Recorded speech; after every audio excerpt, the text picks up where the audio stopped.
们是 HQ 战队。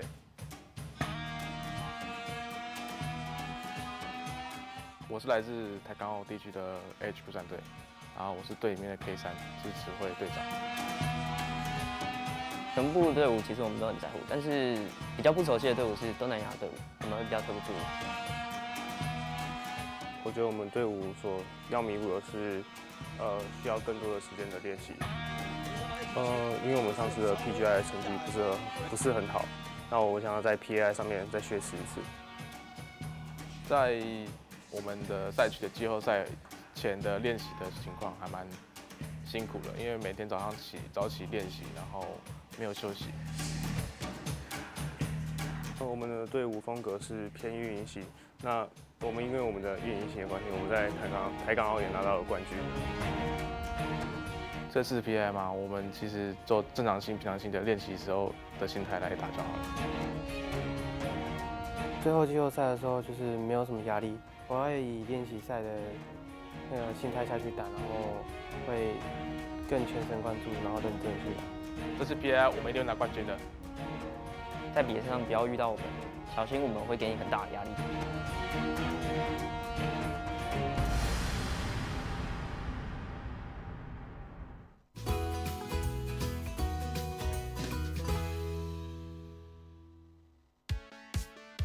旅行打卡圣地，蹦极体验首选，这里就是澳门最具代表性的地标建筑之一——澳门旅游塔。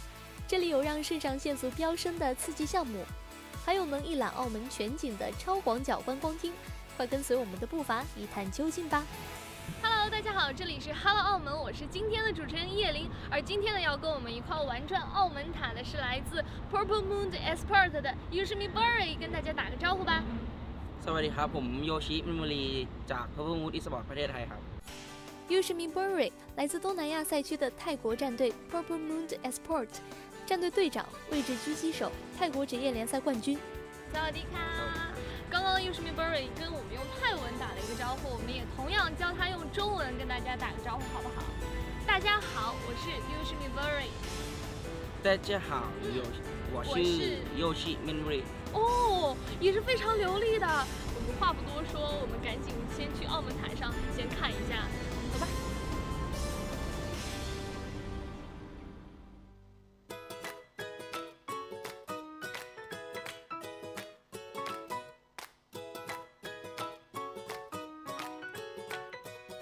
你敢吗？可以踩到这个中间来。这个时候就是要44、33米那种，然后我们可以往前慢慢的走，不可以闭眼睛，但是闭眼睛。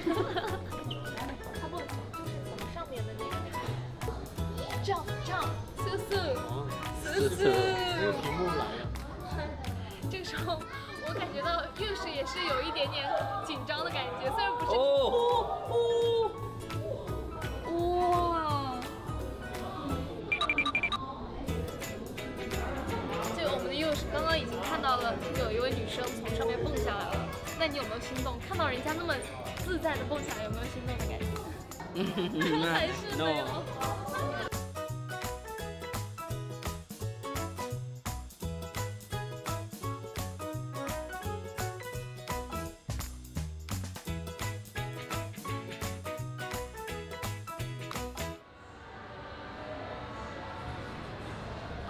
就是我们看那边有人在走哎，哇！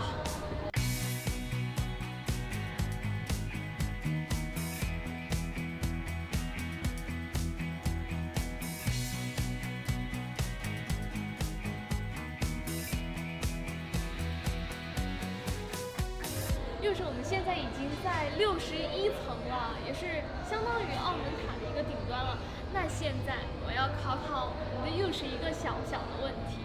就是从澳门塔的底端到顶端，你感觉有多高？我可以给你几个选项。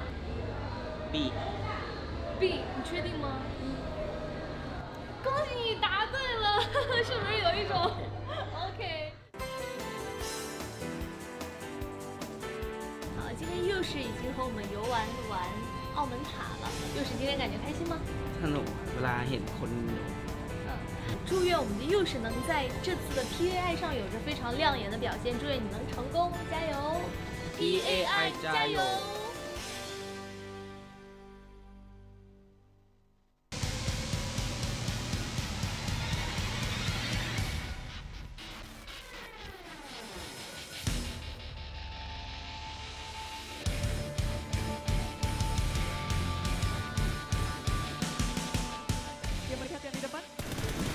！Display aja dapat satu men.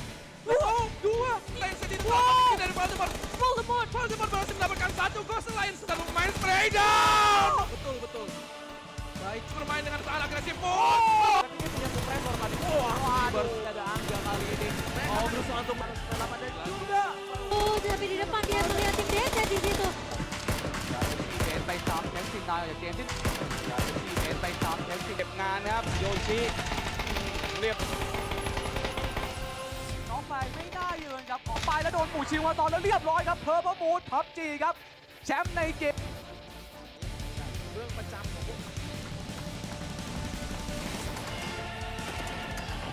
มาแล้วเรียบร้อยแล้วประจำของว่างนะครับเริ่มมันขึ้นเรื่อยๆตรงนี้พีใจหรือเปล่าครับว่าเอาเลยเต็มที่โยชิครับจัดโมเมนต์อย่างที่ขวามาปู่ชิวแต่มันเรียบร้อยจัดโมเมนต์เป็นเฮดช็อตครับแล้วดูครับโบดี้ก็โดนน็อกอีกครับเจมได้โยชิพลิกออกมาสับใช่ครับAFWB หายเลยครับโดนเอถ้าน้องมานี่ปุ๊บเรื่องเช็ค2แล้วเปิดมาตรงนี้ธนวัฒน์เก็บตัวหน่อยครับธนวัฒน์จะระเบิดครับธนวัฒน์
พวกเราทีม Purple Mood Esport มาจากประเทศไทย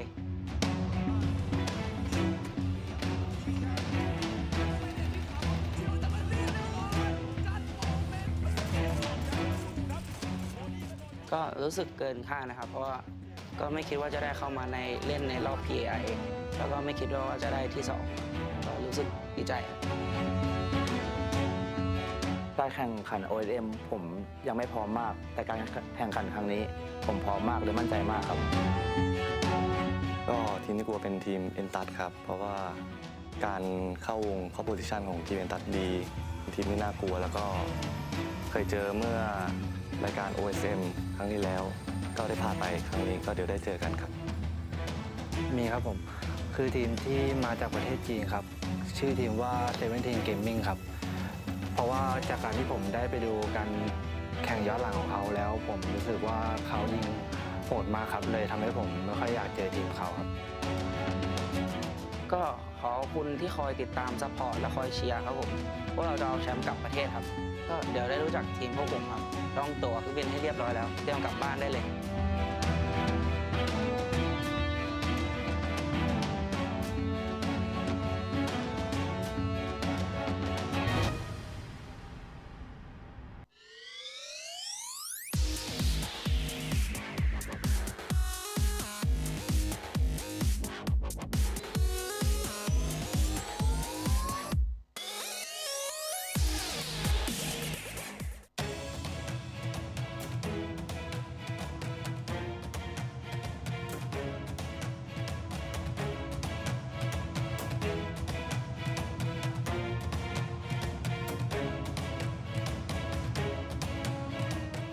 พวกเรา Armory Gaming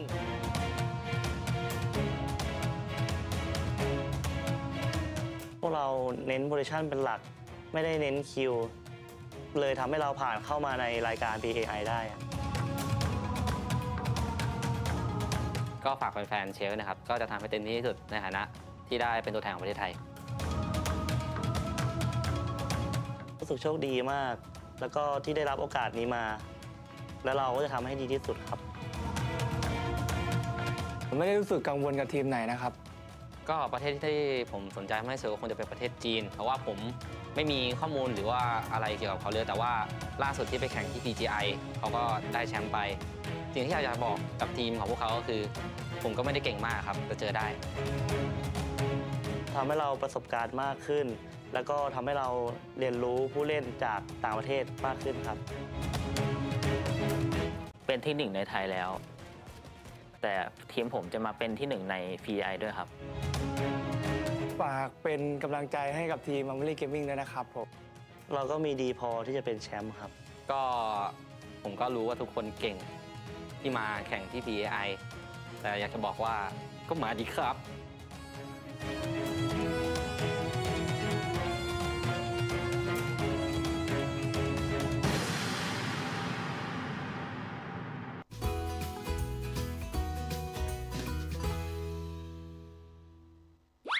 大家好，这里是 Hello 澳门，我是主持人翟翟。那么今天来到我们身边的呢，就是来自韩国战队 Rangers 的 에스카。에스카跟大家打个招呼吧。 안녕하세요. 오픽게이밍 레인저스의 팀장을 맡고 있는 에스카입니다. 반갑습니다. Rangers 에스카 PGI TPP 模式冠军，曾获5个 FPS 项目冠军，韩国 FPS 实力选手。是的，那么今天呢，我将会和 에스카一起去体验澳门当地非常著名的葡国餐厅小飞象，让我们一起期待一下。小飞象葡国餐厅位于关野街附近，是澳门葡国菜的代表之一。那么现在呢，我们面前已经有几道的葡国菜了，想要问几个问题。에스카平常喜欢吃什么口味的料理？ 한국 음식을 되게 좀 좋아하는 편인데 대체로 잘 먹어서 중국 음식도 걱정 없이 먹을 것 같습니다. 就是平常自己有没有特别偏好的口味？ 단 걸 좀 좋아하는데 짠 거는 별로 안 좋아해요. 那道是葡国鸡。是的，那其实葡国鸡呢是一道澳门的特色美食。那么在开始吃之前呢，其实我有个小问题想要问到我们的 에스카，那就是，请问以下哪种食材是制作葡国鸡所不需要的？1. 葡萄干，2. 土豆，3. 咖喱。두 번째。不对哦，土豆是制作葡国鸡最重要的食材，但是没有关系，答错了我们也是可以来尝一下它的味道嘛。 一定要多吃一点哦，大吉大利，今晚吃鸡。那么今天我们的第2道美食呢，就是马介休饼，而马介休呢，在葡萄语中就是鳕鱼的意思。现在呢，让我们赶紧把它给吃掉吧。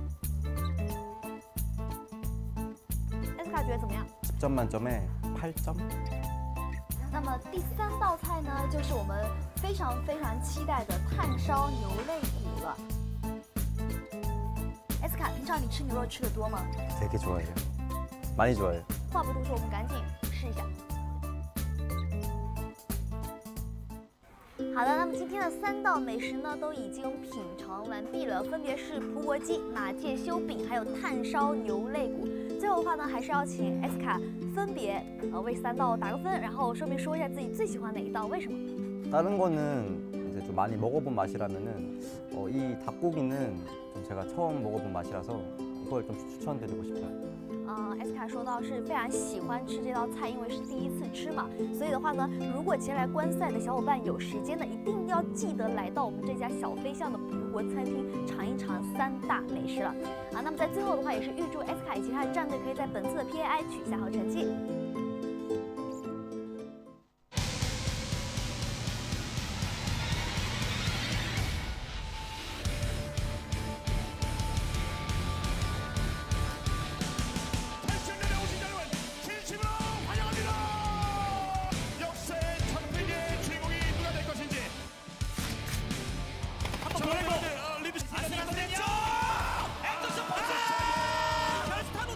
한국파 한이나를 노리는 모습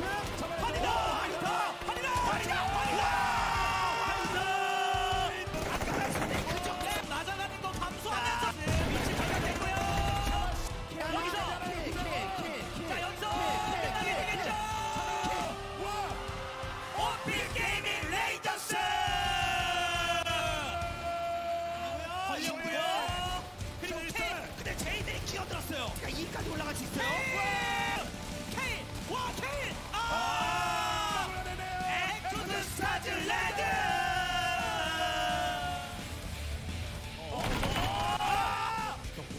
끝나요. 네. 거기다가 레오파드까지. 레인저스 락스. 또 발견했죠. 하지만 초청까지. 레드가 웃어요. 3대2. 엑토스 바로 지키니까. 엑토스 스타즈 레드. 2위가 전전. 2위가 끝났거든요. 보이시죠? 슬라코 있죠? 자, 레인저스 안전하게 4대2. 자, 마무리 들어갈 것 같습니다. 오피 게이밍 레인저스 주인공이 되는 엑토드 스타즈 레드. 레드가 46점으로 당당하게 우승을 차지하게. 뜨거운 박수를 부탁드리겠습니다. 레드 황현 선수에게 아낌없는 박수를 부탁드리겠습니다. 엑토즈 스타즈 레드. PK의 첫 역사의 한 페이지를 장식한 엑토즈 스타즈 레드 선수들에게 다시 한번 뜨거운 박수를 부탁드립니다. 엑토즈 레드 팬분들 정말 감사합니다. 그리고 마카오까지 가서 우승하겠습니다.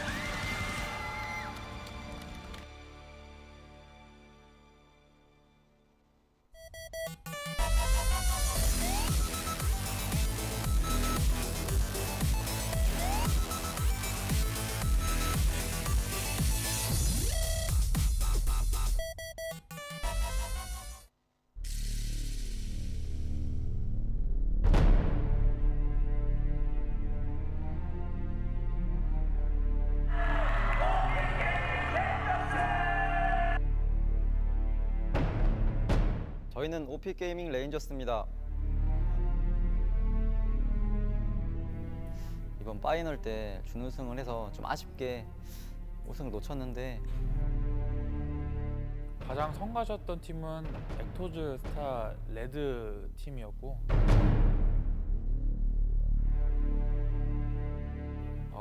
타 지역 팀들은 아직까지는 솔직히 좀 많이 모르겠고 아무래도 정말 교전을 잘한다고 소문이 많이 난 중국 팀 분들이 가장 견제돼요.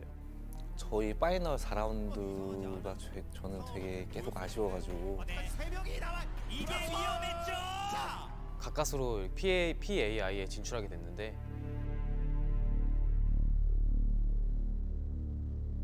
마카오에서 좋은 모습 그리고 꼭 이기는 모습 보여드리고 싶어요. 일단 중국 팀은 되게 공격적인 스타일이라고 들었거든요. 제가 자세히 보지 못했는데 딱히 뭐 신경 쓰이는 팀은 없어요. 와서 우승하는 게 마지막 남은 숙제인 것 같아요. 이번 세계대회 이 멤버로 처음 나가고 OP 게이밍이라는 이름으로 처음 나가니까 꼭 반드시 좋은 성적 거두고 오겠습니다.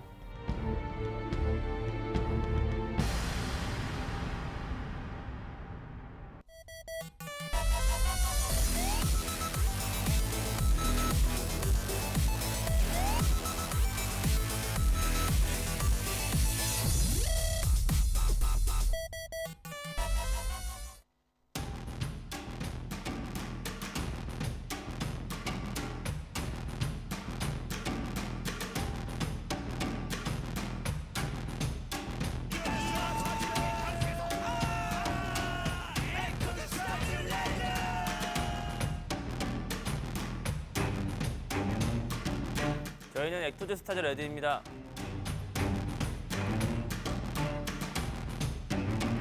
만약 정말 팬분들이 없었더라면 파이널을 절대 우승 못했을 것 같아요.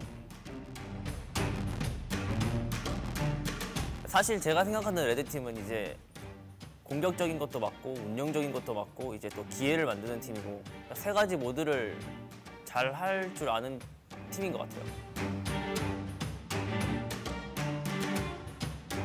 팀 합이라든지 그런 게 다른 팀들보다 얘기 되게 많이 하는 편이고 서로 다 친한 상태여서 개인이 실수만 안 한다면 우리가 무조건 1등할 수 있을 것이다. 자신감은 항상 넘쳤었어요. 4명 전부 다. 파이널 올라갈 때마다 저희가 잘 못했거든요. 근데 그걸 결승전에 보여줘서 다행이라 생각하고 저희가 결승전에서 했던 것처럼 하면은 충분히 1등 할 수 있을 것 같아요. 항상 믿고 응원해주시는 팬분들이 있기에 저희가 이렇게 힘내서 PAI까지 진출할 수 있었던 것 같습니다. 저희 화끈한 플레이 마카오 가서 다시 한 번 더 보여드리도록 하겠습니다.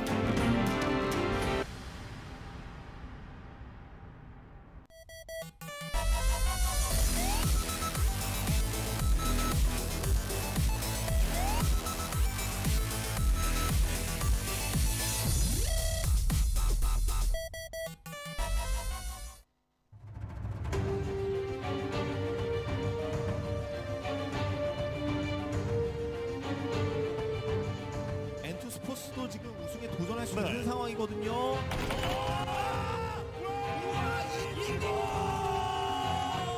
오진 엔투스 포스입니다. 저희 처음 이제 시즌 시작하기 전에 목표는 이제 파이널, 위크 파이널에 진출하고 싶었고 그 중에 1등을 2번 정도 하고 싶었어요. 그러면 자연스럽게 마카오도 가고 1등도 노려볼 수 있다고 생각합니다.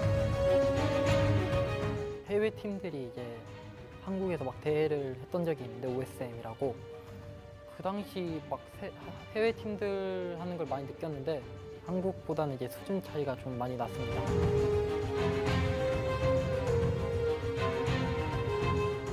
중국 팀이 한 번 교전이 일어나면 뒤로 빼질 않는 성격인 것 같아요. 그래서 한 번 만나면 끝까지 승자가 가려질 때까지 싸우는 편이라 그게 좀 무서운 것 같아요. 중국 선수분들이 저희 포스를 많이 알 수밖에 없는 게 저희가 많이 이겼기 때문에 솔직히 개인적으로 저는 중국 선수분들을 생각해 본 적이 없어서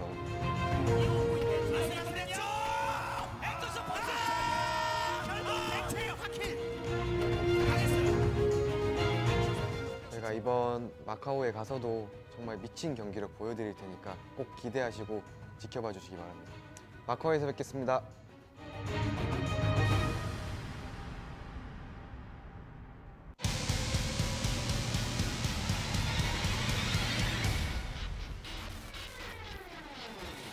크레스트 게이밍 자나드 사지스타 스사이더스 に入ったんですか。現在2名。おお。後で後ろからやはり強かった。この選手たまらず分かっているピアノいい。ただ負けてられないガンバ打ち合い体力が互角。出てこい。さあ打ち当て取る。いや青はやっぱ見えていないか。さあ左を見るとラスカルでした落とせているかどちらだバレていないか返したビロンがダウンインビテーショナルの航空券がマカオ行きのですね航空券が授与されますまだまだいろいろ課題あるんですけど、まあ統括できるように頑張りたいと思います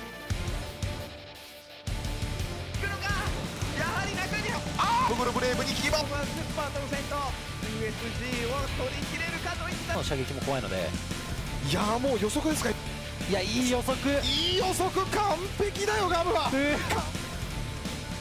変わりましたね安いグリムリーパーを処理した数歳だもう同様ですにここでは見えていないんでしょうがさあクレイ煙の中からお邪魔しますきっちりコンスターから発動クレイジー TJS シーズン1公式ですね見事優勝に輝いたサンシスタースーサイダーズの皆さんどうぞどういう試合展開になるかはわからないんですけどそうですね全力で楽しみたいと思います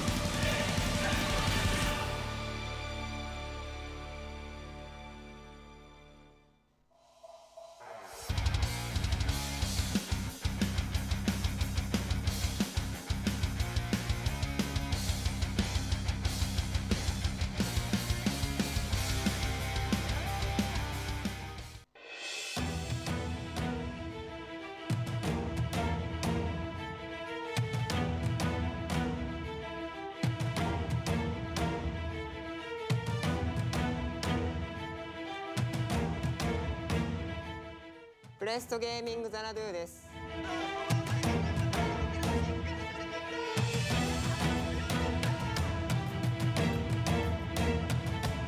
日本の予選が大変でした。私たちのチームは点数差がとても最後の試合までギリギリだったので、でもPI に行けるかが不安だったので大変でした。これが3回目の国際大会なので、たくさんのことを経験してきました。自分たちのプレーに自信を持ってやっていきたいと思います。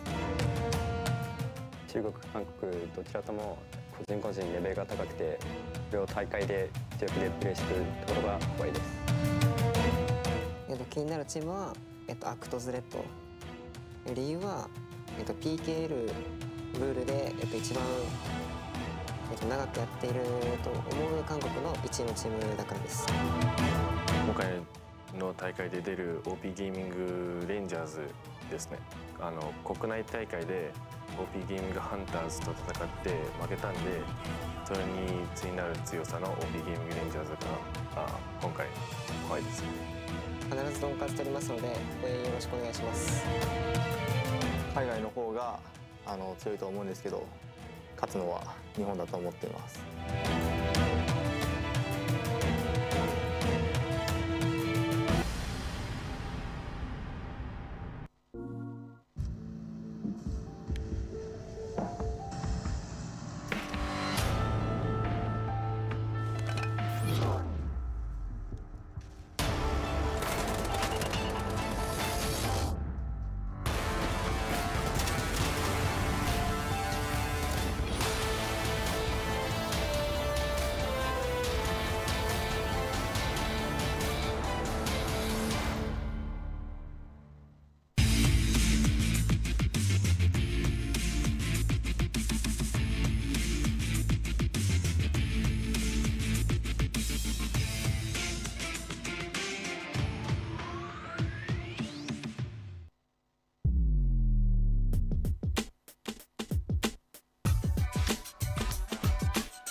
Exclusive black equalizer brightens dark scenes without overexposing bright areas.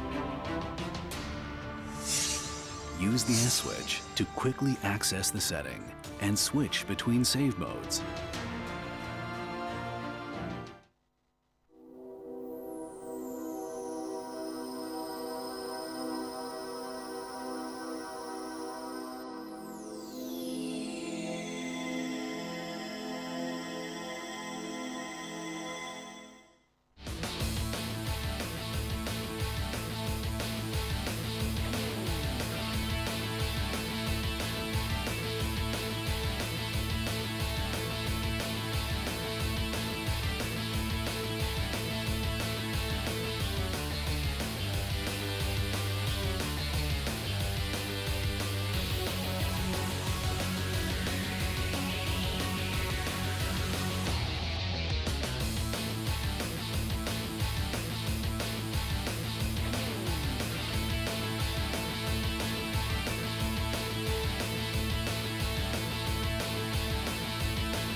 球侧翻也是来了，气很快速解决到眼前的障碍。那等于是先放倒一个，后可被放倒。为了抛砖引玉，后转身输出北面 Rangers， 难道要吃鸡了吗？一瞬间漂亮，这个话 NSF 最后还是稳住压力。这边恭喜阿克萨。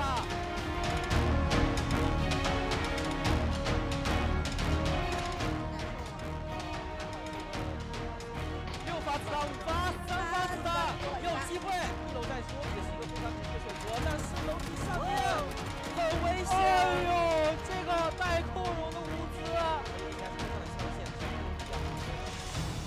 哇，漂亮！这边的，哎呦，可惜，虽然这个手雷是精准的判断到了340的方向，但是最后是被击飞的，所有的位置都精准。但是哦，这边各位注意一些，哎，又是阿库萨，恭喜阿库萨！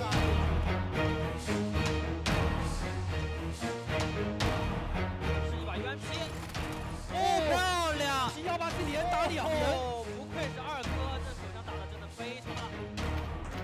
漂亮，打了2个，这个位置有机会补放爬进去的一个对方仙人。荣尔真的这个雷好灵性啊！啊，白金结局，保持优势，漂亮，放倒一个，以血量占据劣势。啊，非常可惜被对方找到，恭喜 Nova MS 拿下这一局。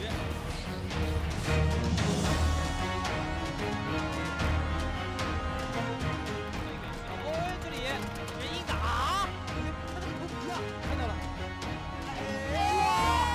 S 杀进了这种大力，还有个角色，漂亮，将 Echo 打淘汰 ，Rampage 拿下了12杀，2名了解应该是第2，还放倒一个，有机会补吗？能拿1分啊，没机会，但是也不错，我们恭喜大家拿下这一局。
让我们一起为中国队！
It's day 3 and the final day of the PUBG Asia Invitational. My name is James Banks, and joining me as always throughout this epic event has been Toby, and we just saw finally the ramps get used. Yes. And what a wicked opener that was. That was a way to do it in style. I'm still hyped. I mean, that was absolutely insane, having seen the PGI event in Berlin and then watching this now with flying bikes. And I mean, that was absolutely madness. Yeah, a whole nother level. The crowd is looking packed out there as well. Obviously, it's Saturday. We've got right to the end, and there is still so much to be had here, right? In terms of there is not really a clear-cut winner as of yet. L-Stars, their lead is quickly dwindled just after one more day, and now we get to see who can potentially come in and upset the order, because there's still plenty of potential here, isn't there, for teams within the top 8. Just get away with one win and a good kill streak set of games, and you could see yourselves right up there. When the fact that we have Luminous Stars, of course, was an insane first day performance, but the fact that you can get 60 points off of 4 games, potentially, opens the whole thing up.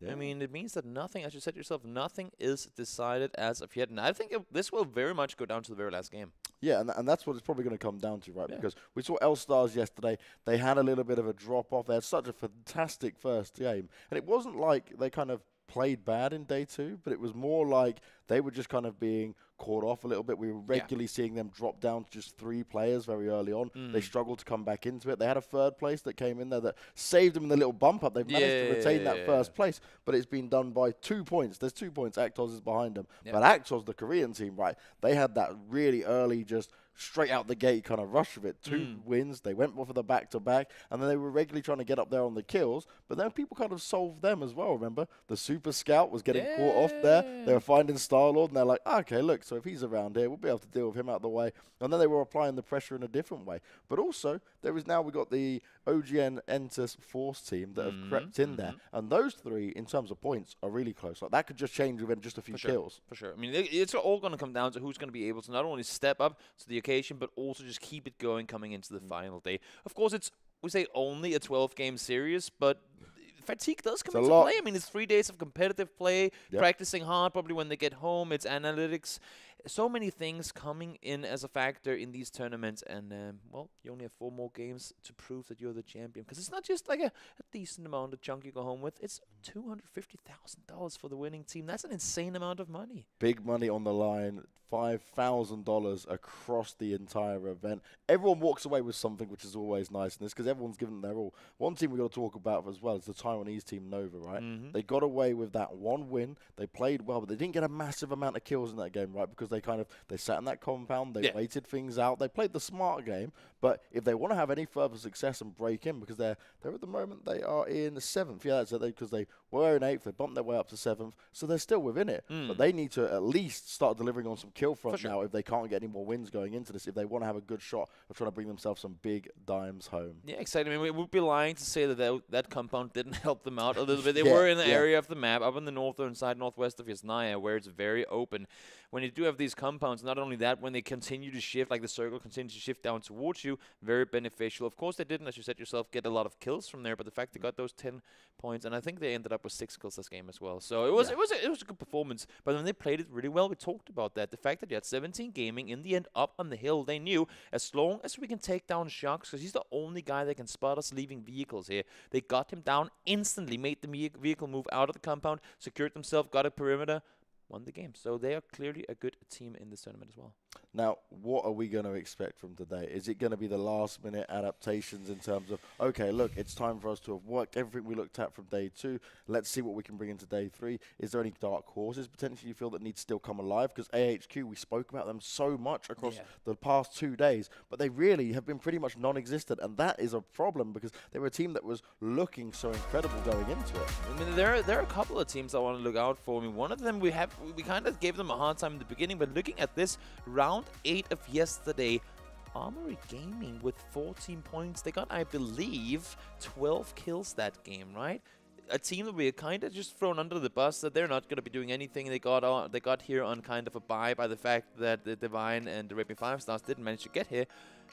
And then they got and pulled off a 12-kill game. I mean, so they're very much in the mix as well. Yeah, 12 kills, a 3rd place. And what it was we literally had hardly been talking about them. And the reason we hardly been talking about them, their other games were literally pretty disappointing. They went 10th place with 1 kill, 15th place, 0 kill twice, 14th place with 4 kills, 13th place 1 kill, 15th place 4 kills, 13th place 3 kills, nothing major. Yeah. And then out of nowhere they were like, they saw that engagement, didn't they? It was the L-shaped compound, and they went, okay, we see an opportunity here. And then they just felt really confident with it. I will say one team that we also see on the list right here, currently sitting in 5th place, that they have to have a good day, obviously. Yes. If they want to win, but they're also very much capable of doing so. The guys in 17 Gaming have yet to have their first win of the tournament. They had that 2nd place.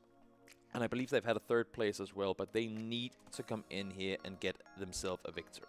Yeah, and that's what we're talking about, right? It's the victories now that are going to change things around, because we saw on day 1 that was Actors, actually. They took a 1st place, had a 16-kill game, but that's the highest kill game with a win at the same time, right? So they racked up a ton of points to push them into 2nd place. Yeah. We need to either see a team come out with some crazy performance like that again, or get another kind of back-to-backs out of it. But I really think now it's kind of, I'm really looking at the top 6 and thinking LGE, 17 Gaming, OP Rangers, OG Entis Force, Actors, and L-Stars. These are the ones I'm thinking you guys have got the real golden chance here. Oh, yeah, for sure. Because they've been the most consistent, and consistency is key in a setup like this. Indeed, very much. I mean, but there are multiple teams that you can mention. I mean, SSS, Super Suicide Squad, one of the teams that you said yourself as well in the pre-games up until the games every single day, people are like, these are guys we're watching out for. They're insane fraggers. Their rotation abilities are on point. We just haven't had the chance to see it here. So maybe, who knows, maybe that will be their Luminous Stars Day coming in here in day number 3, and they'll pop off and take home all the victories. We don't know, because coming into this, I was not thinking any team would have 3 victories in just the tournament. And then we have 2 triple kill winners in the first 6 games. I mean, there's no limit to what can happen here. And what you're saying about SSS there is so true as well. Like, they were one of the teams we looked at and thought, okay, you've got the skill. We should be seeing some kind of higher kill games. But what they've been doing is taking some engagements. I think you pointed it out yesterday. It was like, no helmets, no Kevlar. They're just going in for it. And we're sat there like, what? Why? Why are we doing this to, like, don't put yourself through this kind of problematic experience where you are really in a weakened position when you could just build up a little bit more time. And I get it, right? They're hungry. They want the extra kills. They want to gain that points and have some solid momentum to move into it. But that's really long-term not paid off for them. Now it's time to change it up, and I want to see them deliver something different today. They have to. I mean, this is the last chance they get to do that. And one thing that was interesting to me is the fact that we saw in the pre-recorded interviews how some teams said we fear 2 regions. We fear the Chinese because of their fragging power, and we fear the Koreans because of their strategic play. That's exactly the way things have unfolded here. There's a reason that we primarily have the Korean and the Korean and Chinese teams in the top. We constantly see the OP Rangers, the guys in Entis Force, rotating around with their vehicles, utilizing every single chance they can to do those good rotations. And then we have the guys in China. Every time they take a fight, more often than not, unless if it's against another Chinese team, well, they're coming out on top. And that's what it's all been, right? We've seen literally China, Korea, back-to-back, always towards the end of the circles. We're like, oh, okay, kind of expected players in there. OP Rangers, though, to me, they've not hit that points where they're, like, desperately into it just yet. But they've just always been about in every fight, in every engagement, and they've never been scared to do it. And it's their rotations for me that's been so key in that, right? Because you could never get, they're going to be rotating with vehicles. And look, they're on your screen now. It's as if they can hear what we're saying. It's working out. We've suddenly teleported. We understand we're in some sort of control. But no, in all seriousness, Rangers, they do this crazy rotation with the vehicles, right? It works out for them, but you could never guess which side they're going to come from. And look at that. The average rank, 4.5. That's the consistency starting to show here. Exactly. They still need the kills, only racking up 4 kills per game in average. And with a placement inside top 5 pretty much every game, 4 kills is just not going to cut it. We talked about it. It is a kill-heavy system. Just 8 kills in a game to pretty much equalize what you have on the top. Entis Force now on the mix as well. Speaking of kills. Yeah. A little bit of a different scenario when it comes to kills for Entis Force, and they have looked really good. Now, in some of their games, we saw early starts for them. They took an 8th place with 4 kills, 2nd place with 3 kills. Then this is when it started to change. We see an 8-kill game, 7-kill game, 7-kill game again. 3-kill game, a bit unlike them, but they still place semi-highly. Then another 2-kill game, but it's the one they won at the end yesterday, which was 1st place and 11 kills, and that shot them right back into the golden opportunity moment in that 3rd place. That truly helped them out quite a bit. And just looking at these guys here as well, we're looking at all the Korean teams right now, it seems like. Actors Red currently sitting in 2nd place. They have only really had that one insane kill game with the 16 kills. Since then, they haven't been all the way up at the same level. They had one, I believe, a 10-kill victory or something like that on day number 2. But other than that, I mean, we haven't seen that insane shine out from them. But the reason for that being, they are never a team to engage in a fight. They will take the fight if you bring it to them. Believe me, they will fight you off. But they're the team that waits for the moment, and that's where it comes down to the strategic play, right? They're a team that will wait for the moment to utilize the third party. And they'll take they'll emphasize on the element of surprise to try and get themselves that 1 or 2 knocks immediately to set them up for a better team fight later on. Yeah, and that's the thing, right? And now we're going to look at L-Stars, the team that, okay, yesterday it didn't go their way. They started off with the first 2 games, both times going out in 12th place with only 2 and 3 kills respectively. Then they got the 3rd place in there with 6 kills, which was much better. Getting especially the 6 kills was heavily needed for them. That's what secured them 1st place, but it's only by 2 points. But it was the game on round 8 that just made me lose my mind, because they finished in 13th place and 0 kills. And when you've got players like YDD and Win there, then you should definitely be expecting a little bit more than that, at least some sort of kills. But they just really got unlucky in how they were kind of running into engagements there and not really being in the position they wanted to be. Whether it's the other teams in the lobby rising to the occasion and defeating the Goliath, or it's them underperforming,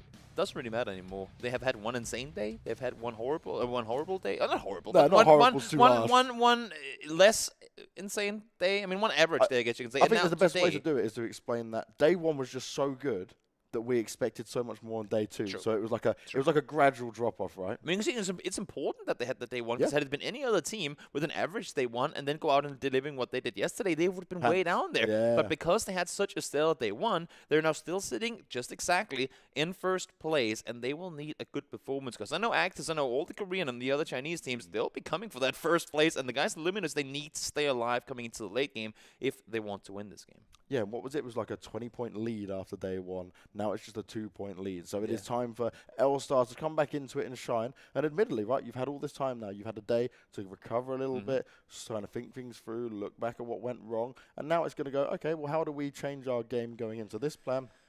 Do we maybe try and actually take an earlier fight? Because what was happening was, yesterday, the fights were being taken to them, right? Yeah. They were dropping, and then actually, oh, okay, we've got people near us or on top of us. But they weren't the ones starting the engagements. So maybe this time they changed things around. They're like, hey, look, YDD, is he still, I think he's still like the most, he's done the most damage, right? Yeah, by far. YDD, just incredible player anyway. He's done the most damage across the board. Let's just see if we can go and take the fight to him early, if we get the equipment that we want, and let's go take it and go get for them kills regardless of the placement. You say that, but one thing I want to point out, and that's just because I love the Japanese teams and the region that they play in.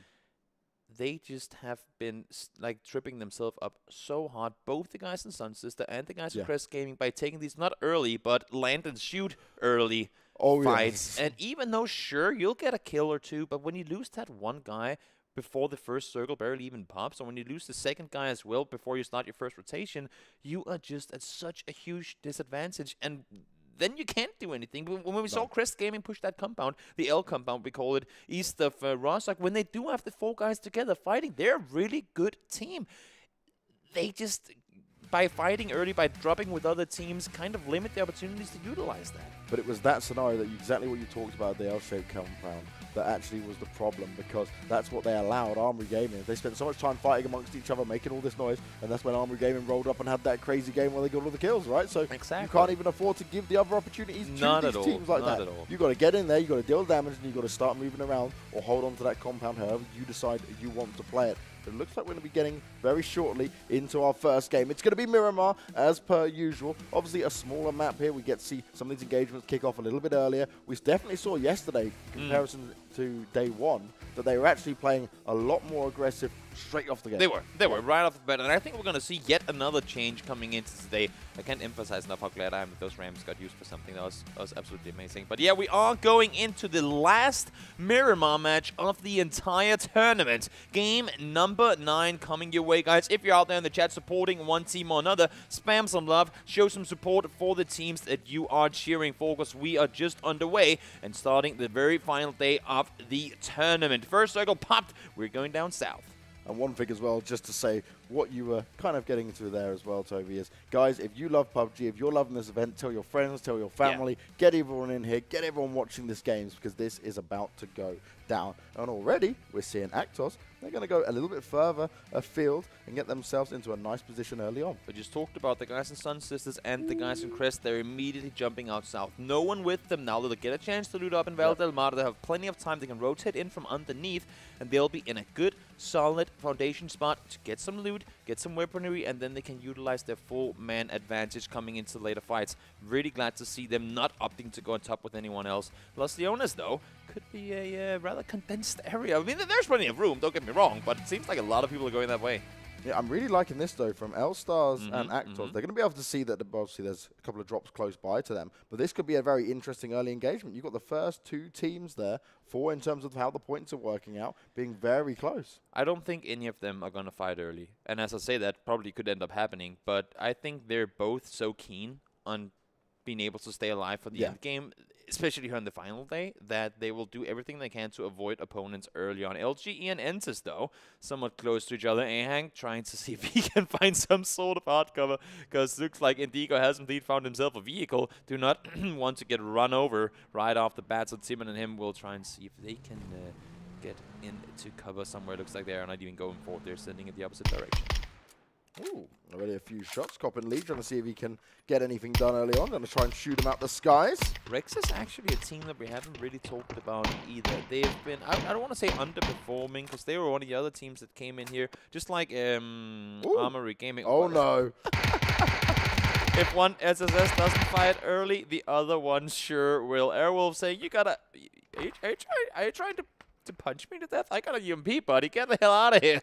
He was like, are you serious? Is this really what we're doing right now? Is this going to be the game plan? He might go in for the second as well. A lot of damage done there on to Kongbu, who's now going to be just with the pistol in hand, trying to hold on. He knows exactly where he is. And Aerowolf, one of the teams yesterday, they actually came out into their own a little bit, right? They were regularly, not placing massively high, like within the top 8, but they were getting a few kills on the board as well. And this is a scary early start for them. SSS once again kind of caught in this kind of trapped off position. Kongbu goes down, nice and easy, with the SMGs being utilized and Aerowolf playing the team advantage here. They can just not afford these sort of things happening. Super Suicide, they're such a talented team, and again, they're tripping up themselves. Just like we talked about before with the guys in Crest Gaming and Sun Sisters, they have something that works. Yes. And by doing these sort of things, you're parachuting down. Sure, you could land before the other guy, you could get the weapon, but is that risk really worth it in the end? Even if you get the guy down, there's still 4 more guys in the area to kill, and as you can see, there was no one else from SSS around them. So very dangerous play that unfortunately did not pan off, and hopefully, coming into the final 4 games on a rank, or final 3 games, on a Wrangle, after this, they will not be repeating this sort of drop. LGE now on the move as well. Had some crazy nades on day 1, and now they're spinning around with 4 guys in 1 vehicle. Not sure exactly what the plan is down there, but of course they are inside the circle and should be able to get their loot game going. L-Stars opted to drop far northwest up by El Pozo and Montenuevo, but they'll be getting a little safe looting gone as well, and then they'll have a little further rotation down to the circle. But as you see, with so many people already centered, should be plenty of room on the northern side of the circles for them to move in. Yeah, this might benefit them a little bit more than I thought early on, because where so many teams dropped towards and inside the center of the circle there, coming in from the outside, they don't really have to worry as much as they normally would in comparison to what we've seen in the previous 2 days as well. Yak, he can hear what's going on. It's the LG guys in there. Now he knows at least they've got out of here, which means he can go on a little bit of a mission, see if he can find anything else going around there. And this gives Enter's Force a little bit in kind of relief here. How does Kale have almost 400 5.56 rounds when we're only like 2 minutes into the game? He's doing what we said about yesterday. He's been looting. No, you remember what we said yesterday? It's like, okay, he's really good at aiming. I mean, they shoot all the time. Throw the ammo over to him, boys. Just give him everything you don't need. I was just like, the game just started. How do you have 400 rounds already? That's insane. Highly unlikely he'll get to use all of them. But if anyone else, I mean, the guys in Luminous and the guys in Ensis Force, they sure are a team that like to tab away. So keep that in, spread that ammo across your team, and you'll have plenty of ammunition to shoot at incoming vehicles and people running your way. Now, Ensis Force, again, a team that won the final game yesterday. They got that momentum going into today. Maybe we'll see. But also, having just this one Miramar game is as important as any other match. Don't get me wrong.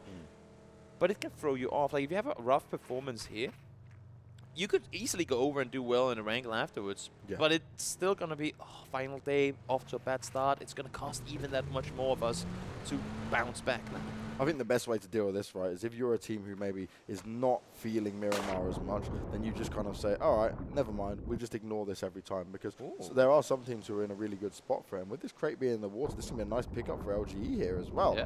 He spots out, and you saw him check. He was like, okay, is anyone else going for this right now? Smart. Can I bait in and get a kill potentially? Will they come to me? Okay, look, it's looking pretty clear. I'm going to go in. I'm going to get myself stacked up. And that helmet's definitely going to get him with a nice bit of benefit there straight off the bat. Hey, and look, there's our Super Scout, Star-Lord. Oh, and back for some reason he's on his own. Who would have thought? The other guys and actors, Red, making their rotations. Juanita, sorry, average damage 440 per game. This guy has been tapping away and shooting up close as well. An insane force to be dealt with, and he is just, I mean, for any other team, we saw that one game when he died early. Actually, it's just, they didn't fall apart, but they clearly didn't function without him in the mix there. Yeah, yeah, and that was the thing, right? He was kind of the man they need to look at as he plays in like a very defensive position, but he's always there kind of taking the long distance duels, backing up Star-Lord who's scouting around, and he was able to do not just so much damage, but help out, get the knocks on, help him get the kills as well, because it would allow Star-Lord to push up and get into it. Quick note, L-Stars are moving in 4 vehicles.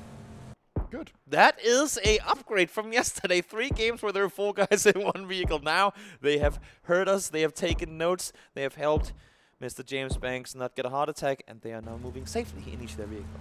Yeah, I was in heart attack center the other day. It just baffled me. We went from day 1 where they did vehicles how I would say is properly done. Yeah. And then yesterday it was like, let's put 3 or 4 people in one. I'm like, guys, please, let's not do this. I don't need to see this. Yeah. Ambulance spotting out some of the guys in Crest Gaming, obviously. I say obviously, but hopefully. Not going to try and push down towards them, realizing there's more than one guy. I actually like the position that Armory Gaming have there on the southern side of the city.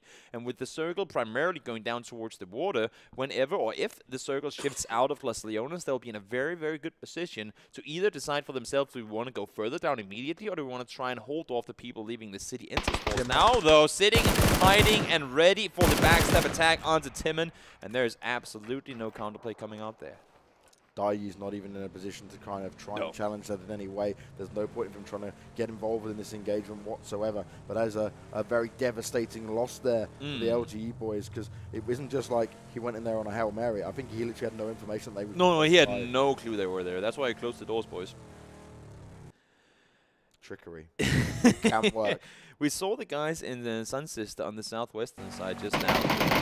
Now I want to see, I'm excited to see how they're going to rotate on forward. Sanju now saying, we lost a teammate, but we'll do everything we can to take revenge. Now, as SSS, though, they lost 2 teammates really, really early on, and them rotating in like this. Oh, Ahang with the M249. If there's a weapon you want to have shooting at vehicles, this is just it. Oh, it's going to...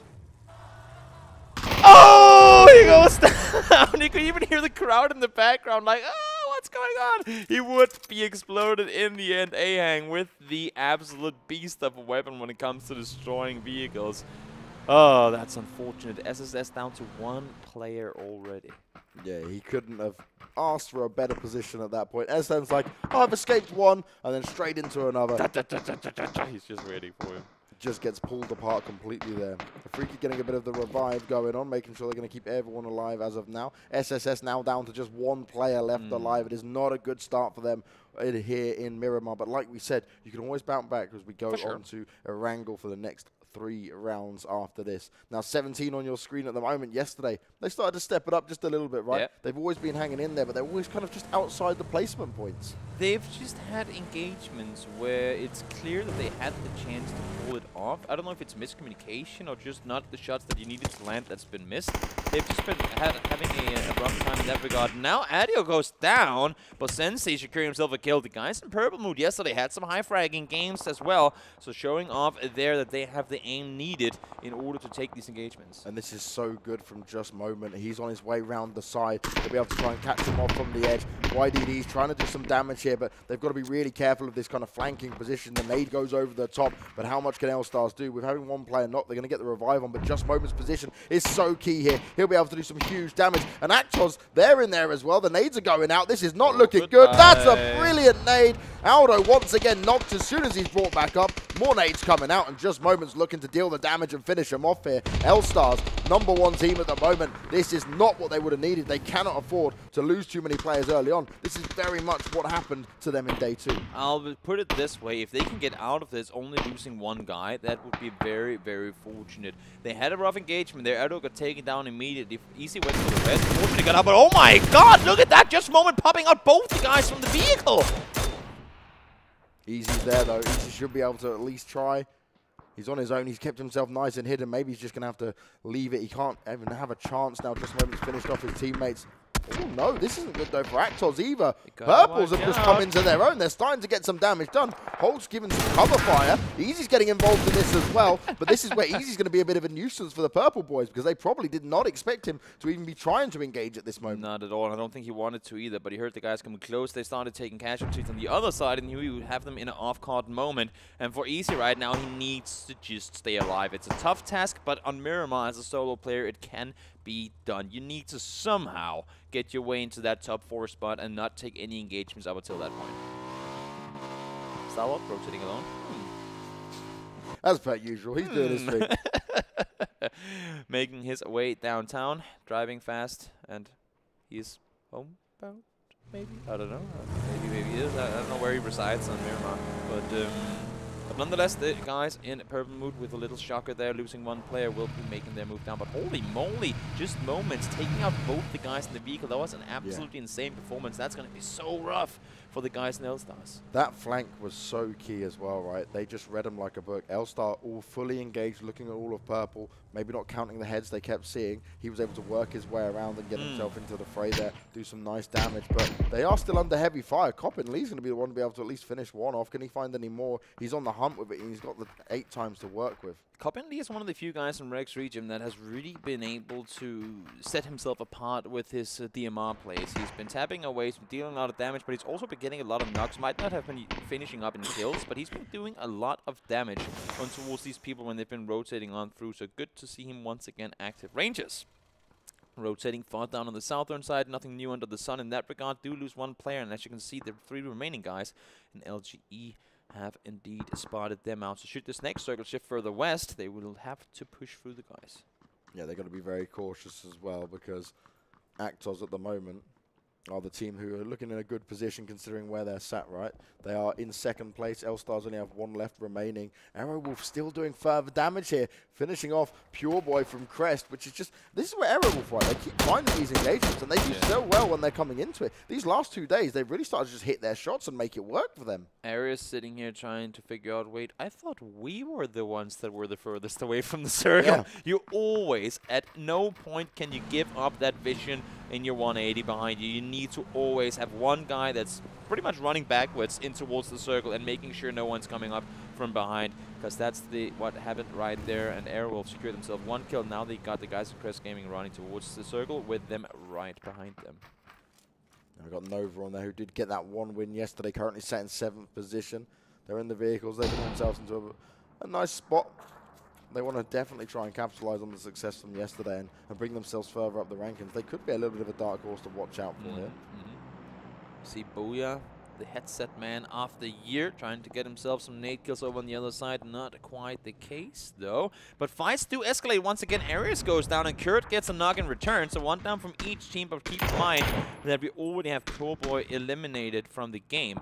So that fight could potentially escalate to more. AG as well as Rex Region on each their side of the road, and the Freak of Freaks taking shots now as well. This is what's happening when you have a circle like this, coming into circle number 4, in an area that's this open. Sure, you have the dips that you can see right here, and the terrain will grant you some sort of cover, but it's very, very compound-based around this area of the map.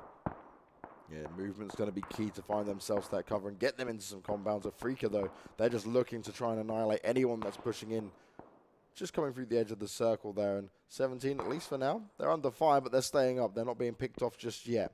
Really good positions, though, here for Actos, Nova, and the purple teams, with AHQ on the side as well. And you saw SSS on the southwestern side completely changing up strategy, playing it so safe and cautious, kind of incorporating the Korean style of play. And now we got Roa trying to see if he can do some damage. Actually, does manage to get the knock off onto one guy. Arius will get knocked by the circle after he got rest. So Crest Gaming off to a rough start in game number 1. MB there, hiding away. He heard Jaden run past him. He kept himself, and he was like, okay, look, I need to stay alive. I need to try and get myself further up these points. No teams have been eliminated yet, and I'm the only one alive. I've got to play this as best as I can, so I'm not going to engage just yet, and that is the right decision. But remember, he's still got 51 players on the server, or 50 with everyone else there. Right here, this is so smart. The guys from Rangers, they knew that LG had to leave that compound at some point. They tried to move underneath them. Sanctuary might be able to get an off-guard position here, but really smart way that they rotate in. But Entersforce now moving up towards the remaining players from Purple Mood as well. Entersforce want to get into this. Shots coming in, and then Purple are going to be the first team eliminated. They started off so strong. They took the right engagements, but now it's not paid off for them. Crest Gaming eliminated next. He couldn't manage to hold on at all there. Oh my god, it's all popping off right now, and 17 annihilating Armory Gaming. The guys that came on that huge kill game yesterday. This time around, it's not going to work out for them. While Rangers still on top of this hill, they're looking for the LGE players, and they've got a nice, good set of cover here. Daiyi's really going to have to try and be so cautious in the position. Maybe try and back away, or at least get the help from the rest of his team. Afrika Freaks making their presence inside this little triangular fight now as well. Not sure anyone knows they're coming, and at least if they do, they're not sure that there's 3 teams here, but just 2. Daiyi, as you said yourself, holding this position, not going to move away from here. Knows that he has the upper hand and the element of surprise in his favor. Should a fight erupt, and now with shots coming in, it's just a moment, or just a matter of moments before Nox will come as well. Yeah, those nades going off. Rangers being pushed back just a little bit here. This has worked out in Daiyi's favor. He's proned and ready. He's got his team now coming to back him up. Rangers, maybe now is the time where they've got to make a decision. Do we want to go for this, or do we fall back and run away and live to fight another day? Because Suck's busting off a few shots here, but everyone else has been pushed back just a little bit. Esker, he needs to get involved in these engagements as well. He's been a key member of this team to deal the damage across the board. Afrika, though, they're unrelenting. They're just gaining more ground here. They're really wanting to go for it. Afrika Freaks, they need to get inside the circle as well. It's already pushing. You see them there just on the edge. We are moving into Circle 5 in just a short moment. It's going to start to do a whole lot more damage, and I'm not sure with their med situation if they can handle or if they can afford being out for this long. We still have NB out here as well. He's been chilling for a while. Guys, can you please just move in? I'm trying to get inside the circle as well. Come on, man. Just get forward. Start moving. But, of course, he cannot do anything but wait for these guys to go before him. Poor NB. He's like, I can hear it all. I can see it all. I really don't want to push forward. But, guys, come on. Time, man. I'm trying to chill here, do my thing. Potentially getting the points. This is nice, though, from Hulk. Long range in up from Actos.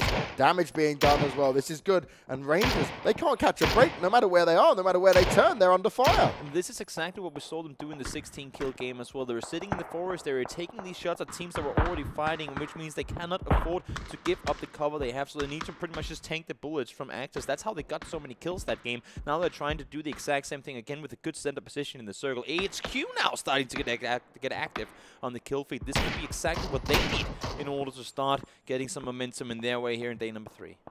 This is what I want to see as well, right? As soon as I saw AHQ up there, I was thinking, yes, this is nice. This is what we want to be looking at here because, again, they've been so quiet, but yet they're so skilled. We want to see them be able to really shine in a situation like this.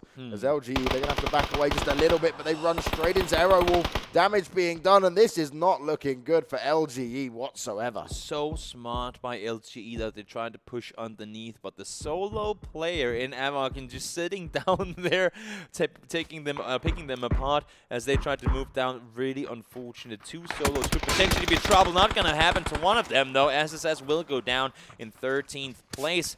Unfortunately for them, but they will, of course, have a chance to make it back on the games of Arango coming up after this one. 17 Gaming now making their run.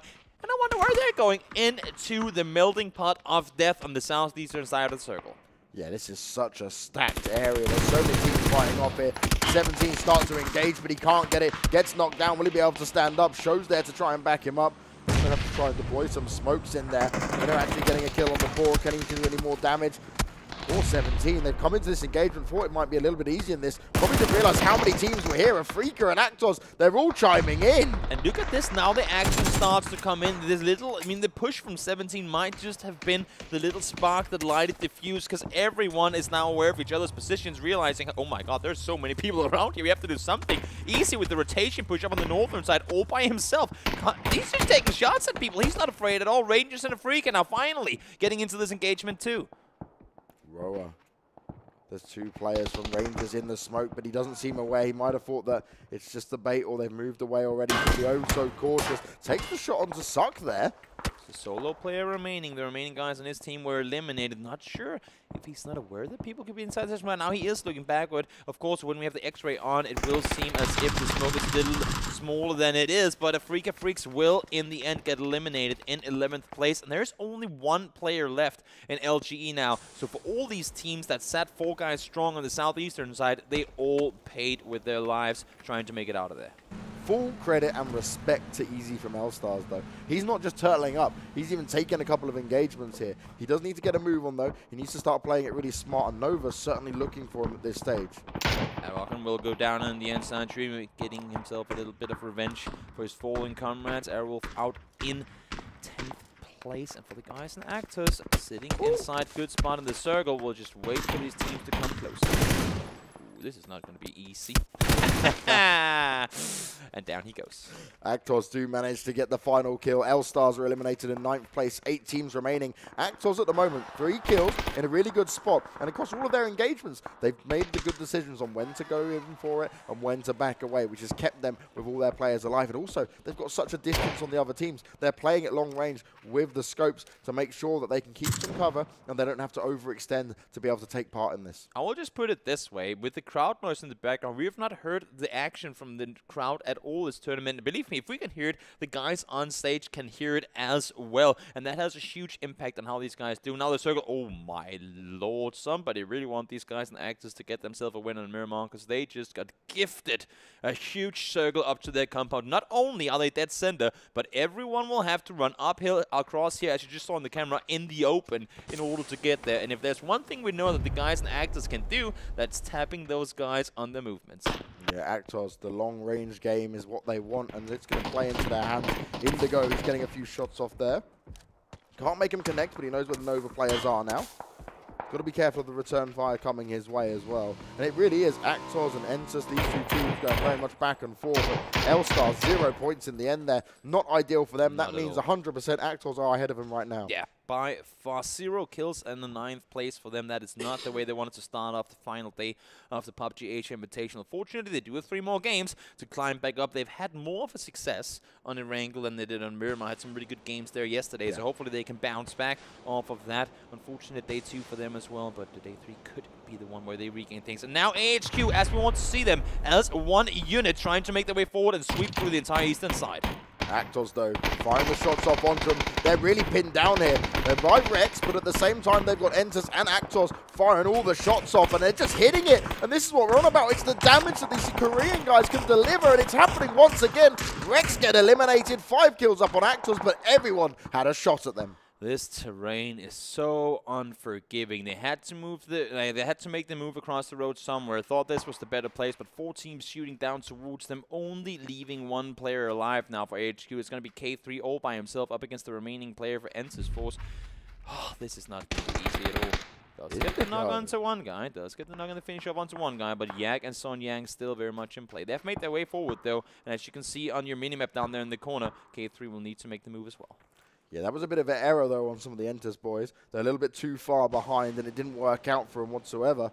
And now we're in a position where Nova, a team yesterday that we saw walk away with a win, they started to work their way back into this. And they're coming around behind Actors. If Actors are so focused on this position, they may be blindsided. The fact that Nova was able to come into the circle... Yeah, that's a headshot. The fact that the guys in Nova was able to come in the circle from the northern side, and there were so many people. Look at this. You have Nova on the northern side. Didn't have to fight anyone. They probably don't even have a single kill. You have SSS on the south. There's Japanese guys from Sun Sister playing it so smart and cautious, and you can see how it's paying off. They might not have those kills they're used to getting early game, but they sure are 4 guys alive in the very, very final couple of circles. And we are at the top 4 stage. SSS, like you said, playing it smart. Nova in there as well. We have got a good mix of teams into this. Nova, this would be huge for them just to be in the top 4, right? Let alone the kills and stuff that they're going to be able to bring into it. Actos, they're having to reposition themselves a little bit. Look, we see Star-Lord, the Super Scout, working his way around. But again, Actos, they're getting incredibly lucky, as is SSS, with how this circle's playing out. This circle is absolutely key for the guys in the SSS. They don't even have to do anything. They can just sit down here. Now you see that Danji does spot one. Gabba gets spotted. He starts shooting at them as well. And what they can do, as you see right here, they can just back down the hill. They don't need to engage in this. Of course, the longer the wait, the closer the opponents will get. And there are only so many areas you can play from down there. I mean, they will be kind of swooped around, but you saw Nova win a game like that yesterday where they were pinned down, get that crucial knock, and they can make the move out from there. Could be plays ready to happen. Actos, though. Okay, they're aware now that Nova are behind him. Nova needs to get a move on. Look at the time. They're going to start taking damage, and now we're at phase 7. This is when it starts to get a little bit more unforgiving. I wonder if Nova just expect someone to try and... Yeah, okay, they are being pushed back. That's what I thought. I was like, why are they sat back for so long? This is a very difficult position to move up on. Nova, they've done so well to get to this point, but only 2 kills at this moment, and with just the 4 points that they'll get from it, it's not exactly ideal. And this is what Actors do. People watching the game are like, oh, they just get compounds, and they can just sit there. Nobody's contesting them. Guys, everyone's contesting Actors. They want to get this compound, but as you can see, every time someone within 150, 200 meters gets anywhere close and spots them in that compound, they will start firing away, and that's why nobody can get there. It's not that people don't want to come take the compound. Actors simply just don't allow them to. And Actos have fought so hard for it. They've taken the engagement and they've been spamming off the shots, long distance, railing in on teams. Look at the rotations from Nova. Smart rotation up over the hill. Anini is going to be the one taking fire from this. Could maybe just... Oh, this is going to be a hard spot for him. Very nice from Actos. Good awareness. Now Nova, what can they do? Smoke's already in their hands. They're trying to do it. Yak, he's not taking a shot just yet. And the reason why is he's got only 2, him and his teammate, left alive. They want to be able to say, okay, we can just be a little bit more cheeky. We can hold back. Now the Storm will get one of the Nova players who's still got 3 of them remaining. They've done well, but how are they going to push down into this? This is the real difficult rush. Trying to beat off the circle as well, using the smokes as best they can. Actos, though, one player pushed up, everyone else playing the distance game. The Nova players are under heavy fire. And this is the thing, every time the Actors guys try to push up and get an angle onto the Nova boys, the guys in SSS will start tapping away at them. Danchi realized and has tried to fall back down, but he's going to go down. Not sure if Star-Lord's going to be able to come over and get the rest. Now, finally, we see the guys in Sun Sister getting in on the action here. Gappa with the knock onto Pooperfish. People have got to be really cautious, though, of Enter's force. 2 alive is one thing, but while all these other fights are going on, they're just proning their way to victory here, potentially. They're going to go like, oh, okay, you guys fight it all off. We'll get into the fray. But actually, Gabba's the one to find Yak, and that's a big loss for the Enter's force team. Look at the way SSS are lining up now. They're starting to spread around the right side. They know people will try and swoop around, and we need to make sure that's not possible. Gabba is up there alongside one of his teammates. They're holding off any potential push coming down, so if they know that their eastern side is clear, they can send all the focus coming up after this over to the west. But Actors, 4 guys alive in the final circle. Yu now, though, needs to get out the circle, starting to tag him. Yeah, Yu. Got to be so cautious. That's doing heavy damage. He cannot survive for too long. He's trying to play it so smart. He knows he wants to try and walk away with a potential kill here, but it's going to be really hard for him to get. Actors, if they could get this win with the guys in Luminous Stars with a 0-point game, that would throw them so far up in front and really require for the guys in Luminous Stars to get their things going on Wrangle. Sorry. Yu doing everything he can to be as small as humanly possible. Shooting away, now gets spotted out. Gabba goes down. Does get the finish off though onto Yu. Yeah, SSS, they are still getting the kills on there, but they've got to be so cautious. They don't really have the high ground advantage here. The grenades are coming out. Sam is in a very pressured situation. Sabrak, though, onto Star-Lord. This is looking good. What can the Japanese do here? Well, he's getting into the fray. This is looking so strong. The knocks are coming in across the board. Hulk, he needs to get into this. He's been far too quiet across the board. Shots coming in, and this is how it comes. The nade into play. Sabrak on the floor as well. Right down to the wire. Actors, though, they are down a player. SSS, can they get it done? Not a time at all. Actors Stars Red, another victory. And once again, they're starting off the day with a win. And this is where they strive. This is where, alongside teams like Luminous Stars and 17 Gaming, I want to say as well, this is where they show we are not to be taken down. Send these guys up, 4 guys strong with all the info. They have their ability to spread out, get the info and everything. Insanely well played by the Koreans. But you cannot take anything away from the guys in Sun Sister. They've completely changed up their style from day 1 and 2, and there's a reason that they got that 2nd place, and that's exactly that. I'm so happy that when we were doing the pregame, we spoke about Sun Sisters as well, right? We said they are a good team. They have the ability. Well, this is what we wanted to see from them. They played that so well. The only problem they had there, and it's not their fault at all, is they had to work their way up the hill, right? They didn't have the advantage, and they were still really putting up a massive fight against Actos, who certainly had the advantage in the actual engagement. And in all honesty, I mean, I don't want to favor anyone here, but there's a reason that we got the guys in Actors in first place with the amount of kills that they're capable of getting. They are as hard a competition in this game to take on 4v4 as any team. They were already taking fire from the guys in Nova and a bit of Entis around this side. They actually did manage to get the first initial 2 knocks down on towards the guys in Actors. But then you just see Hulk and Juanita, I believe it was, popping off there in the end. Yeah, I think because Hulk, he wasn't really getting into the fight, right? He was kind of hanging back at the time. It was once he got the nades out, and that's what he was trying to do. Yeah. He pushed him back a little bit. Then he took fight, and then we saw it get a little bit better for him. Because I was really worried. I was like, come on, Hulk, like let's get involved in this. Your team's going down. You're a little bit further to the side. This could be really bad. Because that's the thing about SSS. They were very much more compact together. One thing that's important, though, is that they got those 2 knocks onto Actors, and only because Hulk stayed, he spotted Sabak, because Sabak did this smart thing. As soon as they got those 2 knocks, he tried to swoop around the side and get the position from above. He spotted him, took him out in the run there. That was really, really smart play by him. The points are going to be looking very interesting. Oh, yeah. L-Stars went out with 0. The Chinese team who were in #1 spot, they didn't have a very good game once again. And it's just this kind of problematic scenario for them because they're going for some of these engagements, but it's not like they're just not hitting their shots again. And like YDD, he's been such a beast across the entire game, but I think they can't just rely on him to be the star player. We need the rest of them to be able to step up now. In all fairness, Purple Mood completely butchered them. I mean, you get 2 guys popped out of vehicles pretty much immediately, and you have Aruo taken out as he got out of his vehicle as well, and there were just teams all over them, and this happened in Circle 1 and 2. Had it been later, when they have some more room to maneuver around, would have been a whole different ballgame, but they just never had a chance to fight back. But it was a very smart play from Purple as well, right? It was. They played it super well. They played it well. It was the flank as well. The L-Stars, if they were aware of it, they should have been looking around, right? Yeah. And no one was. They got completely blindsided. So L-Stars, again, they just need to be. I need to see that keen focus come into play, man. Well, the thing is, YDD, he spotted the push around the corner, but as soon as he started shooting up at just moments, shots were coming in return, not only from Purple, but also for some of the teams that were around there. So he never had a chance to back up his resing teammate, and that's just how it is, unfortunately for them, but they will have to step it up here in the final games. You see the scoreboard up here on the screen as well, RRQ. Unfortunately for them, not able to do anything. This is coming into today, I want to say, because there's no way in hell that Sun Sisters with that 2nd place game are way down here. But you can see round 10, 11, 12, 0 points for the Japanese. And today, 2nd place in this game, really well done by them. Yeah, those points have not been updated for... No, it's from yesterday. It's from yesterday. Okay. It says day 3, round 9, though. That can't be right. I can't believe this. There's got to be an error on that. That's just, okay, I've got it up here at the moment as well. So what we saw there from SSS was they came 2nd, but they only got 4 kills. So that's what it was. That is the problem. So they are still way down there. But Actos now, right, they've got 90 points. They came 1st place, and they got 11 kills. OGN enters 4th. They came 4th place with 6 kills, and now they're in 2nd. L-Stars went out in 9th, 0 points, 0 kills. Means they're still in 3rd, but 73. OP Rangers didn't have the best game. They got 5 kills, but finished in 5th place. They didn't get themselves in the big point system. But what that has done is literally push them up a little bit further. 17 gamers still sit in 5th place as well. So yeah, these points haven't been fully updated at the moment, at least on the 2nd board, is it? Yeah, the first. I completely brain farted that one. That's my bad. No, it's all good. It's all good.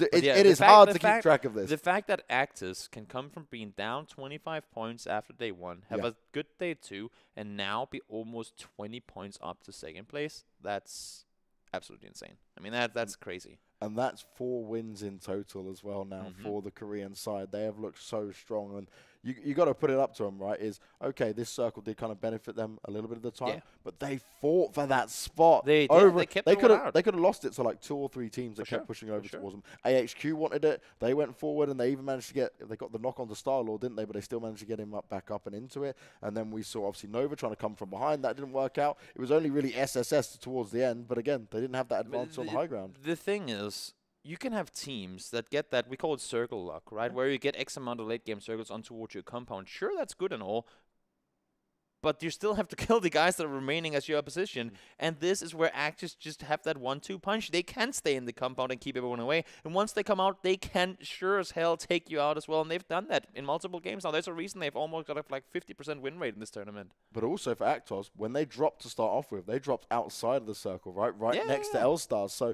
they had to fight to get in there. They made the right decision. It worked out in their favor, and they walk away with the win. We'll be going on to the next round. We'll be going on to Erangel very soon, guys.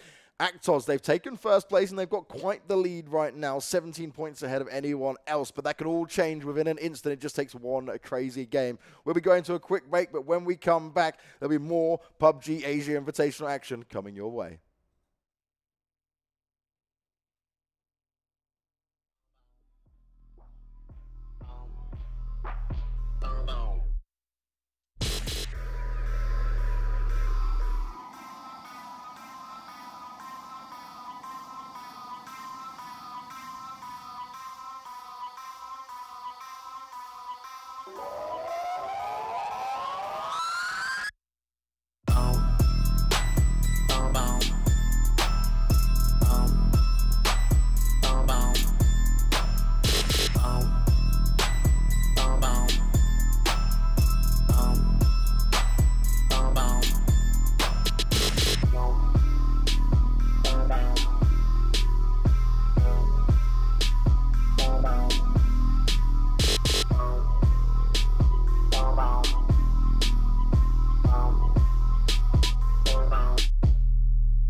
Been a real since my birthday. Stunning on my classmates every first day.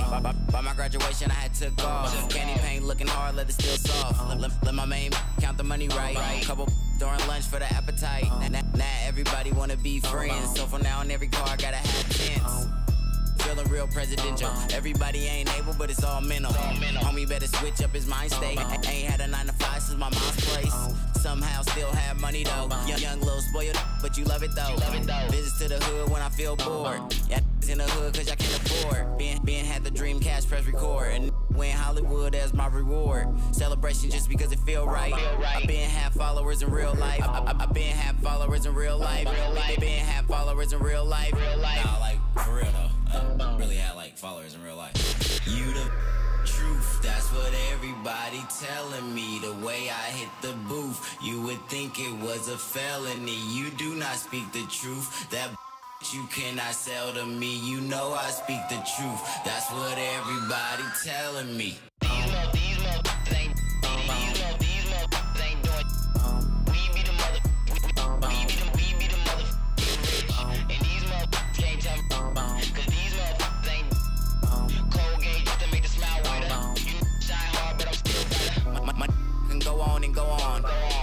And so on and so on. I'm a pro, but I don't prolong or procrastinate. I just perform. So man perform. She got a pretty little kitty and it perform. Yeah, been nasty, been hood, been classy. Ask me about myself, and I might tell you something. But these motherfuckers can't tell me nothing. And these motherfuckers can't tell me. Still the cool green with the ink skin. Been connected, little been linked in. Like I said, I pre-form, y'all just pretend. Been looking sunny. So let my rain begin. You the truth, that's what everybody telling me. The way I hit the booth, you would think it was a felony. You do not speak the truth. That you cannot sell to me. You know I speak the truth. That's what everybody telling me. You the truth, that's what everybody telling me. The way I hit the booth, you would think it was a felony. You do not speak the truth. That you cannot sell to me. You know I speak the truth. That's what everybody telling me. These motherfuckers ain't doing. We be the motherfuckers rich. And these motherfuckers can't tell me. Cause these motherfuckers ain't Colgate just to make the smile whiter. You shine hard, but I'm still better.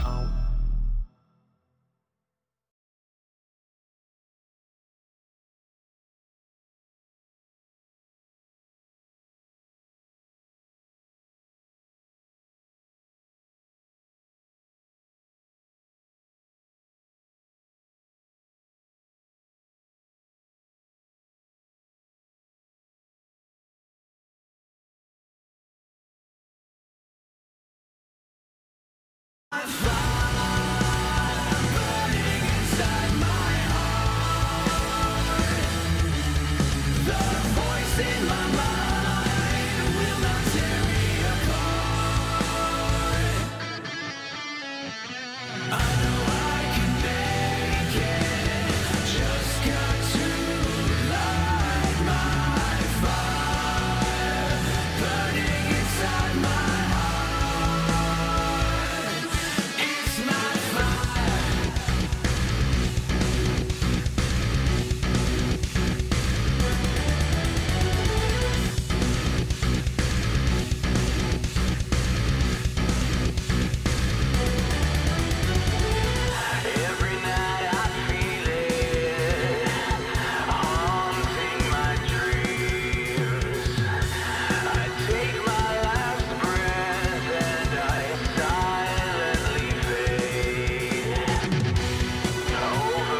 Welcome back, everybody. It's going to be going into round 2 of day 3, and we're getting towards the end of the PUBG Asia Invitational. My name is James Banks. Always joining me is the knowledgeable and lovable Toby as we hit into a round now, which is going to be a big change, at least, again, potentially, if we see another crazy game where L-Stars just can't get themselves back into it. I'm starting to really get nervous for them. It's not like I'm like, oh, yeah, it should be really favored. Like, yes, I want to see L-Stars do well. It's just that the drop-off has been so extreme now. Yeah. I want to see that fiery impact we had on day 1. I think one of the things that allowed for the guys in Luminous Stars to have such a good day 1 is that the Korean teams underperformed. Now they're back in the shape that we know they're capable of playing.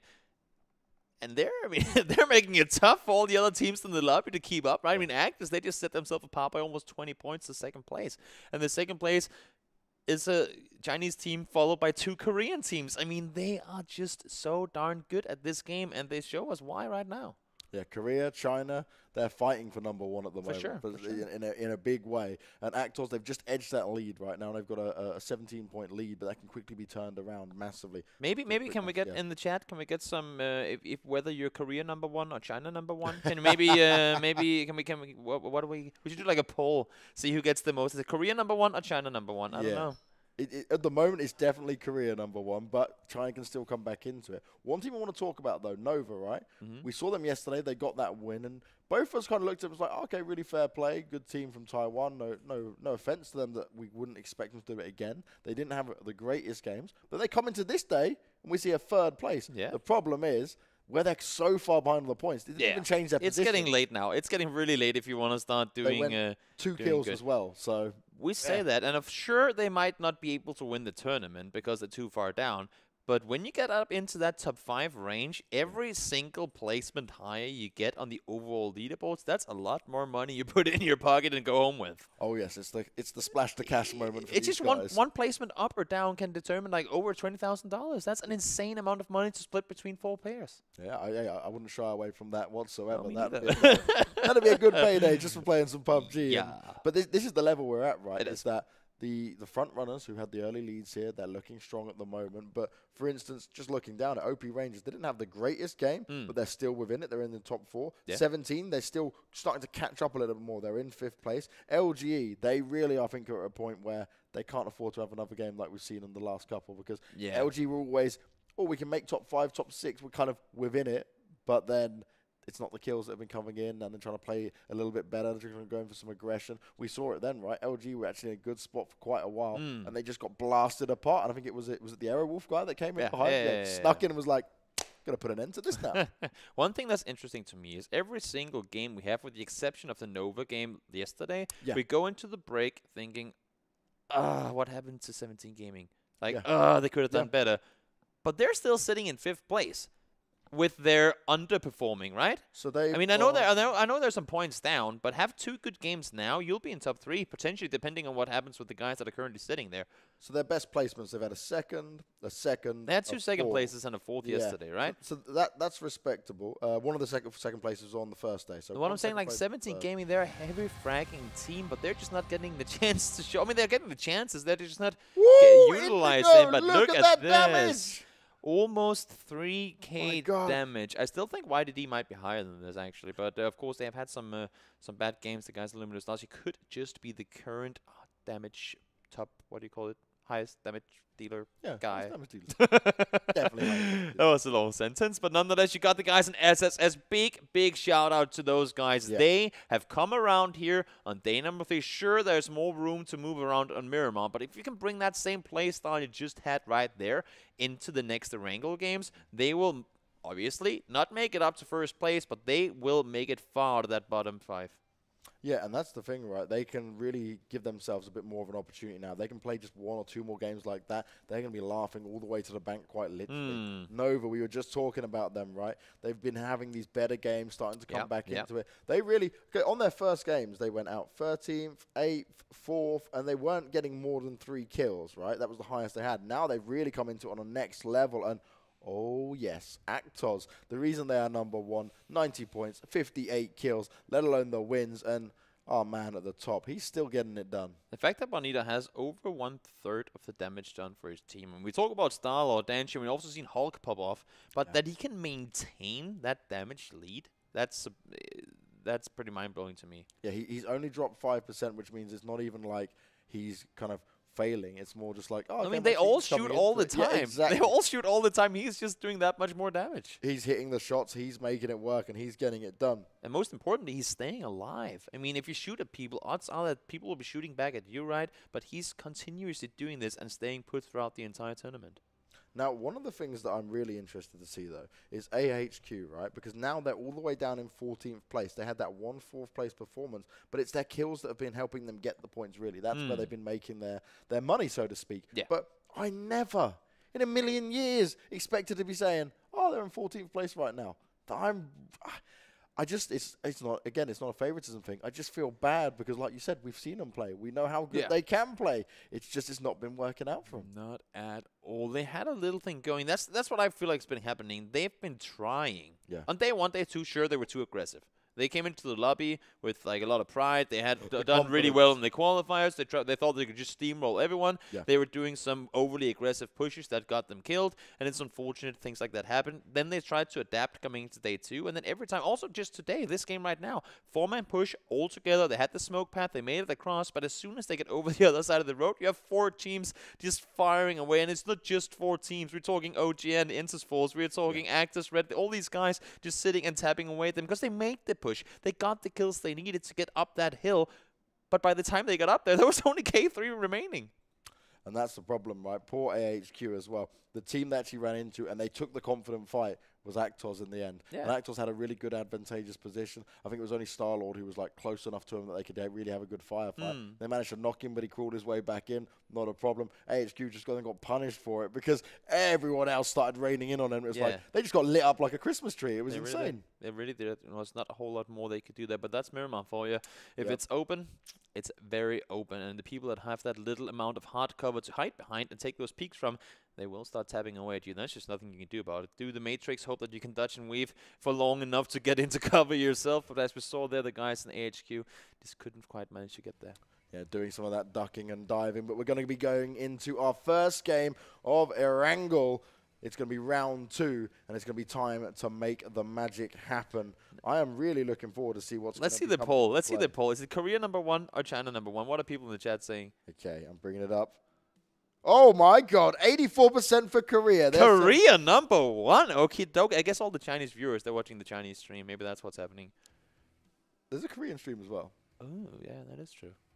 I just think in any case, the game is just about to start. You see it right there. We're going into the 10th round. 3 more games to be played, and now we are over on the map of Erangel. And I'm still waiting for that one of that military base game. We only need 1 though. I don't want to have too many of them because it could get really chaotic. But just 1 military game. And there we have it right off the bat. That's gonna be a military game for you. I want to see right now off the bat. Go. How many teams drop military base? Fast. Go. 5. I'm gonna say. I was gonna say 4. This is gonna be chaos. At least I not hope so, but I think it could be. Let's see just what's gonna happen here as the 10th game of the PUBG Asia Invitational take off. Actos, let's see where they're going. Are they going to go for the ferry pier straight away? And this might be more than 4 and 5 teams going here. Holy cow. This is going to be the area of the map that's been the least contested throughout all the games so far. It's going to be the most contested one area of the map in the entire tournament. I'm going to make a bold prediction here. This could be the fastest game we've seen. I'm going to make a fun prediction. Crazy. This game could go back to the main island. Yeah. Imagine all these people with barely any loot having to make their way back. This is a public game all over again. We have, how many teams do we have in here? 1, 2, 3. It is 4 teams. So Crest Gaming, Rangers, Afrika, and the guy on RRQ are all in here. And for Team and Rangers, honestly, they should back out right now. Rather take that little extra time to run around and try and loot, because this is going to be RNG all over the place. Who lands on a weapon? Who gets fortunate? This is going to be very, very tricky to control. Good thing here for Rangers, though, they were on the ground a little bit further than some of the teams. That means they're going to be able to get the weapons. Already seeing the shots being fired off. Crest Gaming, they're under fire, trying to get themselves down. Afrika, it's worth the shots for Star to take, but he's not going to get anything done just yet. this is madness, and I'm liking it, and I'm afraid on behalf of all the players that are part of it. Fortunately, as you can see here in the mini-map as well, it's kind of as if they've made the puzzle work in a certain way. And oh no, SSS, I don't know where you went. You can hear the crowd in the background as well. They're probably cheering for China, but what I'm saying is you were so good at not landing with people last game. See where it got you, and now you're already losing your first player right off the bat, back to what's been kind of their curse throughout the tournament. Hey, they've been able to fight back from worse scenarios before. Indeed. I'm sure they might be able to try it again, but it's not looking good considering how well of a game they had. We started to see SSS get a chance to come alive once again. Oh, that's a vehicle upside down. Airwolf saying, well, you know what, I didn't really need it anyway. I'm just going to take a run. He's under fire, though, from 2 different directions. L-Star shooting at them. They've taken the crossroads area up there. AHQ have Winner running around in the open. 7C Gaming have one guy running around the open as well. I do not know what's going on here, but seems like everybody has been opted to go towards the military base real early on, understandably so. But also, of course, this military island can only accumulate, only house so many players. There are only so many compounds and loot spawns available, so I'm not sure that half these people will be coming out with the loot that they would have wanted. Oh, that's going to be damage taken down. Winner knocking himself. Oh, guys. I know it's a chaotic game, but you got to keep your head straight. Ambulance looking to do some damage there. Wants to get close range. Doesn't want to play the long range game. They're so close to each other. It's this little, like, who's going to make the beat first? Oh, no. Going to have to get the reload in. Ambulance has got an opportunity here, but he's very low on health himself. He can't afford to go down. He's already lost one of his teammates. How have we not seen Ambulance rest a guy yet? I would have memed that so hard. The Ambulance is here to pick him up, you know? He's like, I wonder if that's his communication. Like, whenever he's running over to his teammates, and not gonna happen. So, down he goes. Unfortunate Armory game. They had a good thing going at the end of yesterday's games, but here on the first game of Miramar, not quite so. Winner knocking himself in that vehicle, not what you want to have happen whatsoever. Trying to crawl to safety, but there's no one around to rest him.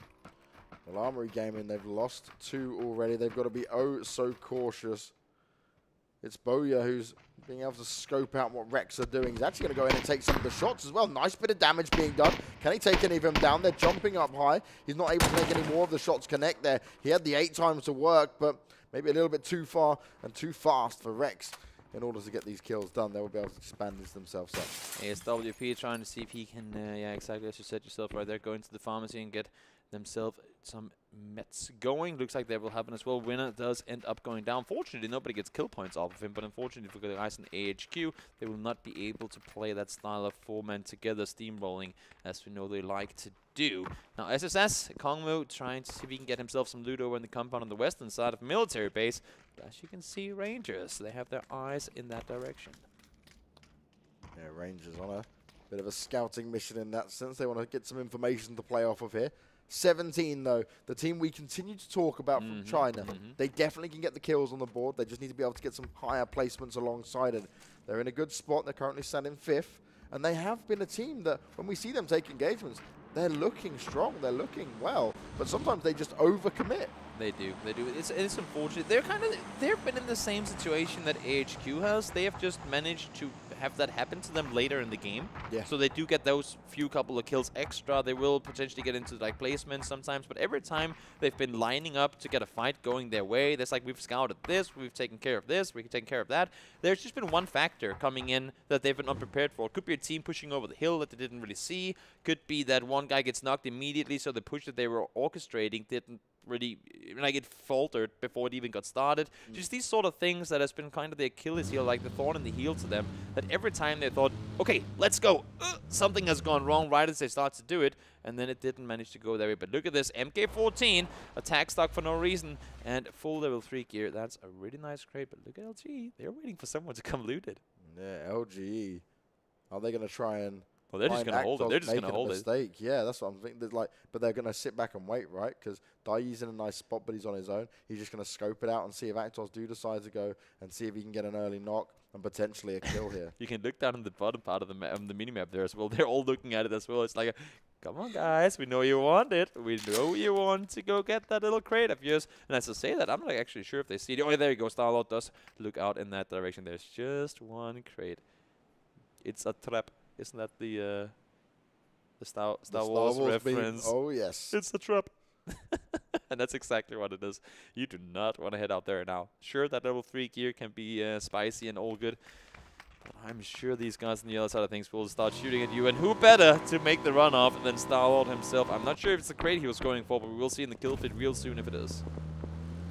YDD got himself up in a car. All of L-Star's now going to be in vehicles to try and gain a little bit more ground here. They're going to go probably Really back good up. Yeah, really good spot they're sitting in. Oh, Star-Lord, hello. Oh no, this is not what Star-Lord needs to do. He's definitely going to be taken down now as well. His teammates are not close enough by. He's going to go in for it, and Yu just pokes out, gets the kill, and will now fall back under cover. He's got the bridge on lockdown. That is the Chinese support coming in there. And look at this, more people engaging. That's LGE out there as well. You can hear the Chinese supporters. Not only are the Chinese teams getting kills, but they are contesting the #1 spot in the tournament. Actos. They are in a very difficult scenario here. Timon does get taken out now, but that's not going to be the end of him just yet. He's going to try and pull away while some cover fire comes in from the rest of his team. Actos never would have expected this. Very split up. Okay, we know that Star-Lord goes in for the scout. But this time around, they didn't just have him on his own. It was 2 players left alone. More shots being fired off here. They're going to go in and finish Timon off, and they just need to be very careful here. We have yet to see Actors have a good game once they lose those players early on. Of course, I was going to say Juanita is still on his feet, but Ahang saying, no, you're not. It's going to be a headshot with the Mini 14. Good shots coming in, and now he's just waiting for Danchi to come up and make the rest. He is up there. He's starting to take damage already. Win taken down as well from Pure Boy. Finally, we see the guys in Crest Gaming getting in the action too. And we say about the crate being the thing that was going to bait him out. LG didn't even need to wait for him to come to the crate. Nope. It's actually Actors that just played straight into their hands. And it's interesting because L-Stars were sitting on the other side. They got themselves a knock onto 1, and then you have LG just completely swarming them. Timon did go down, unfortunately. But look at this. The nades are cooked, and they will be thrown through the window as well. Just above Danchi. Will fortunately be able to stay put, at least for now, but more fire is coming their way. Very close there with the grenades. Good use of all the equipment and utility that the LG guys have. They spot him out 1, but that's brilliant! The first team eliminated the #1 team, Actors. LGE getting it done. They did manage to get 2 kills, but this is exactly what L-Stars needed. As I say that though, YTD goes down, Easty gets stuck, so that's going to be L-Stars. Out in 15th, it's #1 and #2 teams are the first ones to go. For the Korean teams that are right down there, this is what they need. Them seeing these 2 teams get eliminated immediately, they need to utilize this. OGN enters, they are up there. OP Rangers as well, 17 Gaming in particular. This could be the game for them. OGN enters 4, so probably looking at the score right now and thinking, okay boys, time to play our smartest game of PUBG ever. We can get this done. While Crest Gaming eliminated next. RRQ getting it done. Getting themselves into the fight, getting themselves available to work the advantage here. Oh, they're right close to each other. Fighting coming in, they're right on top of each other. RDK trying to come up and do some damage, but there are simply too many RRQ players around him. And now we do see the guys in RRQ getting in the action. I believe that's their 7th kill this game already, and there's still 12 teams alive. That was just absolutely chaotic. I don't think they obviously eliminated 1 team and were like, oh, okay, cool, we're going for the loot. And all of a sudden, Aerowolf pop out of nowhere, and they're on top of it. Now look at where the circle started to move in. It's still very focused across military base. Afrika actually in a really strong position. They're just like, you know what? You guys can go out and fight however much you want. I'm going to stay down here. And seeing the new circle, I just saw the edge of it. I might just think that there's more landmass on the northern side of the water than the southern. Oh, maybe that's not. Maybe it's not, because it's, you can see on the edge there, the white line on the minimap. I'm trying to do the math here when we're not seeing the map itself. I was like, are we actually going back on the main island? Because LGE with this position on the bridge, they would be all into that. Yeah, that would be huge. I imagine the kills they. It is pretty. It is not at all even, actually. Sorry, I misled you. It's all right. I'll allow you to do it. We're going south. It's going to be the southern island. We can pretty much confirm that now. But SSS, look at this. Still 3 guys alive. They lost 1 guy early, but they're sitting dead center. They have the chance now to make something off of this. They got a 2nd place last game, but now we're in the situation that they need to do what Actors do so well. They cannot just sit around and wait for more circles to come. They need to constantly keep people at bay. Jabba, nicely done, long range. See, they know what's up. Eska taken down. That's going to be one of the main men from Rangers, their in-game leader, that is. taken down in the early stages. This is good to see from AHQ, though. They're actually getting some kills up on the board. Pistol Man, Crazy Sam. Pistol Man, Crazy Sam, indeed. We did see a bit of that crazy clock action yesterday coming to We play. did. I don't think it was Crazy Sam, but it was pretty insane to get a double kill with a Glock. That's not something you see so often. Armory Gaming as well. When they get into a game, they get some kills on the boards. Now, okay, there's only one of them left alive, but I'm never going to take him out of this just yet. He has been spotted out by UU, though. Yeah, they're just waiting for him to leave that shack, and if he's not going to leave, they're going to nade him out of there, that's for sure. Look at how many teams are low on players this early on as well. We said this game could be potentially quick. It was the Chaos game, right? I mean, it's military, and now that we've seen it, it's all good fun. I really hope for the integrity of the tournament that we don't have any more military games after this one, because as fun as it is to watch, as much do I want all these players to have a fair chance of doing their best to win the tournament. And sometimes, I mean, with games like these, with so many people dropping off spot, like places they don't normally go, that's just chaos. And you can't really thrive in chaos. I mean, some can, but most people can't. Enters Force, though. Look at how they position themselves. Might be able to catch LGE unaware as they've made themselves just over a bridge. 61 is taking these shots aggressively, and I would say it's a good idea, but he's the last remaining player on his team. This could go both ways, honestly. Now he's going to nade. This is going to fly into... I'm not sure. Look at how much damage is coming in return. These are some crazy, scary peaks for him. Only 10 bandages available. You need to play it safe, buddy, because if you go down, your entire team does as well. And this is what I was worried about for LGE. They crossed the bridge. Enters Force were looking for him and waiting. The painkillers are going to be popped as well. Both three players have gone across. LG now going to move themselves just into the circle. I like the spot for Enters Force. The way that they've split up on the hillside here, they're taking the high ground, they can scout out, they can get all the info they need. Only thing they would really want to do here is eliminate, or limit the opportunity for the guys in LG to rotate around. Now they do see that happening. Unfortunately, could be stopped at some point soon. Libro now from 17 Gaming taking shots as they're trying to make their way inside the circle too. Yeah, you've got almost like a little bit of a unfair push here. Look at who's third partying, as always. Afrika. It hasn't been this unfortunate because they've kind of been trying to do what actors have been doing successfully. They just haven't had success with it. But as I say that, though, Mosa does go down. Style with the SKS securing himself a kill there, but there are way more people to be found. Let's see, Libro making the run on forward. They've heard all the shots. They heard the commotion down there. They know that Afrika Freaks are down in this area of the map. But do they want to take the fight and potentially get the kills, losing players in return? Or do they want to run off into safety and maybe survive for a few more circles? They have the chance to decide for themselves right now. They are inside the circle, but let's wait and see what's going to happen. Milk now in on the action again as he gets the knock for the guys in the action. Milk wanted to play the long-range game. Let's see if he can do any further damage here. This circle is looking really strong right now. Afrika finally been pushed out of it. They've got to be aware of 17's position as well. They're going to be potentially walking into AHQ, though, who have got a good spread, and you can see they are looking around everywhere. They're not fully understanding exactly where every single team is right now. And as this gets closer, they will have a good awareness around it.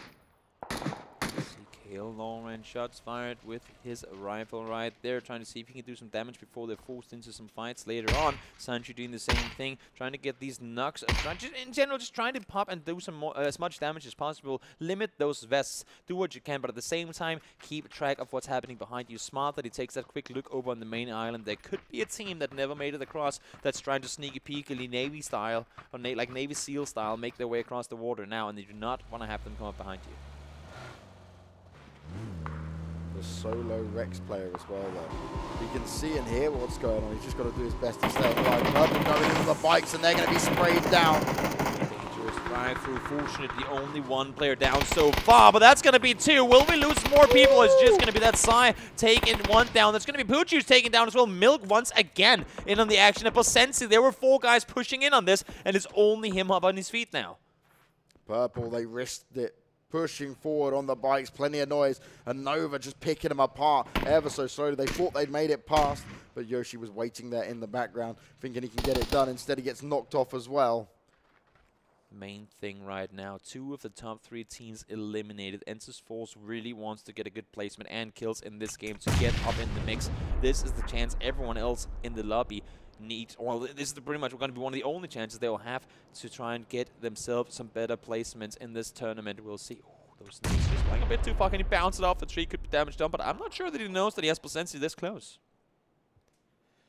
Just on the other side of the hill, you see the other guys in Nova carefully and cautiously making their way forward. They know what's at stake. They had a win yesterday, had a good third place game in last game as well. If they could get going now, they were sitting, what, 7th place coming into this game? They could easily make it into the top 5. Purple, he knows he's surrounded. So he's going to try to push up a little bit further forward. But they've got to do this as a team. They don't want to afford any potential man losses. They're in a good spot right now. And this is a couple of good games in a row for the Nova team. And like we said, right, we didn't expect them to be able to kind of keep this up. We didn't think it was going to be a long-term thing. But Nova, they've really come with their A game here on the final day. Up by himself. This is going to be important for him, and he does get the finish off. Really, really lucky that he spots Anini on the backside there, because he was not aware that he was that close. But good info coming in. Now 17 with the shots fired. They heard the commotion, and they're going to make a move on this. Yeah, 17 know they need to react. The points are so vital for him, and Nova heavily under fire, heavily under pressure. Yu, he's going to be the first one knocked down, but will they be able to finish him off? Sai and Poo Poo Fish is coming up. Smoke's going to go down as well, but as it happens, the spray comes through. 17 are hungry for the kills. The nade's going down as well. This is absolutely brilliant. Good teamwork coming out here from 17. The crowd's going wild, as you can hear, and this is why it is all coming down to this. Sai, what can he do? Spots him out, but he can't react in time. Didn't expect that, and maybe a bit of an error for Nova. And this is exactly the 17 gaming we've seen before, and that we know. Give them 4 guys up, let them have a controlled fight together, and they will more often than not come out of it with all 4 guys alive. Gabba, all by himself, last remaining player for Sun Sisters, trying to say, Dai, can you just not go inside this house? I really don't feel like shooting right now. I have like a good spot on the edge of the circle. Could you just like can you just let me have this, buddy? It's not like we're gonna win the tournament anyway. I have my friend in Gabba, and I have one more guy in Crazy Sam. This was our house. Can you just go away? It's like we were here first. We were here first. This is our place. I'm not down to contestants right now. We already have 17 gaming on the east side. We don't need you in our house too. Enter's Force still making their run up. This is two of the teams in the top 5 potentially running into a fight here. Mental and Babo could be in for a rough one. They're the last 2 remaining players for OP Gaming Rangers, and they have all the guys in Enter's Force coming their way. Yes, Yeongjang has to be really careful in that position. He's got 2 players from the Rangers team. The last 2 left alive, just looking down them. Now, they're not going to engage straight away because they don't want to risk it. They need to stay alive. They need to get as many points as possible. It's really important for Ents as well, especially as their biggest 2 competitions have already been eliminated. This also for 17 gaming. This is the time where we've seen them go out. They will get those early game kills and then things fall apart. They need to play it smart. Oh, just a foot spotted on Babo. He is in all worlds of trouble. Son Yang cooks it. He throws it, and just on the other side of the tree. But they'll give him the audible cutie push up, and look at who's pushing as well. 17 gaming making their way up towards the guys in LGE. LGE not in a good spot here. They've been pinned down. They haven't got much cover to work with. Yaks chimed in as well onto Rangers. It's all popping off across the entire map. 17 looking to put an end to LGE. And in the meantime, SSS are taking all the damage as well. All the pain is going their way. And 17 looking strong. Gabba, what can he do? Spraying it through, looking on the window, trying to jump up high. He needs to find some cover. He wants to stay alive. But LGE, they're on the hunt. They want to finish him off, and they will be eliminated in 9th place. Not only do 17 gaming win that fight, they also managed to keep all their players alive. Milk, once again, the third-party action coming in from AHQ, able to do so. And Libro should be able to get back up and get rest. You see Milk's position, he's not able to spot them over the hilltop. Their shots are fired in their direction, but should be able to get the rest up. 17 gaming in an 18-player lobby with 4 players alive at this stage in the game. They're inside the circle as well. If they can make that push across to the southern side and AHQ aren't able to pick them completely apart, this could very much be the game they've needed. Yes, 17 have been looking for an opportunity like this. Currently sat in 5th place. They needed a high kill game win to give them an opportunity to get into that top 4, top 3 overall position. But Enter's Force, they're still up on this, right? And they're currently the ones who, if they get this, this is a whole different game changer for them. Same thing for OP Gaming Rangers. They still have Mental alive. Solo player remaining for their team, sitting in the top and 4th. They need not only a lot of points here, but he also we still have 2 more games to go, and if they can like narrow or make the gap smaller between them and the 3rd place team, that's really important. So Mental, you gotta stay alive for a while. Now you get the circle. Let's see what you can do with it. Now 17, the circle is a little bit further away for them. They've got to find their way in. AHQ shooting down on them. Interestingly enough, though, Afrika's still in it, but they've been so quiet. There are 3 teams in this lobby that are solo players. Everyone else is either 3 or 4 guys alive. That's impressive considering the area of the map that we're in. So many teams, they lose 1 or 2 players either trying to get to the military base or try to make room for themselves. Here, most of them have managed to stay put for a while. You see this. SSS, Rangers, and the guys in Armory Gaming all with 1 guy waving the flag saying, just top 4, just top 4, just top 4. General Gaming from Armory Gaming. He's somehow been able to stay in this no matter what. All of them coming in here trying to pull off SSS. Yeah, 61 UU. He's just going to be trying to do a little bit of damage if he can, but it's not going to be possible. He was completely surrounded. He was locked down, but Yak, he's seen what 17 are up to. Takes a few pot shots, but doesn't want to stay around there for too long. He is a little bit further away from the rest of his team, but he's got the information now, and they can work off of that. Right now, the 17 Gaming, not only do they need to make some room for themselves and get ready to crowd across the road, they need to watch out for all these solos. As I'm saying this, General Gaming, are you going to peek that or are you not? Libro, you cannot push into this alone. You need some cover from your teammates. He spots him and he knocks him. Will he be able to get the flush? Yes, he will. This is what these solo players can do to you.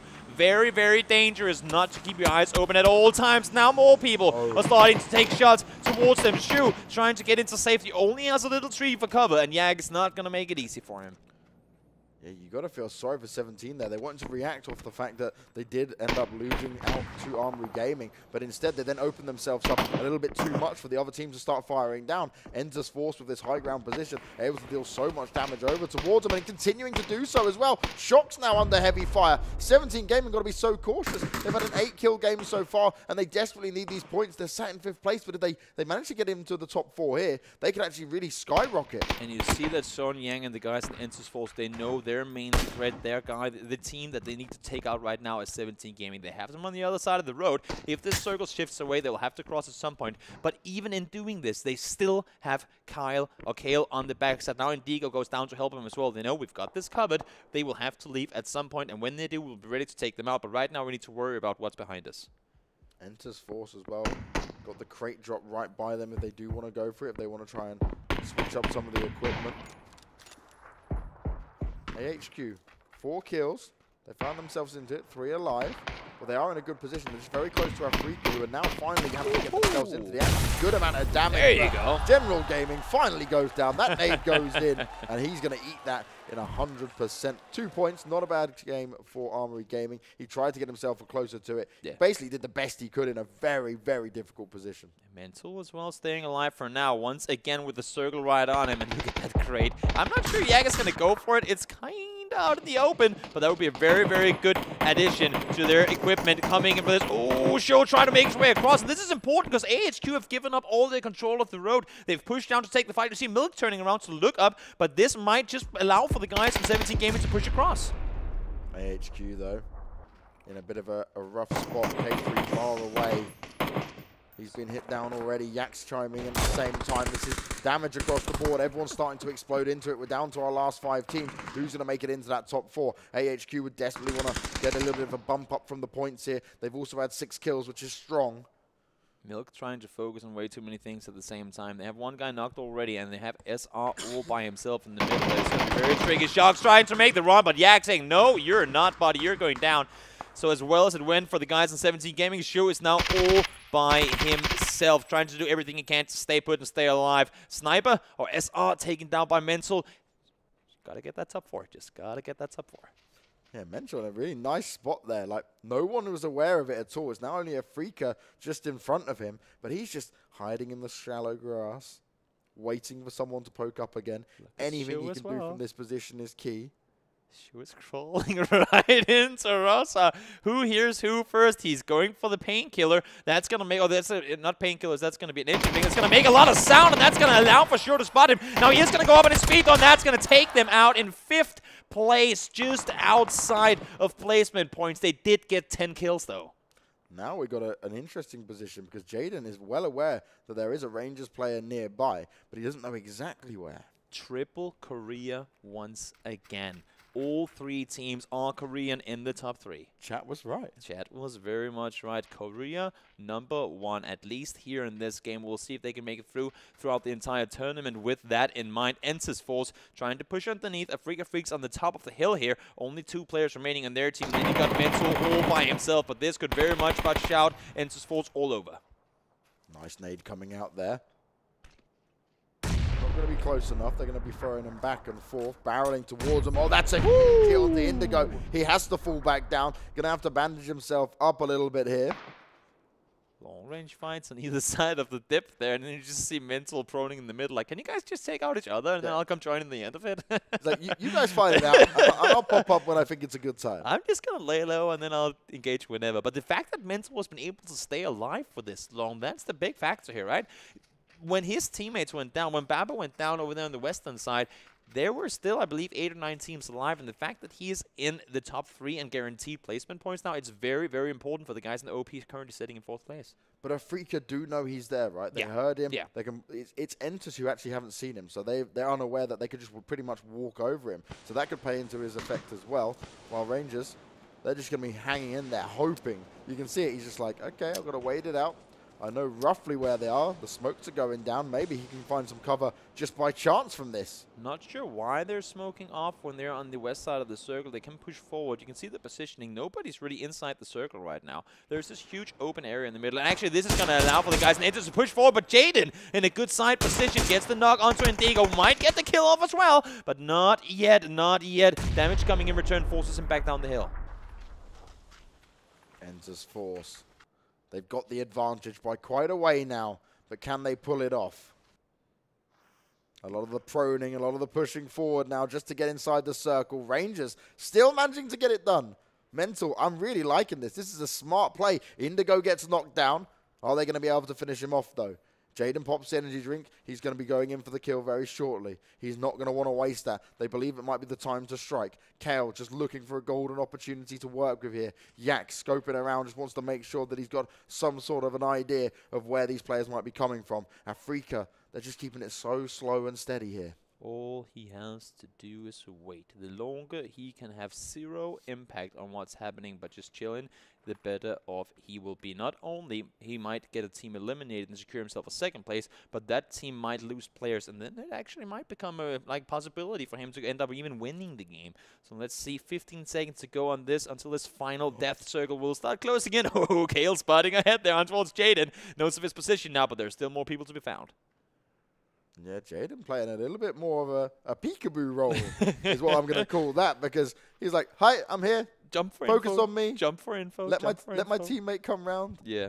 That's what they need to do. I mean, 2 guys on one side. You have Mental just chilling in the middle, and then you have all of the guys in Ensis Force on the opposite side. Everyone's down on their chest. This is possibly the slowest game or ending to a game that we've had in all of the tournaments so far. And you can see it why. Right now, all these people know what's at stake. They all want to get this victory. It's so crazy how close Rangers are as well, right? He can see what's going on, and he just needs to keep pushing forward because no one's looking at him just yet. Now he goes in for the kill. He finds himself the first, knocks the second. This is looking crazy. How much can he get done? But he gets eliminated. They finally take him down. It's Entus who certainly have the lead, but it's just a 1v1. Yak gets it done. Entus Force take the win, and they are going to be so happy with that. Did Mental almost throw that one for Ensis Force or taking down 2 guys well sprayed in the end. The circle would get the better of him, but nice try. In the end, though, Ensis Force with a 2nd win of the tournament. And once again, it's Korea all over. Oh, yes. Twitch chat, you were right. Korea is #1, at least in this game. And that is now 2 Korean winners early on here in the final day. Actos, L-Stars, they went out so early on that this has given Entus Force the golden opportunity that they wanted to push their way up in points. Now, they only have 5 kills there, right? So it wasn't a high kill game win for them, but they get the 8 points for the win. So this should give them a nice little buffer here. Not only did they, you can say, get 50 points, because that's a lot, but the fact that both Actors Red and L-Stars got a big fat 0. Maybe actually, I think they got 1 or 2 points in kills. But nonetheless, that's a big bounce up for them that they very much needed. And remember, OG and Entus Force before this were on 73 points. So if we do the quick maths, they will just about narrowly push their way closer. They'll just be outside number Very one. much within reach. Yeah. So what I'm interested to see Open Gaming Rangers getting 3rd place in that game. I believe they have 3 kills as well. That's going to push them even closer to L-Stars, who currently sitting at 73 points. 17 Gaming too. They might not have gotten placements, but they got 10 kills. That's a lot of points as well. If L-Stars cannot get back and get things going in their favor, they could be outside the top 5 by the end of the tournament. You'd hate to see it, right? 17 Gaming were looking so strong across that. They just got pinned down right towards the end. It didn't work out for them. And you got to say, 17 Gaming, I was actually going to be pegging them when we started to see that go down. That this could be your time. This is the chance. This is it. And then it was that Armory Gaming moment where he was just hidden away. He manages to take one of them down, and they just overcommitted to try and finish him off. And it was just like, oh, we will get him. But then they just opened themselves up for everyone else to rein in. Their main issue right there was they had a really good spot on the northern side of the road, but the double hard shift first, there was including a little bit of the road in the grammar house that they were in, and then with the next circle shifting out down to the southern side, which was expected because they would need a very hard shift to be allowed to stay up on that northern side of the road. But that push across simply made it impossible for them to get the victory. Losing 3 guys in the push and 1 guy in the shack fight there, and then 2 guys in the push across, and then you have Shu all by himself. Really hard game to win. You know, if you're Mentio at that point, you probably thought that was in grasp, that was in sight. Yeah. He popped up, he dealt the damage, he managed to knock 2 of them. He knocked 2 and he finished a guy as well from Freaka. And then all of a sudden, it was like, oh, nope, there he is, and everyone was on top of him. It was almost, if he'd just given him an extra second, he could have tried to prone back down or run away because they all popped off at the same time. And at least he did the best he could in that scenario because he managed to stay alive so long. He was just very cautious. And it was amazing how close he was to Enter's Force at that point. It was like literally side by side. He did like 300 damage in the matter of 5 seconds. That's Pretty impressive by him. But in the end, it would be the guys that Enter's Force securing themselves the win. And that's going to change up the leaderboard. Probably not position-wise, but at least made things a lot more closer coming into the final 2 games. Especially at the top as well. I'm going to wait for the scores to come in. Hopefully we'll be able to see exactly where people have got. So we know Actos will still be in first place, right? They won't have been beaten out to that. But this is going to be maybe like 2 or 3 points between it. And here we have it on your screens at the moment. So Actos, they're going to be in first place, but we'll start at the bottom of the table. The Japanese SSS, they've now gone all the way down to the bottom. Hate to see it. They had such a good game 1 on Miramar, and I said if they can get the same thing going on the Wrangle, would be good for them. Unfortunately, this military game probably throwing them off a little bit as well. Unfortunate for them, they didn't work, losing 1 guy in the early compound there. And then they got across. They had a good position on the other side of the water, but just so many teams swarming around them could not handle the pressure in the end. And here we have it, a double Korean, then double Chinese for the top 4. Actors have got 91 points. They walked away in that round with 16th place finish, so they were the first team eliminated with 1 kill. Then Enter's Force walked away with first place and 5 kills, which sees them on 86 points. They're just 5 behind. With that 10-point second place game for Freaka Freaks, they have made their way onto the 2nd page of the leaderboard as well in 7th place. All of the Korean teams now are sitting in the top half. That's impressive to see, and it's just a big shout out to the region. You guys, you know what you're doing. Also, Aerowolf, though, they impressed us yesterday. They started engaging a little bit more, and today they've managed to keep that up. They're certainly playing a very fast-paced style. They're going in for the kills across the board. If they just get a couple of top placements now, like maybe even just hitting that top 4 once or twice on the last 2 rounds, then they could be really in for the win. But it's round 11 coming up next. We're going for a wrangle once again. We don't want to see a crazy military one this time. Now we've had it. It was fun, but let's not have any more of them. We're done. We enjoyed it. We got what we wanted, and now we can get out of here. It's round 11 coming up, guys. We're going to be going to a quick break, but when we're back, things will be going down once again. And my, oh my, we keep saying this leaderboard. It keeps changing around the Chinese and Korean dominance. Where will it go? Will it continue, or will we see a different winner like we saw yesterday in Nova? Time to find out soon. We'll see you shortly.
2 rounds down and 2 rounds to go before we close up and declare who is going to be the winner of the PUBG Asia Invitational 2019. My name is James Banks and I'm joined as always by Toby, and we have had more than just some exciting games. We finally got the military-based support. We've asked for it across all the days so far, and it comes on the final day, and it did deliver a lot of crazy action. I just wanted to see what happened. If the first circle showed military, I was just curious to see how. It right on dropping. I was just curious to see how it would impact where teams would go, and it did do exactly what we expected. Chaos from the very start. Fortunately, surprisingly, actually, very few fights happening in the military base itself. Teams kind of managed to find their own spot and then back off individually. Only a Freak of Freaks ended up staying in there for a little while longer, while everyone else was fighting out in the round there. And they didn't really like fight people away either, right? Like everyone just left. Everyone just went, okay, we'll just let's not stay here. They saw the drop and they were like, yikes, let's not do this maybe. We're all getting to this point where points are needed so desperately. We don't want to make any too big mistakes. But who did make a big mistake? Actos. First team eliminated. Yeah, that's you not would good. have never predicted that. That Not was at for all. sure. I mean, they went into an area of the map where they don't normally go. We saw them drop out and around the area of Ferry Pier. They tried to make their way across the bridge there. And I thought for a second, because they were sitting with LG on the other side, looking down towards that crate, and I was like, please don't go for it. Please don't go for it. When I saw Star-Lord going out in his bike there. You're like, but he's, scout time. Yeah, but then he was like, okay, he's going across the bridge. Makes sense. But then all of a sudden, the fourth remaining player from LG just sitting over there waiting. And from there on out, everything just fell apart. Yeah, LG just started to swarm him at that point. Yeah. We both said it right. We're like, oh, okay, the crate's down. That LG's just going to wait for him and then take him out that way. Star-Lord then was like, nah, I'm not going to be baited into this. We're like, oh, okay, cool, this is going to pan out quite well. Yeah, and then all of a sudden, just chaos explodes. But then LG, right, they were looking like they were going to be in a really nice spot for this game. And they pushed over the bridge, they got themselves into the corner, and then they just got obliterated once they started to push in. Yeah, not a whole lot more they could do, unfortunately. But there's still, as you said yourself, 2 more games to be played. So still a chance for the guys in Actus to maintain that first place. But then again, I mean, people do tend to fall under pressure. Everybody knows that they are the team to beat right now. So believe me, OGN, L-Star, 17 Gaming, all the guys, OP Rangers as well, they'll be doing their very best to tear the Tide down.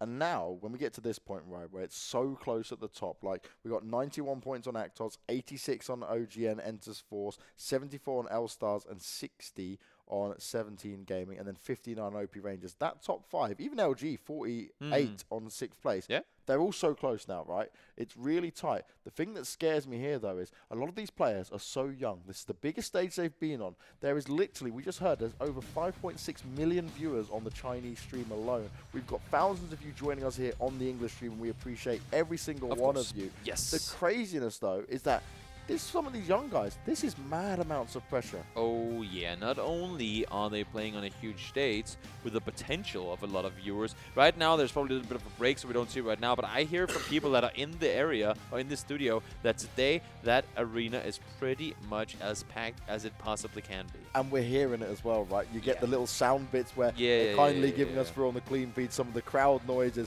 And every time, admittedly, it's very Chinese biased, but you expect that. They're in China. And this is China's #1 team in terms of points at the moment. And as much as you want to say, oh my god, it's amazing that YDD has almost 40% of the damage done for his team, as scary is it too.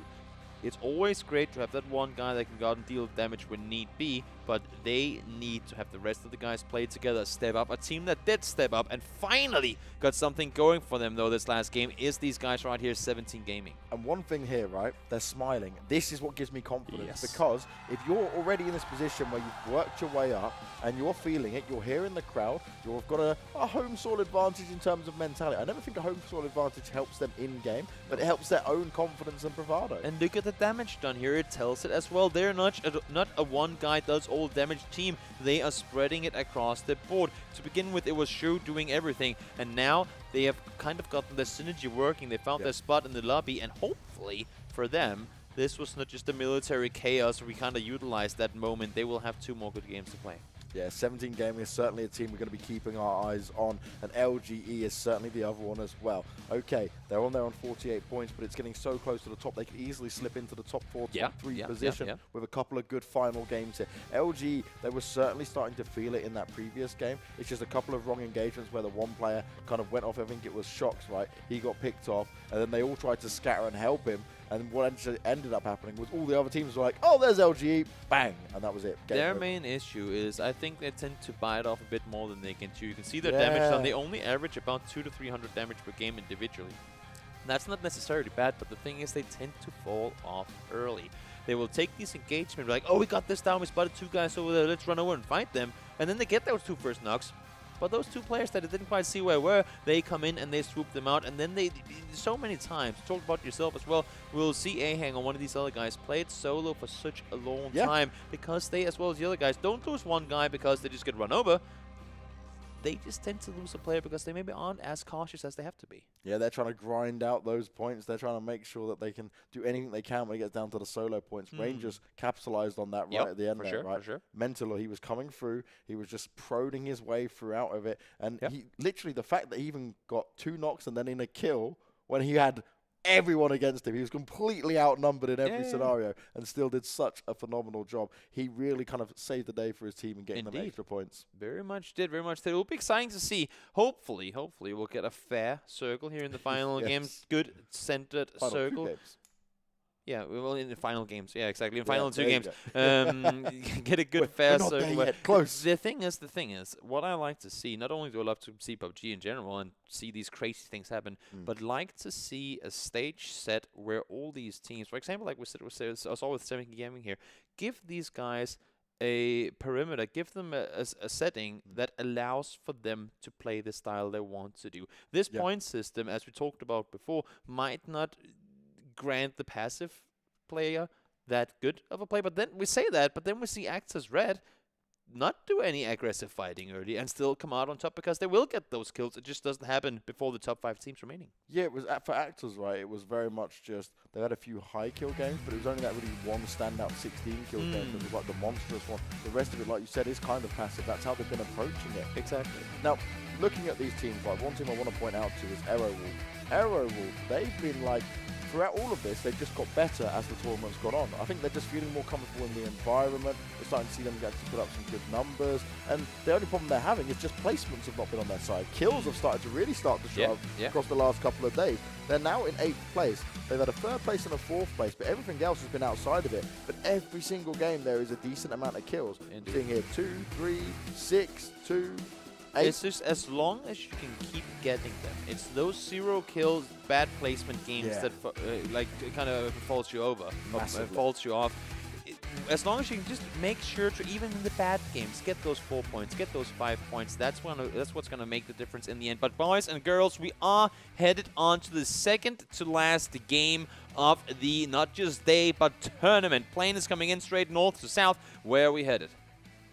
East. Ooh, I like this. We've had one of these previously. We've had one game like this previously where nobody went Yasnaya, and then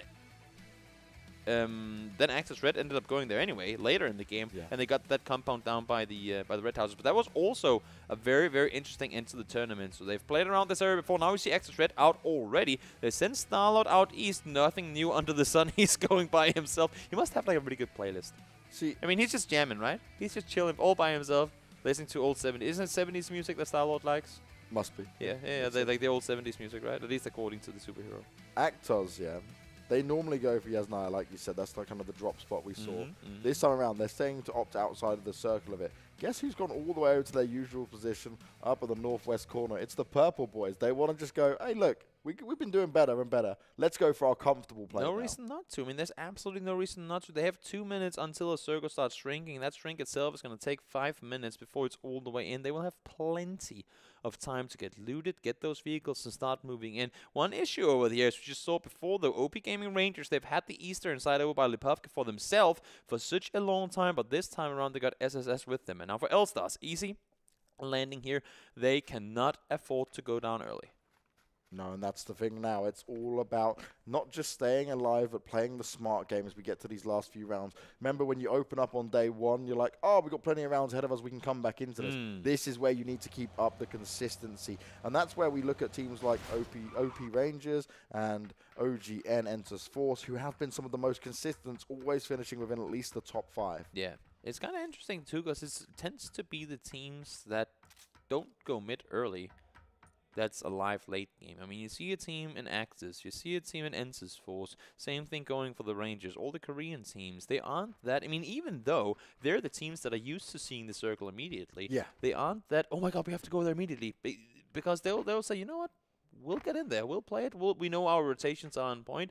We'll spend that 1 or 2 minutes more looting so we know we're ready for a fight late game. They will have those extra nades. They will have those extra meds to sustain whether they have to take a longer fight or whether they have to sit longer in the blue to make the rotations clear.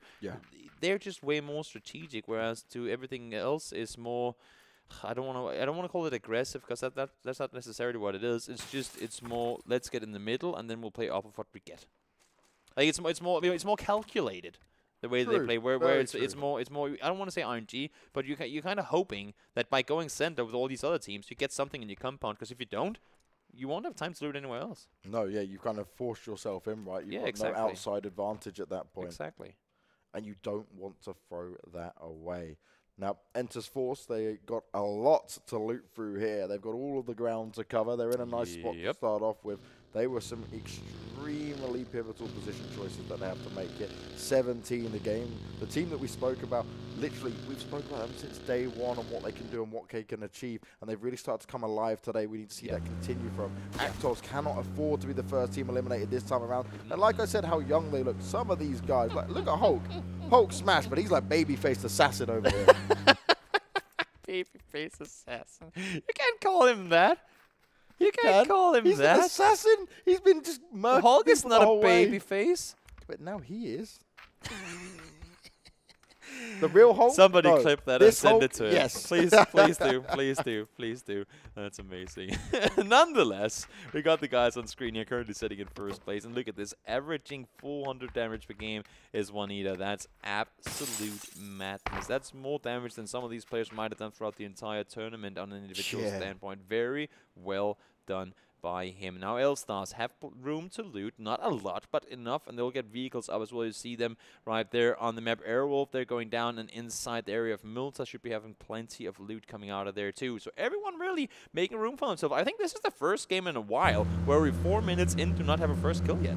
Yeah, actually, we've always had at least some sort of accident. Some sort of accidental landing on top of each other or knocking yourself with a vehicle or something crazy happening. But everyone's alive now, and I think that also sort of showcases the whole, guys, there's 2 games left. We cannot risk going down now.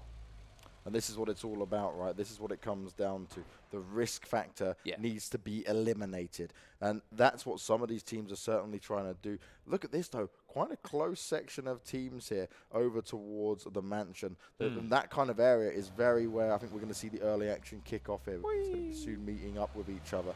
Actors, though, already, they've looted up, started to make their move over. They opted to go a little bit further outside the circle. Now they're going to go and regain some of that ground. And they could find themselves now, loot-wise, in a better position than a lot of these teams. Indeed, indeed. Ensis making their rotation on in. There's just nothing new under the sun. They've been doing these rotations all tournament long, and it's been working. There's a reason you see all the Korean teams up there in the top portions of things. Only team that's been kind of falling off in that regard is the guys in the Freak of Freaks. They've been unfortunate and got out early in some rotations they've had. I don't know if it's because they haven't done the rotations. I mean, it's obviously what it is, but it's not that their rotations themselves haven't been good. It's just the time at which they've tried to do them. They've run into other teams. They've tried to go in for positions that are already taken, and then that's kind of held them off. Whereas to the guys here on screen, oh, that actually is a Freaker, sorry. They're now in a good spot, trying to take what I like to call Pride Rock. Watch out, you don't want to fall down there. That's going to get you knocked for sure. Pride Rock, now I'm just thinking of Afrika holding up one of their teammates, like the lion. And then just push it over the edge. Send them off. No, that's more of a We Are Sparta kind of deal. You can, actually, there's a new emote in the game where you get like that kick thing, but I don't think you can actually kick people away. That would be fun, though. Like just get off here. Get off the rock. Get off my rock. Someone hasn't picked up a weapon yet. They come at you with a pan. You just kick them back. Just and then kick them away. Down. Go away. Go away from me. Milk once again tapping away. He was a force to be reckoned with last game with that Mini 14. Really, really made people play. I believe he got 5 kills for himself, but not only just 5 kills. Majority of those kills came in at points where the other teams had no idea where he was. Now Ensis, though, making their run up, and this is a team that needs the points. L-Stars up against Ensis early on, and look at this. They're not fighting this. They're moving back immediately. Yeah, they can't afford for a player to go down early on. This is not looking good for Ensis here. Already down to 3 men. That'll be the first engagement coming in. Kel's going to back away. He does not want to take this fight. They don't have the rest of the team there just yet. Indigo and Yak are going to get themselves into a nice bit of cover position. They're going to hold back in this compound and hope that L-Stars might come to them. But I like this. L-Stars has not either been a team that's gone fast center early. Now they went center surprisingly early. Ensis Force has never been contested in their rotations early on. Now they said, you know what, let's take this hill formation. It's a really good spot to sit in. It has been kind of nerfed with the compound that was added just south of the road, but it's a very good spot to be in, and Ensis Force was not expecting one there. You're so smart, Toby, as well, because it's so true. Aww. And I mean, like, I just had a massive realization when you said that, because a lot of Ensis Forces, they avoid the early engagements, right? Yeah. They try to stay super passive with it, only do what comes to them. My lord, wow, that's a this southern is a hard shift. Look at this. There's so many teams up on the northern side, and one thing we know is horrible. That is the area around Lumber Mill. It doesn't have the name on it anymore, but you know exactly where it is if you look on the map. Really hard place to play around. I like to call it the Miramar of Erangel. There are so many timbers rolling all over the place. It's practically impossible to bring in your vehicles, and everyone notices they want to get down there early. Yeah, and this is the thing. Actors were actually the furthest away. Now, Milk might be able to hear him from that distance. Might be a little bit too far, maybe. Maybe yeah, don't shoot. There's no reason to give up. I mean, sure, K3, he's close enough. He can take some shots, but there's no reason to give up your position and potentially get taken down here. Timon, though, Miles out in the open, and we've seen this before. He has been deadly when he's been able to get those DMRs and play it into the late game, but once again, LGE loses a player early on. Yeah, not ideal for LGE. This was their chance to come back into these last couple of games here. Going down a man early on is not what they would have wanted here. Actors still making their long rotation round, and they're going to completely reposition themselves over towards the east side of the circle. As Nova jumping in there. Star-Lord's got to be careful. He's taking further damage again. Can he stay up? The Super Scout manages to get it done, and the rest of Actors, they are following just back behind him. Star-Lord's jumped into the water. He's looking for some serious cover. He's like, I'll just swim away, baby. I'm becoming a fish for a second. He could not turn that vehicle fast enough, a bike fast enough off, and now he's making the run. But look at where he is. Poo-poo fish. They should be swapped around here, right? Because the fish should be in the water. But nonetheless, Star-Lord doing everything he can to pop and weave and make use of the aqua around him and tries to get inside of Lipovka. It's going to be really tough for him to get anywhere, though.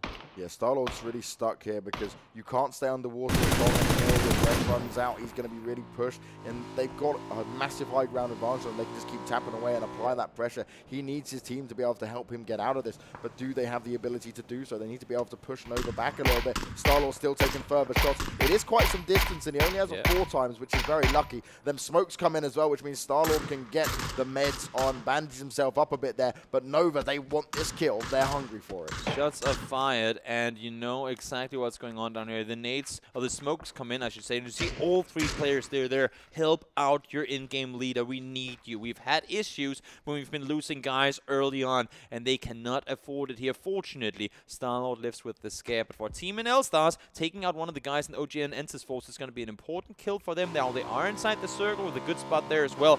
Could be the game they've needed to get back up in the top. Teamwork makes the dream work, and it's the dream for Actos to take the #1 spot and hold on to it and make sure it doesn't slip away in these last couple of rounds. But Nova, we see Anini get knocked down. This isn't what they would have wanted. Armory Gaming again, they always find themselves in spots where they can have these little engagements here, and it looks like the rest of Nova are just going to leave Anini for now. It's kind of ironic how they were the ones holding off rotations, and now when they're rotating, people starting to shoot at them as well. Get a taste of your own medicine here, boys. Nova will lose Anini, unfortunately, and 17 Gaming sitting in this high ground position. Really good compound, but as you can see, it's up on the far northern side. And there are a lot of teams to rotate on through. Should this next circle go anywhere but there. SSS, the Japanese team, they were just on your screens. They're still up. They had that one good starting game. Second game didn't work out too well for them. They know that they've got a little bit of an opportunity in it, but they're still far down. It's going to have to take a high kill game to come into this. Purple, though, on your team at the moment. We have seen this team have some really strong games where they can get the kills, and it's the placements that haven't been possible for them as of yet. And just look at the positions here. Enters Force on the west. Rangers up on the east. Actors coming in from the northeast side as well. It's the Korean teams again who are very evenly split out at the moment. Double southern hard shift. This is not an easy area to play around. You got the city and Multa that nobody wants to get into. There are a few houses that you can play around, but as you can see, everyone's driving down south. It's so open. If you don't have a compound, it is opting death for you. There's still plenty of water in the circle, which of course is not where people want to go. And now once again, Ensis Force losing a player. L-Stars though losing Aduo as well. That's the second game today that he goes down early on. Ensis now only with 2 alive. This is not what they would have wanted, especially after that really solid game previously. Afrika back in it as well. Styles gone down though. Purple are going to give him a hard time. Rosa needs to be very careful here. That's what we were talking about. They're making those rotations that in theory aren't good enough. They just lose a player, unfortunately, when doing so. Now they are just on the side of the circle, and as you can see, the guys at 17 Gaming, they have a decision to make here. Do we want to stick around and hold off the rotations with the risk of being held off ourselves later, or do we want to make our way in first? 067 taken down by Roa. Great shots with the M16, but he has people fighting them from the backside, and they cannot afford to take too many different fights at one given time. If Rosa goes down here, Roa is not going to be in a position to help him. All of this that's going on right now is massively helping out the top 3 teams. For sure, for sure. 17, they're involved in that. You've got OP Rangers involved in that, Afrika Freaks involved in that, and all of them are currently fighting each other, while it's the big hitters that are able to sit back a little bit. We haven't even seen too much from L-Stars, which means they're definitely keeping themselves a little bit more passive here after them initial engagements. Indeed, you see Hulk and Danchi doing everything they can to make use of that little check for as long as possible. Areas will go down, or at least he got knocked here. Unfortunately, for the guys in Crest Gaming, hasn't really been their tournament. We saw a little bit of Japanese pride coming out in the guys in SSS in the Miramar game, but we haven't really seen a whole lot from them. Areas will in the end get finished off. Purple Mood trying to net themselves some more kill points, that is, in this game as they make their way up the hill. Pureborn Kurat, they have sent their team running up the hill, and they want to get a good position in the next circle. Oh, Nova under heavy fire from LG here. They've got a nice position to rein in on Is there as well. an SSS player in the compound of... That can't be right. That must have been a bug in the minimap. I just saw SSS logo inside of all the logos of the LG players, but now it's gone again. I was like, they're not there. They're on the east side. How does that make any sense? But that was just me seeing things. Actors, though, making their way up now. Still 16 teams in the game. Oh, they could go down here. You see AG, they've made their way up, but Freak are already up, and they all have to deal with 17 further up the hill. Look at Actos. They're pushing up, and they're going to be running into this. Boya's taking his shot, trying to get some damage done. He's under heavy fire, and now he's in the circle as well. Luckily, it's only stage 3. He can still survive in there, doing further damage. And the AT again, he's getting it done, but Actos comes into it. Now wants to come in to finish them all off. They've allowed him to get the fights in here. He's spamming away, running out of shots. Is he going to try and get the grenade out? There's 2 players just sat behind there. It's exactly what he's going to do, and this could do some huge damage. A great grenade coming in. This is exactly the style we want to see from Actors Red. This is why they're in the first place right now. They did not engage the fight immediately, even though shots were fired. But now, with the third-party advantage, they can make use of this. Denji trying to push on down, but there are more players to be found. We still have Jaden crawling up the hill. Juanita will get taken down, and he actually does manage to get one down. Jaden secure himself and not going to finish off onto Danchi. It's just 2 players remaining for Actors Red. These 5 kills sure are good, but there are still 15 teams alive in the game. Yeah, this is not what they would have wanted. They pushed into this engagement, maybe a little bit too overconfident. L-Stars are taking a beating from Nova, and actually L-Stars should have had the advantage in that little fight off here. And remember, they're sat in the circle at the moment, which means Hulk is taking a lot of damage. Star-Lord as well needs to come in and back him up. It's Hulk going up against Jaden. Another nade comes out, but it's not going to be close enough. Jaden just looking to try and stay alive here. But Hulk, he knows that he's going to have to move. Both him and Star-Lord need to be able to find a way to either back off or engage in this position. They've got the car as well. The hell out of here. Circle's already starting to close in now. It's only going to do more damage. You see that Jaden has his first aids to work with. He only has 3 of those, so he could potentially run up and get some from over all of the dead crates here, but they need to get inside the circle. Actors simply cannot afford going down this early. Now Libro goes down, but once again, there you go, finally. Jaden taking down the Thorny Heel, eliminated, but look at the circle. We're going all the way down to Milta. This is going to be really, really hard for these teams far up on the northern side. Actors approaching 97 points. Are going to be nearly at 100. Doing so well right now. L-Stars, YDD, we know he's known for these long-range shots. Been able to get it done. Does manage to tap away some damage through the smoke, but won't find himself a knock or a kill just yet. 14 teams remained, and Actos, that engagement seemed a little bit too tough for them. I think they're going to be kicking themselves how they managed to approach that one. Solo player alive in YDD. That's been the story of the final 2 days here. Really unfortunate for a team that comes after such an insane start to the tournament. Just not able to live up to it the following days. Now, Elton taken down by Babo Rangers. Not a team you can rule out just yet either. Sitting well inside the circle there. HQ, they're coming into it, and Milk's going to be able to take down Rio. Kured is just round the side of that as well. Is he going to be pushed up here? Hulk and Actos, they found themselves into the circle now, just on the outside of the new circle. They've got a bit of time to work with, but it's 4 players of 17 just right in front of them. They have to be so cautious of this, and Shocks, this is absolutely brilliant. He's on a great flanking spot, finds Hulk. Can he get Star-Lord as well? He's on the hunt. He knows there's going to be one more left. Star-Lord, he needs to play this to perfection. He's quite far away, though, and that circle is coming in. These guys in 17, they are not giving up on this tournament. They know exactly who they're up against, and they do take down Actus Red in 14th place. Sure, they got themselves 6 kill points, but will that be enough? Should a team like 17 Gaming start popping off here? They're on the northern side of the circle. All they can hope is that they'll be allowed to stay up in the forest area with this next circle shift, but they are in it to win it, and they have a good thing going for them right now. And this is the problem, right? This is Actos now 2 rounds in a row going down very early on. Yep. Good amount of kills this time at least, but is it going to be enough? They need some of the other teams like Enters, Force, and Rangers to be completely taken out of this early on, because otherwise these teams are going to start climbing their way back up and be a real challenge for them. Look how close the points are. See here, Rangers. They can do some damage to the guys in SSS making their way around the eastern side. They are all inside the circle, and believe me, they'll be staying around here until the new circle pops. They still have 3 guys up on their feet. They're trying to see if they can get themselves some info on how all the opponents are before they have to make their move. On the northern side, though, we got AHQ up against the guys in purple mood, trying to see if they can eliminate one another so they can make some more space for themselves. There's an arm. 7Q, he's like, I know you're there, just poke up, let me have it. And there you go, he did manage to get the knock. The finish off comes in as well, but that's going to be sucked to secure that kill. New circle pops. It's gonna go outside of Milta. SSS, they can sure still be inside, and that's what we're talking about. The guys in Sun Sister, they're going back to the style that had them working, or that they had working before, but now, once again, this fight is starting once more. Now, this little battle here, high ground advantage for AHQ, they definitely outnumber Purple in this actual fight that's going on. 2 players a little bit further away here, but how much more can they get done? Because they've been knocking each other and then just reviving them. No nades being thrown out just yet either, so they've not been able to really flush them out. Milk's going to go and try to get up high on the rocks as well. He wants to be able to get some sort of an advantage. K3 still spamming away, trying to chime in. They just don't want to overextend just yet. 17 starts to try and find their way into this fight. They might be able to get on a huge flank here. This could be seriously dangerous. Imagine they can get... Oh, they do get spotted. Lilbo, they're still managing to get a kill in there. There you go. Libro gets the knock and the finish off onto Just Moment. One of the players we've seen pop off really well for the guys in purple mood. So they must now know for a fact there are 2 teams up here. They wanted to go up third party, but look at what's happening. They want to go third party, realize we lost our element of surprise, back off immediately. It's such a smart play to make. They know they have to go to the circle, but now these other teams are forced to take the fight. Winner trying to come around the corner. Milk is knocked. SR is knocked as well, and they will go down. Shoot, they're pushing underneath to get these finish offs. 17 Gaming, they're playing a game that they should have brought 2 days ago, and unfortunately now AHQ will be eliminated.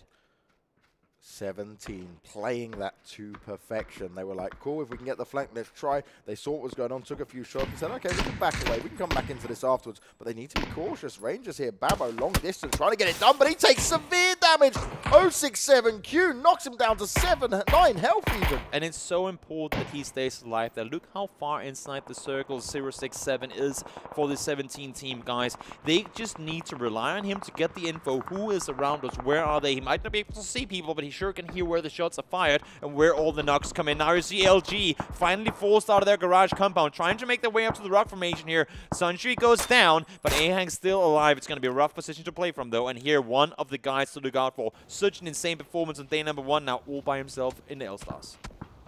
Shot's really interesting as well. Enters Force are in such a good position at the moment. There's just 2 of them left alive. They're keeping it nice and chill. They don't actually have to push out of anywhere at the moment. And remember, for them, they're second place at the moment. Every point that they can try and get, if they manage to get in within that top 4, they're going to really upset Actos. They did. Libro once again active in the kill feed, getting himself a knock onto his countryman from L. SN and the guys in Super Suicide Squad pushing on in. Now it's going to be OB Rangers losing one guy in the house. And everybody here, eventually, most likely at least, will be forced to leave Milton. There's a huge open field for them to run into. It's going to be a hard play with all these guys up in the forest, taking shots down towards them. 61 securing the finish of Onto Suck. It's going to be one guy down, but he now has Babo just underneath. You've got to be really cautious. He does have a good spot, though, to work from. Gets his nade poised and ready. Nice under throw. Let's see if he can make it work on anyone. Try and just do some extra damage. You can hear all the shots being fired off. Eska trying to deal damage onto SSS. That's brilliant from him. Him and Babo stepping up when needed for Rangers. 2 kills so far. What else can they get done? Eska, a player that we really know is one of the best and most capable players. And probably all of this lobby just has not had the tournament that we know that he can have. Unfortunately, they will still within reach of a good spot in the tournament, but they'll need one hell of a performance with a lot of kills coming in this tournament. 25 seconds to go until the circle will force all these players out of Milta. The entirety of Sun Sisters sitting inside Milta, forced to make the runoff in just a moment. 4 guys alive. This is their chance to make a play. L-Stars. It's amazing. YDD been on his own for so long, yet he's still able to get killed. He's still able to be a nuisance here. Shogo manages to get the knock. Can he get the kill? Finishes off Kongmu. Keep this on is a good spread. It really is. You see the guys in SSS making that run up. Pure Boy has the shack. We've seen Pure Boy hide in small condensed areas before. It's been working for him. I'm not sure it will this time around. Babo trying to throw nades up towards Yuyu. But as you can see, taking a lot of damage and leaving this building. The guys in 17 Gaming from the neighboring watchtower, they will not make it easy for them. Rangers in 17 very close by. YDD manages to get taken down there. The nade comes out towards him, but he did throw a counter nade. He wasn't going down without a fight, but that's all he's going to be able to get for this time. And importantly, the guys in L-Stars once again out early, 11th place for them. Look at this. Rangers know exactly where they have 17 Gaming, but they're both inside the circle. They could get some knocks, but there's no way, at least I would think, for the Rangers to push on this. But look at this 61. He's the solo player remaining. He's right behind them. These nades, they could be crazy.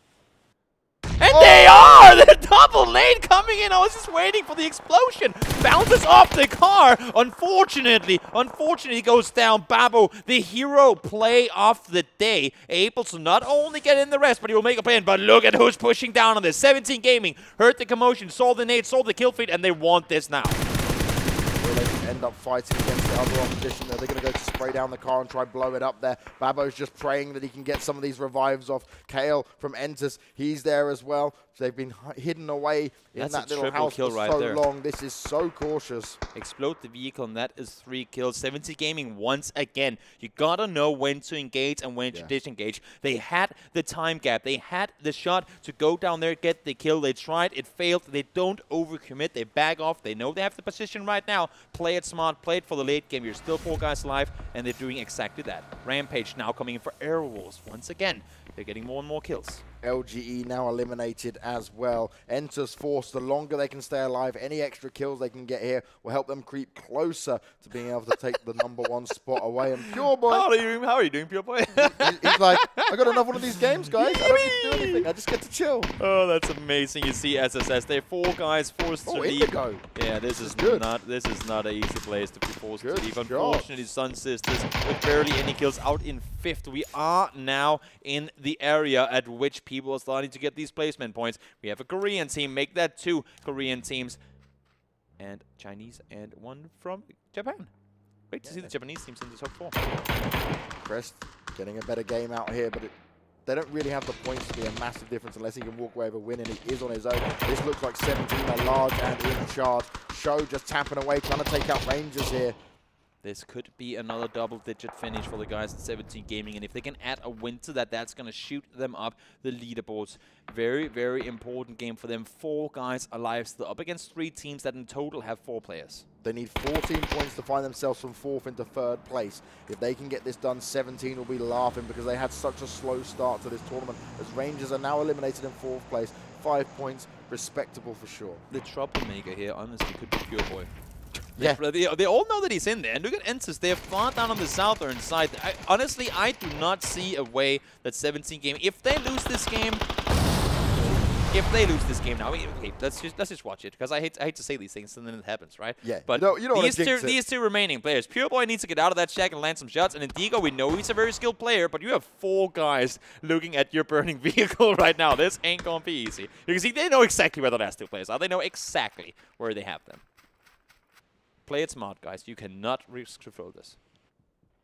3 guys pushing in, Show holding the up-hand position, gets down the first guy to low HP. Waiting, goes behind the building to get off some mess. They know exactly where he is. That's 1 player down, and now they can all focus on the last guy. He's down behind the building. Kale goes down to the circle. Indigo just by himself, and it's just a matter of time before those nades come in. There he goes, Sharks with the nade in hand. They know exactly where he is. Throw it up there, throw it far, throw it wide, down behind the vehicle we go. Not yet, but there you have it, Show. And the guys from 17 Gaming, 12 kills, and finally, they get themselves their first chicken dinner. Yeah, that's some points they so desperately needed there. They were currently in 4th place with 60. So far, they haven't had any wins whatsoever. Their first win is going to see them get a massive boost here. This should, especially with the kills they got there, move them into 3rd place. 10 kills last game, 12 kills this game. Look at what they are starting to do. This is the kind of 17 Gaming that I've seen through the qualifiers and that I know can play this game. Honestly, they might just have started too late.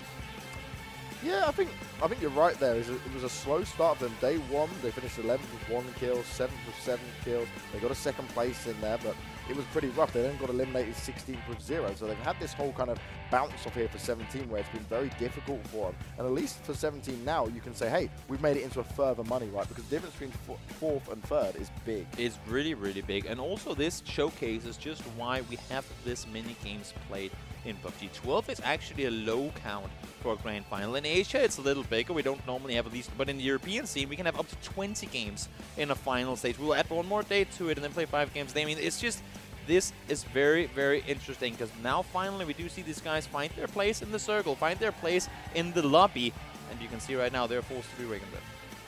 They certainly are, and 17 Gaming will definitely be in 3rd place, and that means they're just that little bit closer to OG and Enter's Force. But Enter's Force there, right? They really saved themselves. They kept themselves alive for so long, which is they knew at this point, right? Okay, we're down 2 men early on. Yeah. This is going to be very difficult for us to even try and walk away with a win. Obviously, they're going to give it their all, but they just had to play for the maximum points then. The reason they wanted to play for maximum points is because they know that Actos, you went out very early once again. This is our time to shine and climb up just that little bit further. Also impressive to see. We saw Enter's Force lose that first player immediately as they ran down to that position where Elstars was sitting in. Normally, the thing of the Asian scene, at least for this tournament, has been if you lose a guy early, it's tough for you to get far in the game, but Enter's Force, fortunately going down to the southern side of Milta early on, gets a few hard shifts down there, and able to get a 2nd place in a game where they lose 1 that early. That's a very impressive play from them.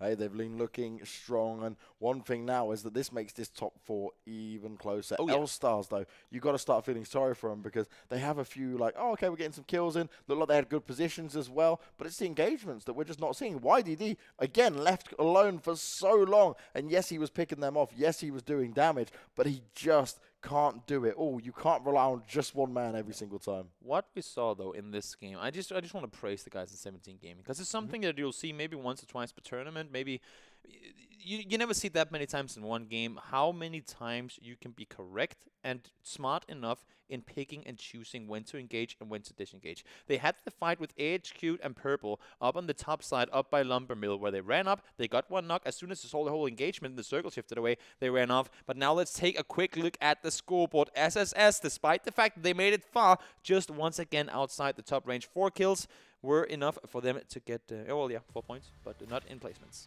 Yeah, AHQ, they've gained themselves 1 spot, which will help them increase their money just a little bit. But it's this big shift we've seen here. 97 points Actos has, 93 for Enter's Force. 17, though, they've leapfrogged their way up. They were on 60 points, now they're on 80. This is absolutely huge for the Chinese team to push themselves into 3rd place. L-Stars are going to be kicking themselves. Rangers didn't move. They gained a little bit of an addition here, but it wasn't ideal for them. But Aerowolf, we keep talking about them, and they are starting to make a huge comeback, and Nova back into the top 8. Let me put it this way. L-Stars had more points on day 1, over double the amount of points in day 1 than they've been able to get over the last 2 days. Yeah, they got 60 on day one, right? Yeah, exactly. And It's just then now we're 15, on 4 times the points in one day as they've been able to accumulate. They need, I mean, okay, they need a win and a billion kills if they want to get first place. But just for the sake of themselves and the dignity, they need to have good last game. Just to, I mean, even if they don't win the tournament, sure, they had a good start and they fell back off. Yeah. Just for the sake of themselves and their feeling, just go out from here with a good game. Don't be like tilted and fall even further down. Yeah, this is certainly a race between Actos, Enters Force, and 17 now. 17, they know they've got a lot of work to do, but if you have another game like that where you get a win and you get maybe 10, 15 kills, something like that, you go for the real big play like we saw Actos do on day one. They're going to have to go out all guns blazing, because one thing we praised 17 on was the fact that, yes, they do back away. But in this game, if they really want to push for it, sometimes they're going to have to engage even when they might not want to, because they're going to have to go in for those I mean, kills. this was their safety game. This was the points they needed. And, of course, now it's just we know exactly what's left. We need to get, what was it, 21 points, I think, if you want to get into first place. Yeah. What's that? That's a win and 11 kills. And that is only going to happen by Actus getting 0 points. Yeah, right? Actus can't. So not only do they need Actus to go out early, they also need to have one hell of a good game, similar to what we just saw here once more. They've had 2 of them in a row now, back-to-back games with double-digit kills. We know it's possible, but will it be possible here in the final game? Interesting to see. We'll be finding out very shortly, Toby. It is time for us to go to another break, but when we come back, it'll be the 12th and final round of the PUBG Asia Invitational. Actos may lead the charge at the moment, but they have Enters Force on their heels. There could be a big shake-up going into the last round, and you guys won't want to miss it. We'll see you very soon.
It all comes down to this. It's the final round of the PUBG Asia Invitational 2019 in Macau. It has been an absolutely brilliant event. The Korean dominance has shown, but the Chinese teams have been unrelenting from start to finish.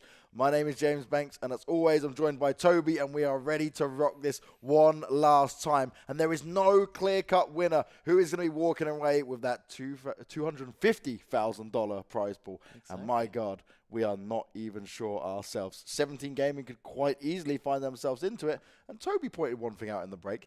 They're 17 points away from being in the same points as Actors are at the moment. Destiny. Is it a sign? Yeah. I mean, they've just had 2 back-to-back games. Yep. One game where they went out a little earlier, and one game where they finished in first place. They need, well, technically, a win and 7 kills. Mm-hmm.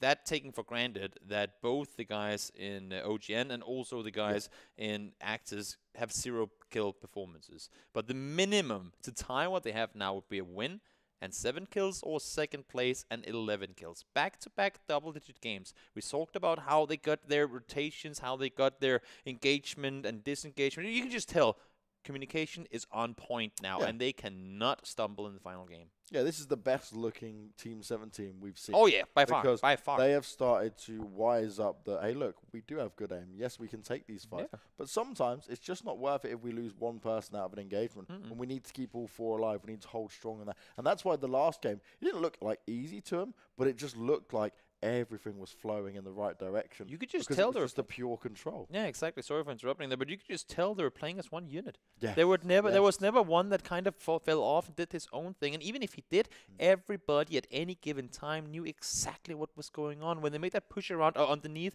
on the top side to take out the HQ and the Purple Mood guys, they still had one guy sitting far south in 67, played it so smart. So can they keep this up coming into the final game? And you make another good point there, right, and the fact that a lot of these teams will have a player who just overstretches, even when the communication is going in. He's thinking, no, I can do it, I can get this extra point. And then he ends up almost costing a team a great opportunity that could be utilized later on there by giving them a disadvantage, not having your full team.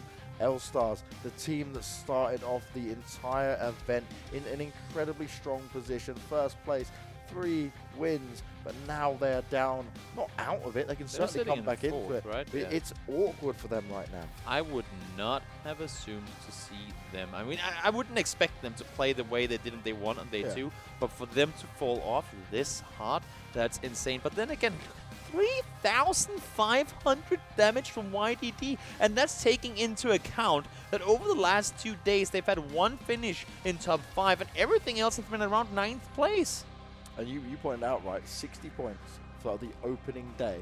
Now they're at 75, which means they've only had an extra 15 points across the other 2 days so far. This is the one that has to come in and work out for them. Now, the other Chinese team that's overtaken them here, 80 points is Team 17, as we were talking about. And these guys, this is the difference, right? They don't rely on one player to have like a super standout performance. They're all having their own individual times where sometimes we see Shocks come in and he's just absolutely dominating. Show, he's playing it smart. He's playing the slower back-paced style out of it. And then you have 067Q. That man, he went a little bit solo towards the circle on the previous game, and yet he was still able to hold his own. Look at the amount of damage coming for sure. The main frag of their team almost up there with YDD as well, sitting at 3,356 damage. These guys, even though they've had those games where they haven't quite been able to make it up there, they have still been in the mix, and that's the thing, because they've not had their flashy performances up until today. They've just always been the team that if we go down early, at least we got 5 kills. If we go down in the top, we might not have had the kills, but now we got the placement. And now in the guy's second place currently, Entis Force. So close, yet so far. They can literally taste first place. It's in reach of him. Indigo, he has been a man that we've constantly seen being able to just light up the scoreboards. Yak's been there as well. He's the real damage dealer from afar, right? He's the true sniper in that sense. He's using the DMRs to his advantage, and he's able to put up a lot of damage, but also he's applying the pressure to some of these other teams and forcing them away ever so consistently. Very much so, and even in the game, that's what I like to see. In a game where they lose 2 players somewhat early, they're still able to make it into the top. So important. And look at this, 3,500. What is up with these guys? The amount of damage that these guys pull out is absolutely insane. Staying continuously over the span of 11 games above 400 damage per game, that's insane. And this is what we're talking about, right, in terms of that damage, is the aggression from these Asian teams. It really just starts to show through. Now, Actos, so close yet so far in these last couple of games, it's been pretty hard for them. They walked away with the opening game of the first place, 11 kills. Then they got eliminated on 16th place, and this time eliminated on 14th place. Yep. You've got to feel for them that it's just getting a little bit too tough now. They are still up there, but they cannot go out early once more. OGN just 4 kills away. That's excluding placements from taking that spot. OGN has yet to be sitting in first place this entire tournament. 4,000 damage! That's also way up there, over 4K, over 400 per game. Look at this, Juanita. He's been tapping away, and he's had games where he's died really early, barely doing any damage. So this is even more than you would even... It's just beyond insane. I'm sorry, Toby, I'm laughing because when you said over 4,000, I just had like an over 9,000. Over 9,000! Very much again. It went straight into it. And that's because that is an incredible amount of damage to be done, and we've not even got to the last game just yet. He is regularly being able to put it up. He's lighting it up across the board. And look at that lovely trophy in the background. One of these teams is about to walk away with it. We are not far away from getting into the game, and I cannot wait to see how this goes. Like, the intensity we've seen from these teams, especially Team 17, right, just today, have just come out of literally nowhere. We've seen them across the whole days. Everyone was talking about them. Remember, on all of the pre-recorded content, not just the Chinese teams, other teams from other regions were saying, Team 17, we're scared of them. Team AHQ, we're scared of them. AHQ, you dropped off. 17, you had a slow way into it. But they've just done this. It's just upward trajectory. Yep, and if they can keep going, well, I mean, those 17 points, they are very much within reach in a realistic sense. But now, of course, last circle of the game. We don't want to go military. No jinxing, please. And they're going to blame you now. Yeah. If it happens. That would be funny, but also really horrible. But last circle, last game, we've seen pretty much everything at this point. We've been north a few times. We played the East Coast a couple of times. Now we went all the way down southeast as well. We've been down southwest around Corey. We've pretty much had the entire area of the map as an end place. So there's not going to be any big surprises for anyone anymore. They all know what they're up against. It's not like, oh no, now we're going over to this area. We don't know how people play here. They've seen all the different scenarios, and that is going to put them in, well, I guess you can say, the best prepared situation. Yeah, they've covered enough ground. The knowledge is there, the information is there, and what this is going to come down to is who best remembers how the other team approached this, who best remembers which compounds they like to hit up first, and this is where it's going to be like, okay, look, if you're, say, for example, 17, do you first of all spot Actors out, say you just see them get a kill? Do you go gunning for them? Because that's what I mean. This time around for 17, if they want to walk away with first place, right? Yeah. Then they have to go for some of the aggression. You have to. You need to slay the giant. They can back down a little bit, but I want to see them take more of the engagements. They just keep the smarts going, back away if desperately needed, but I know they're going to have to rack up these kills now, because even with the first place, it's probably not going to be enough. I can't see Actos going out early this time around either, and I certainly want to see OGN Entus go, because think about OGN Entus, right? They've never had a game where they've got an insane amount of kills. Nope. Only one game they got more than 11. Everything else is like 4, 3, a 7, a 2. Like, they've just been getting good placements. So if they can walk away with the kills this time, that's where Entus Forces need to step up to it. And it's all come down right to this very last round. This trophy is shining in the middle, as shiny as can be. All these players looking to eye up towards that nice golden trophy. But of course, only some of them will be able to make their way there. Which team will it be, guys? If you're out there in the chat, spam some love for whichever team you're supporting. Will it be China #1, or will it remain in the hands of the Koreans? And if that's the case, will it be OGN making the way up there to take the first place for the first time in the tournament in the very last game, or will it be the guys in Actus Red securing and solidifying their first place spot? Guys, spam some love in the chat. Round number 12, last game of the tournament. The plane is in the sky. James, take it away. Oh, wow. We've gone for another Eastern Circle. This is basically exactly the same of what we saw from Game 2 today. Exactly the same. And then wonder... No, not Game 2. Last game. Last game. Yeah, Game 3. And what happened there? Ooh, 17 gaming. Ooh, 12 kills. Ooh, victory. Where is everyone dropping this Let's time? see what's going to happen now. We got HQ out towards Naya. Rangers are going to do what they did last game as well. SSS doing the same thing. So nothing new under the sun. Nova going down south. Afrika Freaks going down towards the southeastern side as well. We got L-Stars down in the zigzag compound west of Farm. Ensis Force going Pachinki. Nothing new at all. Actors going to be the last team out of the plane going up towards South George. So everyone's saying, you know what? We'll wait with the fights. We'll take them late game.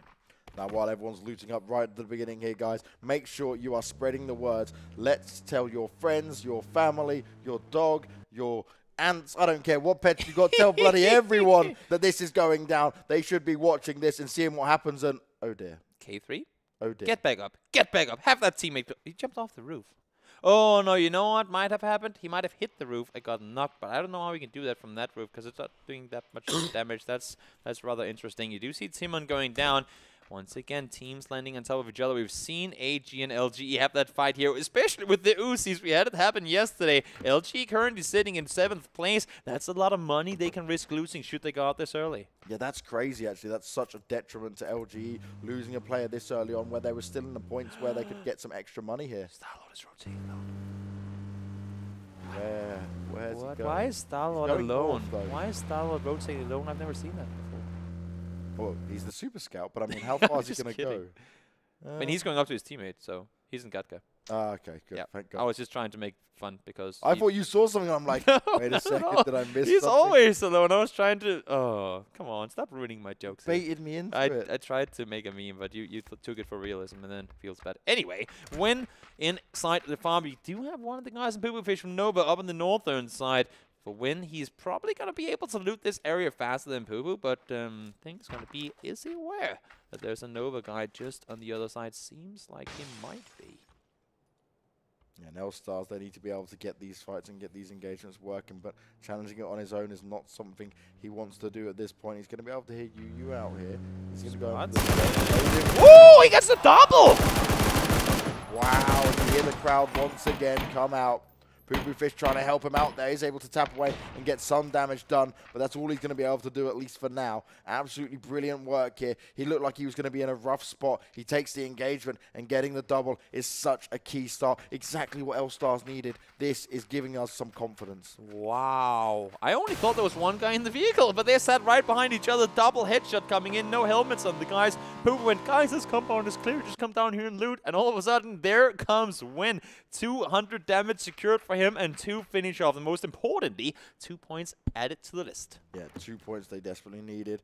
Now, Team 17, we keep talking about them. They were so close. They had such a good game last time around, getting that big win in and keeping everyone alive. They've actually had the solid teamwork, I'd say, out this day has been the most out of this, guys.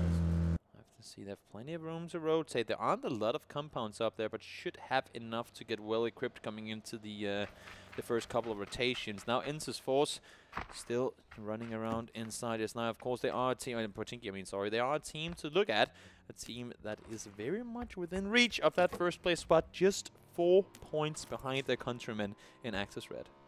And there's a little bit of this kind of like mind games that come into it, right, and how the mentality of the players is going to be, because Enter's Force know how close they are, but you need to still get them points, you need to still get them kills, more so than what you've done in the past. Do you get over-aggressive, right, and do you then cause yourself a bit of a problem, potentially go out early, or do you play too passive? You've got to find a really perfect balance here. I'm just going to say that's the second time I see Indigo early game running away from a flipped upside-down US.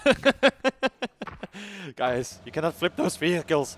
We don't want to give any more heart attacks to James over here. We cannot have so many people in one vehicle. But now, the rotations is coming out. Win, the Nova Smasher of just before, might be the victim to set same team should they want to go up there. Not going to happen, but Booyah, he's up inside this watchtower. Could become trouble for him. He's making his way out, spots out Win, shots are fired as well, but none of them connected. Yeah, big error there from Booyah. He's still going to try and do it, but actually now he's got 2 L-Star players right around him, and he's going to be taken down ever so quickly. General Gaming trying to help him out there to ensure he doesn't actually get finished off. You do see the remaining players from Armory Gaming making their way up here. They want to come up, they want to get the rest. They know it's a big team to go up against, and I would assume at least to see them try and push up and do something, but not going to happen. Booyah taken down, and that should be the disengage call for Armory Gaming. We know Armory Gaming, though, they're confident to try and take some of these fights, but it is the right decision to back away. That's what we want to see happen here. Poo Fish is still very much aware. Remember, he watched them go in front of him. So Nova want to try and get some sort of revenge, but they're also down with just 2 players. Smart play. They go up, they say they got a knock, they got something on. Can we get a quick peek? Nope, didn't happen. Let's go back into safety. Only 2 guys alive. Smart. I like to see this from Nova. Again, a thing that we saw in the game that they won yesterday, but also saw a lot today. Had they had this sort of thought processing, I guess you can say, on day number 1 as well, that would have worked out for them. Now you see Rangers, Mental, the guy that single-handedly got them into safety 2 games ago, doing everything he can to get away. That Dasha is not going to take a lot of more bullets, trying to get up into safety, and at least for the time being, will be there. Yeah, he was on some serious fire. They're going to do a bit of a trade around here. Blows up the car, doesn't want anyone else to even have a chance of using it, but this is allowing Ares now to come on and take multiple shots over here. We see the guys in Crest Gaming, they like this third party. And a quick trivia question for you, James. This dip that they're in, what is it called? Oh, God. We can call it the Kingwin dip. Even though Kingwin doesn't have a team anymore, they just, when they were Kingwin, we still call it Kingwin. Even though it's two teams ago that they were there, now they're NIP, used to be WGSG, but they use that a lot. Thus it's Kingwin dip. Does it not move on to whatever team they do? No, there's no NIP dip. It's just Kingwin dip. It's just the name. That's just how it is. We do see Penguin there. Danchi living with the scare. Makes it into safety again. Juanita saying, you know what, buddy, can you not do that? We're trying to kind of win this tournament here, right? Let's keep it smart. Let's keep it alive and keep it into the late game so they can take home those $250,000. That's exactly what they want to do. Circles coming into a close. We see them rotating far out, and in comes SSS as well. A team that has changed up their playstyle, done it smart, but now this is not the start that 17 Gaming was looking for. No, not at all. Libero being finished off there, and this is making it okay. It's only 1 player gone down, but they really couldn't afford this. They needed everyone alive. That was key in how they were taking these engagements and how they were working team advantage throughout all of this. And I don't just mean that in terms of like, oh yeah, just having another player is helpful. It's just the way they were approaching it, right? They were splitting up into the 2s, working their way around the rocks and stuff, and on the previous games that was allowing them to gain so much more map control and push other teams out of position. Now, this circle is interesting. Actus, they had such a good game from the Yellow Houses just south of Yasnaya. Would be interesting to see if they want to go back down there. They're trying to take shots down towards the guys in the SSS. And the worst thing, not only losing players for 17 Gaming, but if they start seeing Actus racking up kills, that win potentially will be so much further away from them. Gamma did manage to escape there just by the skin of his teeth. Heavy shots coming out towards him. Elstar's going to go in for some more, as actually it's LG who are trying to chase Easy down, and this is not looking good for him. Just racing, I win. First guy to the next tree, but holy moly, that's going to be Indigo. Sitting in a good spot, getting himself a knock, but, I was going to say Easy comes up and takes the kill. Not quite going to happen. Indigo now, though, realizing that more people are around here. Yeah, Indigo in a good spot, actually. Might be able to do some further damage here. Ares is coming in, and Indigo gets another one. This is exactly what Enter's Force are looking for. Can he get away with it? Some more further damage being done. Win trying to scarper away in the vehicle. Oh my, 24 health in a dream. His teammates need to back him up. Indigo just hitting all the shots. You have a very... Smooth. I like talking from a smooth guy right there. When he got himself 3 kills, but he gotta stay alive. Losing 1 player in Easy just moments ago, that's not what you want. And of course, it's Indigo. The guy with over 4,000 damage done in the tournament so far just keeps adding up. Important kills. So many of these as well. This is absolutely brilliant. We're just seeing it. A lot of the vehicles are like coming out and being picked off so quickly. We've got precision aim going on right now. We're not used to seeing people rotate center this early on. The teams that have been doing that, we talked about it last game as well when Ensis lost their first player. The teams that have been doing that in Airwolf and Ensis, they have not usually been contested. So they come in with these rotations thinking it's free in here. There's no one here. But 17 Gaming, they've already taken that spot. Actos, though, they've got themselves in a nice spot. They've got a couple of kills already. Actors are playing this game the exact same way they played the previous one. Second circle includes Yasnaya. Let's go to the southern side of that, and then whenever this circle pushes away, let's move up towards Yellow Houses. Now, as you can see, though, we do have the guy in AHQ sitting up there, and as you can see as well, Hulk, he's not just going to go up there blindly. They want to scout. They want to make sure that it's open, because they're not going to go down early. Remember, This is their old stomping ground. Yasnaya is the one that they would normally drop into. Yep. We haven't seen it being used so far. Remember, a lot of these teams have been swapping up where we usually see them go. Style, though, managing to find one of the Aerowolf players, looking in for a second, probably just trying to escape. And Aerowolf, we spoke so positively about them over the last few games. Both yesterday and today, they started to come back into it, and Afrika just end up eliminating them first. Godly, either you jump out of the vehicle and shoot, or you jump into the passenger, like the driver's seat, and you drive away. You don't just sit in the passenger seat and keep on shooting while the vehicle is stopping. That's the easiest kill for 4 guys spraying down at you, and that's going to be the entirety of Airwolf taken out on their very first rotation in the final game of the tournament. They were sitting around 8th place coming into this game, and this could push them far down, and not out of the money, but further out of a good prize pool.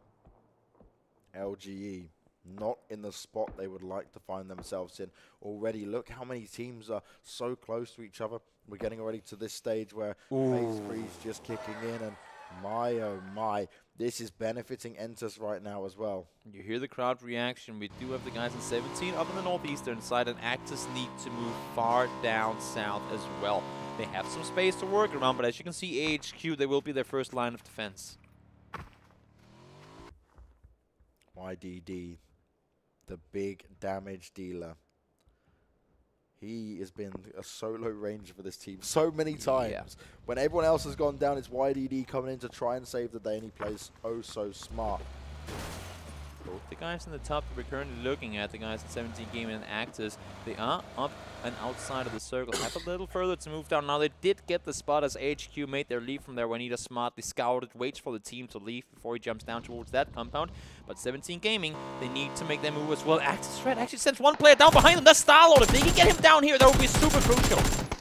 Luckily, that bike is nice and speedy. A lot of damage there. 8 health, and that's all he's got with him. He's going to be able to quickly hide in and get that first aid, but he needs some help from his team. In the meantime, though, it's the Purple Boys. They're managing to finish off Jaden from Afrika, and Afrika were starting to make their way up the table. They really were. They were getting inside that top 8 spot, getting some more money in the pocket, but now with people going down, that could be a dream just wasted for them. You see the circle here. The guys in Crest Gaming, dead center position, and some good spots to play around in this circle still available. You have the warehouse in the middle. Can you send a team in there? Might just be possible, but you have to go through a lot of teams in order to get there. Oh no, this is not good. They go to jump in and split up the vehicles here. They're actually taking further damage. 17 do have to be cautious, already being down a man. They can't afford for another one to come into play. Styles been knocked in the meantime by the Rangers, and Entus Force, they've got to be so good here because they've got to be careful of who's actually around them. With Rex, AHQ at the same time finish off Style. Afrika are falling apart, and Show's also been knocked as well. This is chaotic. It really is. These guys cannot risk going down. Show knocked, a big damage dealer for their team that could potentially be down and out. Looks like they're not even in position to get the rest back up. 067 will be going over towards where he got taken down, but a knock might just be impossible to get in. Actus, they're starting to shoot over towards the guy in 17 Gaming as well. You see him coming down there. He wants to get the rest up. Shox does have a buggy available, but no, that's going to be 067 down as well. Milk is the shredder of dreams for 17 Gaming. He used the fallen guy as bait, and he got himself the double. Now, where is their other teammate to help them? Shox needs to get the rest. They have to go for this. Oh, no. They need so many kills. Further damage might come towards him as well. Shox, he's got to get this done. Here's the man with all the pressure on his shoulders. 17 Gaming, they've worked so hard across the final day here to try and make this work. Shots are just being railed through the smoke. They're trying to get him down. Another smoke is deployed. He knows he needs that cover. He is going to get the revive off, but my, oh my, that was far too close. This would be the hero story of the tournament. If Shox get these guys back up and they do manage to win the tournament, that will be absolutely insane. Now Shox making the run off before the vehicle explodes. Actually drives it a bit further away, but at least tries to. But now with the circle pushing on in, they need to start getting going. 067 should be able to heal his way out of this blue damage, but it's going to be tricky. They're outside the circle, and as you can see, all of AHQ know exactly where they have them. Yeah, AHQ have got them on lockdown. Actor's in actually a good position at the moment, waiting for RPQ to come in. That's a rough circle for pretty much every single player in this lobby. We'll get back up, though. 17 Gaming on foot from here on out. It's a far run out in the open, but possible it is. A lot of meds being used here. Entus trying to push their way in, but L-Stars firing off on him. A lot of damage being done here. YDD, again, being that point man. He's actually having to pull out this secondary gun as he gets the reload off. trying to spray him down, but he couldn't make They're it happen. sending it. They're just committing to this compound. They're going all the way in. Kale spots YDD in the shack. He knows he's in there. Window already taking down Yak. This could be a really, really dangerous play for the guys in Enter's Force. Do get down one guy, but there's still a guy in the shack. Oh, huge damage being done here by Kale. Can he get the finish off? He's looking for it, just spraying away willy-nilly, trying to get the shots through. The door's in the way as well, but he gets it done. Absolutely brilliant, but Win's still there trying to help him out. Oh my god, it's back and forth across the board. With the very last bullet in the chamber, we do see Kale taking down one player. Sean Yang taking down as well, though. Kale now trying to get in and go for the rest here.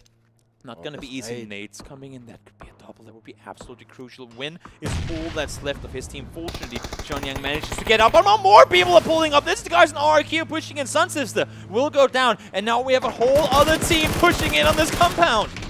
Freaker pulling it out as well, trying to get the damage done here. This is just all over the map all at once. This compound has become the heavy hitting spot. Everyone's here and they've come to play. They want these frags in the last game, but which teams can survive? Enters Force, so many different players knocked here. Actors, they can hear what's going on as well. Looks like they might try and find their way in and maybe pick them apart from afar. L-Stars win. He's got himself some high ground advantage in the house, but his teammates have all got down around him. This is so insane. Everybody is committing to this compound, knowing that the warehouse is completely open. It's a better spot in the circle, but everybody's saying, you know what, we don't have time to scout. Let's just go full speed forward. LGE is in here. We got the guys in RRQ, we got Ensis, and we got L-Stars. Why are all these players in this compound that's barely even inside the circle? Ensis Force at 1 point away from evening it up with Actos as well. Shock's now tapping, but he can't make the shots connect. Rangers are going to put the pressure on as well and get a knock on and a kill to Winner from AHQ. If they can get a nade down there, that's a triple kill instantly. I do not think they have anything to toss, though. Rex Regen will be eliminated in 13th. You see Win trying to make his way out, escape the chaos that he was a victim to, but outside is the damage dealer of Ensis Force. Single player remaining, gets himself his 3rd kill. And for the guys in Actors Red right now, noticing all these people fall off, they've just been clapping their hands and doing everything they can to stay alive. The dream is over for L-Stars and Rangers. If they could somehow walk away with a great game, have an opportunity to even leapfrog them into 3rd place.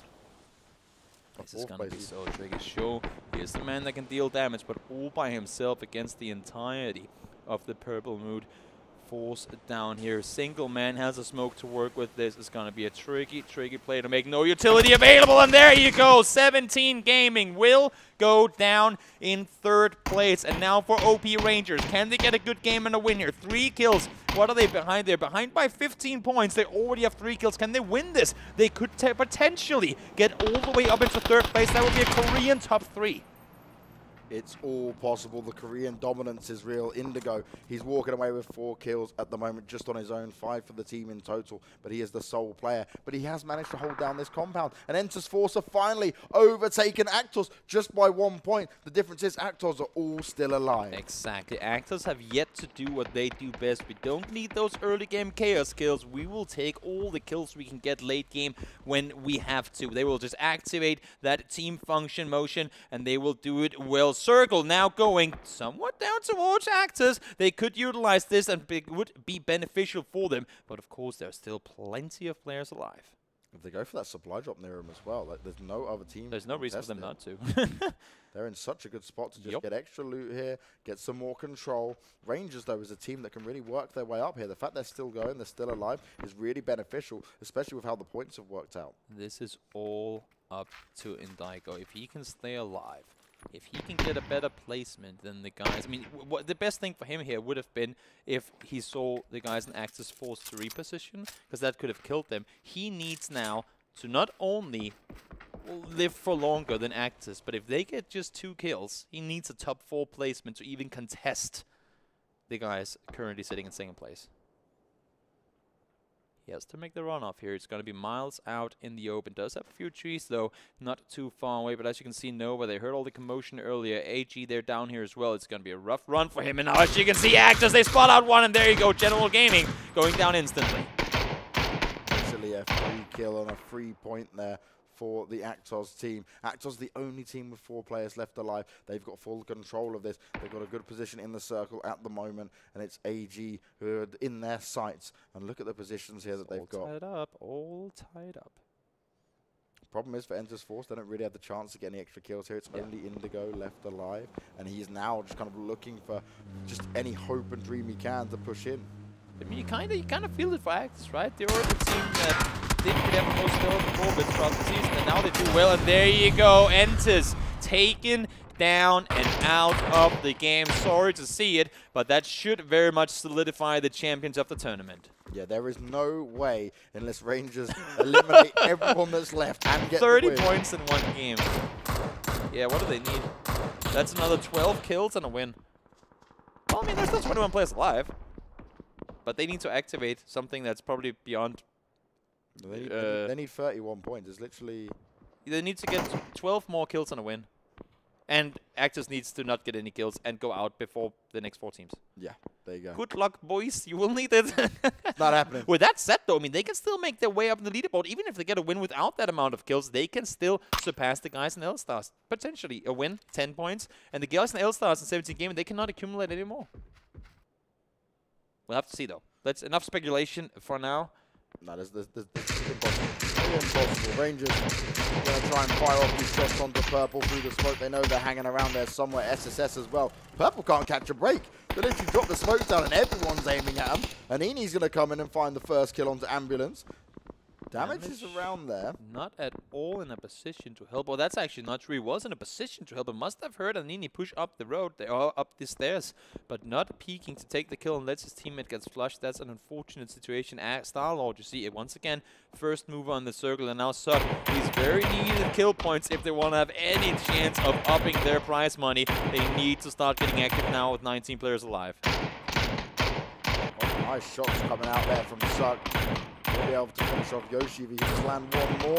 Eska helps him out there and they do get it done. So Rangers just looking up to rack as many points on the scoreboard as possible. They know that they can try and improve their placement ever so greatly here. They are large and in charge, and SSS, the Chinese team, are literally just on the opposite side, also firing in. But at least for Purple now, they've got themselves in a better position circle-wise. They are very much inside the circle, and they have the ridge on the backside there that they can work around. They don't really have to peek anything. They can just let all these other teams fight things off, and then hopefully for them, they can get themselves a better placement. You see Damage, he's just waiting. He knows Nini is in there somewhere. Now the circle is starting to push in as well. Damage does have to move before Nini, and you can see as well Juanita. He knows that there's been people up here. He's just waiting for them to push out. It's a nice little waiting game here for Damage, and Nini's on his way round. Oh, Starlord's taking some heavy pressure though. Hits coming in. That's some impressive aiming, guys. Still 3 of them left alive as Damage does take down a Nini. And that'll mean Nova, Monster, Shield are eliminated in 7th place. But I've got to say, full respect for them. They've had a good set of games, at least here on the final day. As now Armory Gaming, straight afterwards, are going to be taken out in 6th.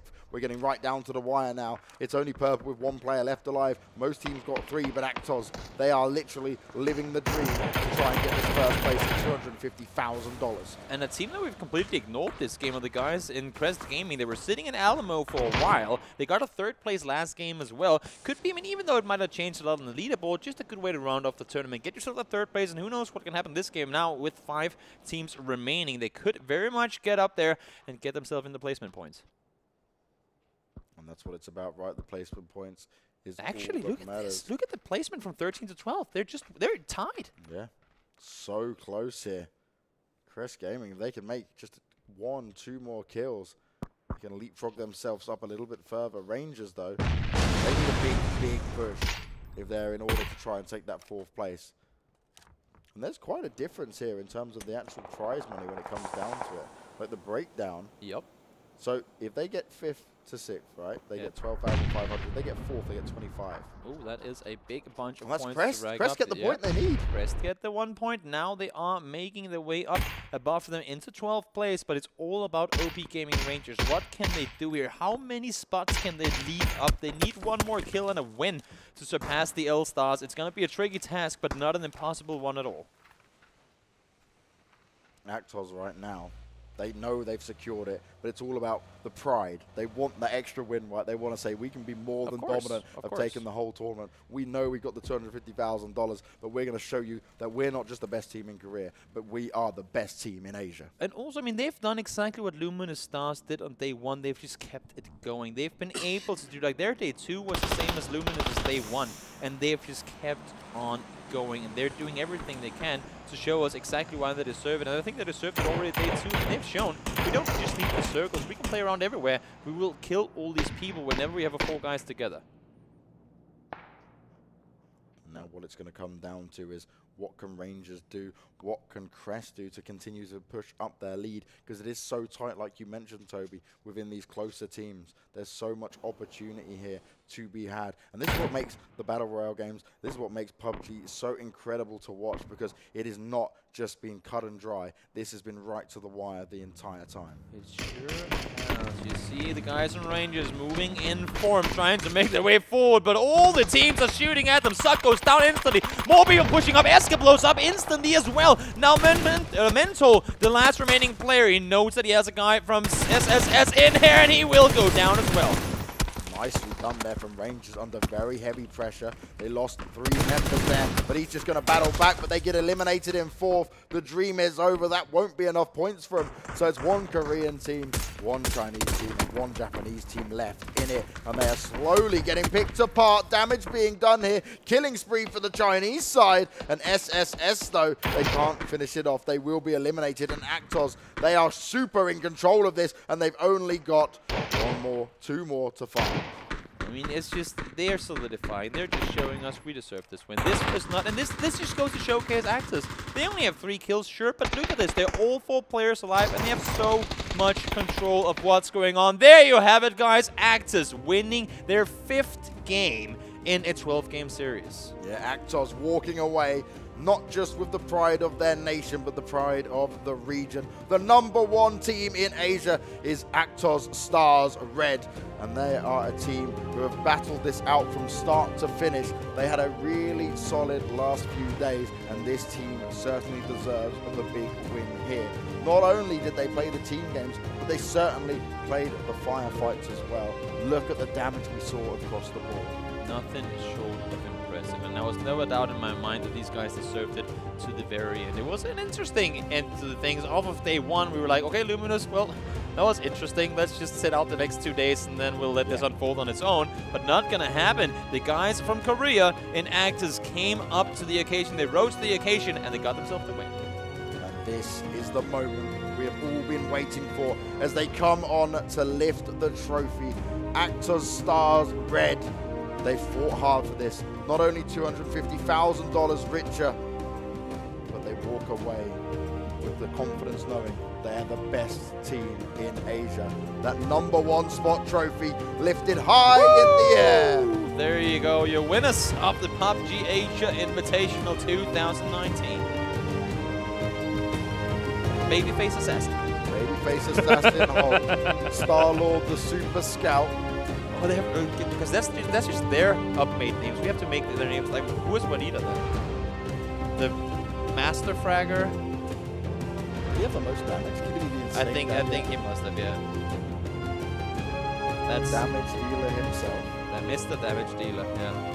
Very, very, very impressive comeback. All of day 1, where you have one team that just goes so far beyond everyone else. That's gonna be a oh, well, this was fun. Feels bad. Let's try again next year. But no, the guys in Actus, they stuck in, and now let's just see exactly. Do you want to hear in on the the Asian commentary here? Well, we can't understand it. I can't translate it. I can definitely make up what I think they're saying. Oh, Actos, what a great team. They performed so well. We're talking about the rounds they won. With your champion cup. Oh, I hear that's English. That was English. That's what I'm saying. Let's listen in. 也请我们现场的观众朋友们把掌声送给这一支冠军队伍。谢谢各位。Gotta be the authentic experience, right?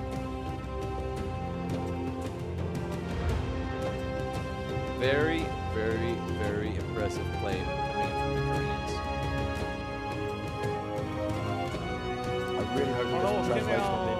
They must, because he's speaking Chinese, they're speaking Korean. 我们现在要问我们的冠军队伍一个问题，因为此时此刻確實非常不容易，拿到現在這樣一個冠軍有什麼樣的心情嗎？而且是 PKL 加上 PL 的雙冠。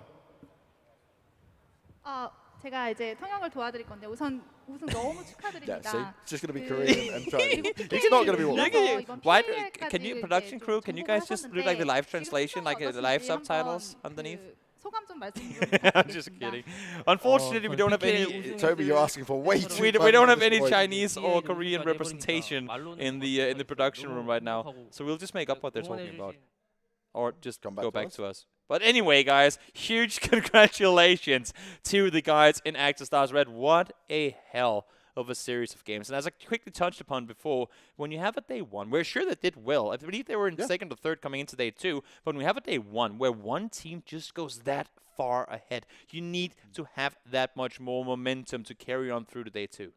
17 Gaming though, man, so close. Just got really unlucky towards the end there. But they leapfrogged the #1 team in terms of actually who led it for the longest, right? L-Stars, sure. Luminous Stars were putting up such a good performance, but it's in these last 2 days, 17 Gaming, they started to make it work. They started to battle back a little bit more, got some good placements in there at the same time. So full credit to those guys. Shox and Show, I was just very impressed by everything they had to offer. And also importantly, they showed us what they're capable of. It wasn't a tournament where you go away from it like, oh, well, that didn't work out for them. It was a tournament where, sure, they had a rough start. It took them a while because there's so many different, we talked about this day one, too. There's so many different play styles, so many different nations coming into this tournament, right? It's a really, really big, tough task to make all of this work. But I want to say one thing to all of you guys that have been playing in this tournament. Sure thing, you might have had a last place performance, but you very, very, very much deserve to be where you are. You played all those qualifiers, all those tournaments to get here. And no matter if you won or lost, very impressive. We do see more teams coming up now. I think that's Brandon, the man himself, Mr. Player Unknown. You know what I think? I think we're going to see a few golden pants flying around in just a moment. Oh, I hope so. We do love to see them. So that'll be in first place, obviously, Actos. Second place will be OGN Enters Force. And third place, and so deserved more than ever, 17 Gaming. L-Stars just missing out on it as well. They were so close. 3 points is what separated them. They were at 79 and went at 17 Gaming, got 82. The creative director of PlayerUnknown's Battleground, Brandon Green. 让我们有请 Brandon 先生。Brandon! There's no way he's talking Chinese. Now we can listen to this. 是的，接下来我们要有请到的呢是 PUBG Corporation 的 CEO 翁希秀先生，来有请。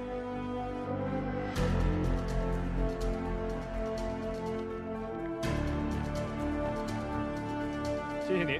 接下来我们要有请到的是 PUBG Corporation 的 CEO CH Kim， 有请 Kim 先生。谢谢3位。接下来我们要进行的就是由3位为我们带来的颁奖环节了。首先，我们有请我们的基金战队17战队登上舞台的中间，请17战队来到舞台中间，谢谢。来，也有请我们的3位。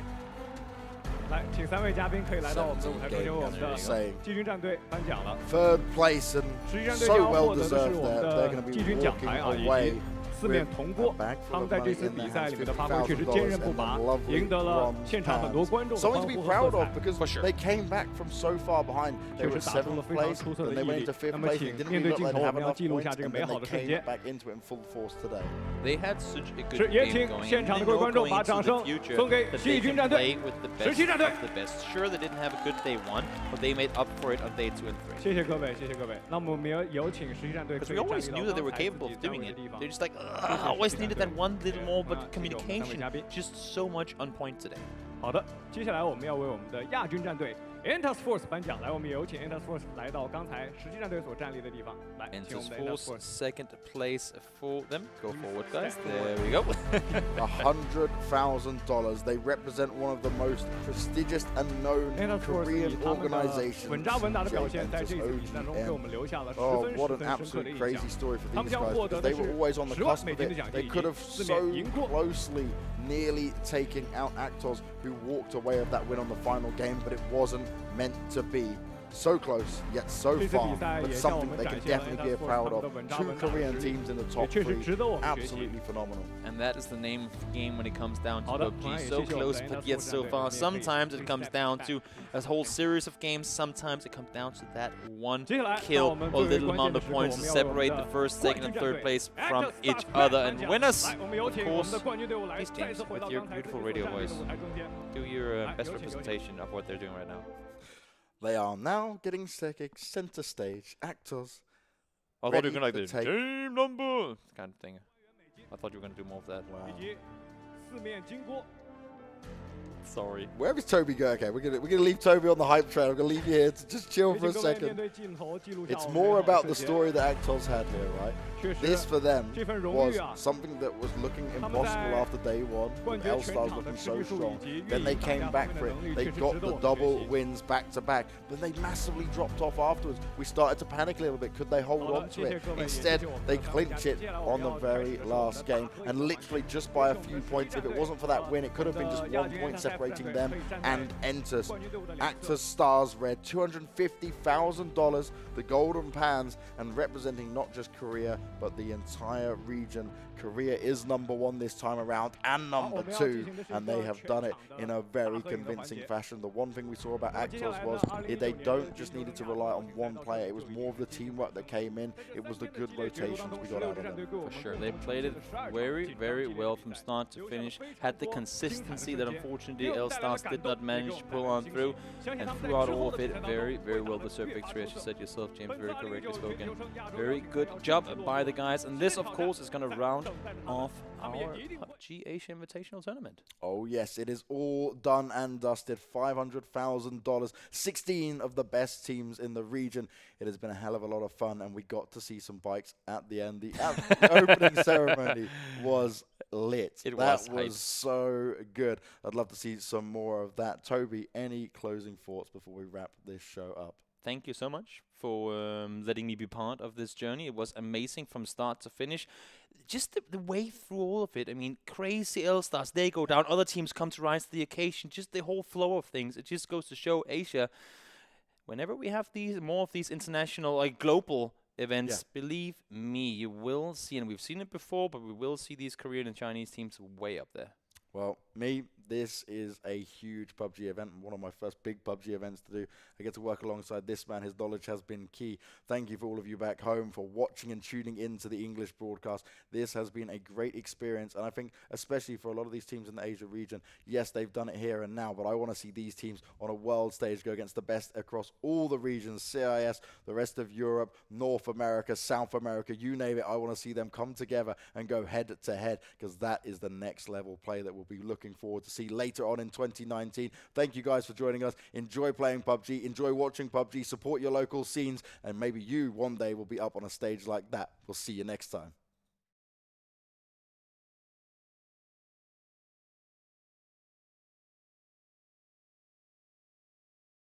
Boom, boom, boom,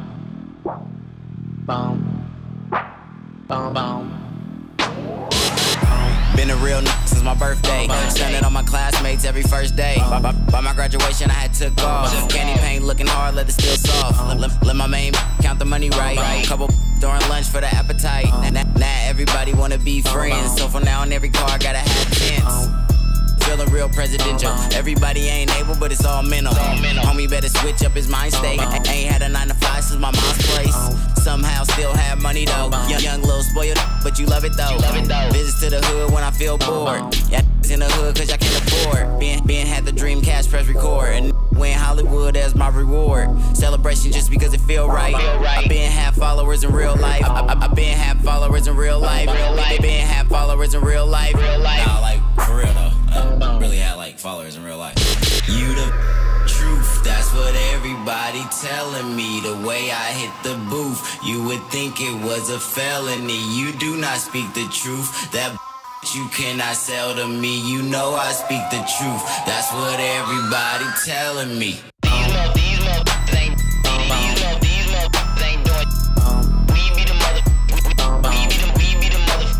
rich. And these motherfuckers can't tell me. Cause these motherfuckers ain't Colgate just to make the smile whiter. You shine hard, but I'm still better. My can go on and go on. So forth and so on and so on. I'm a pro, but my I don't prolong. Or procrastinate, I just perform. Some man perform. She got a pretty little kitty and he perform. Yeah, been nasty, been hood, been classy. Ask me about myself, and I might tell you something. But these motherfuckers can't tell me nothing. And these motherfuckers can't tell me. Still the cool green with the ink skin. Been connected, little been linked in. Like I said, I pre-foreign, y'all just pretend.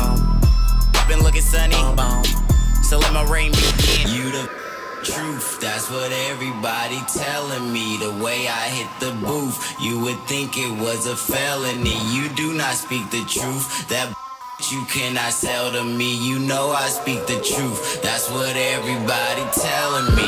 You the truth. That's what everybody telling me. The way I hit the booth, you would think it was a felony. You do not speak the truth. That you cannot sell to me. You know I speak the truth. That's what everybody telling me. These motherfuckers ain't doing. We be the mother. We be the motherfucking rich. And these motherfuckers can't tell me. Cause these motherfuckers ain't cold gauge just to make the smile whiter. You shine hard, but I'm still better.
Wash this pain out of me.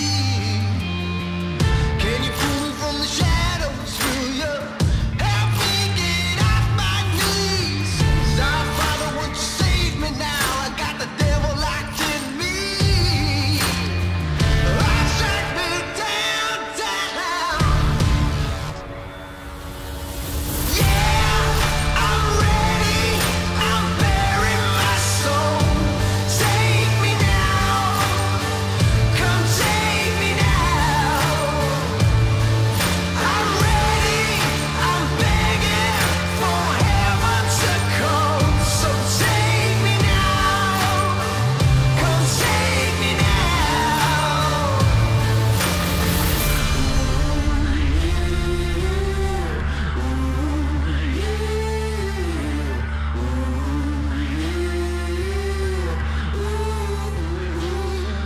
Let the lightning strike me down. Let the angels guide me now. Let devotion cut me down. Won't you come and save me now?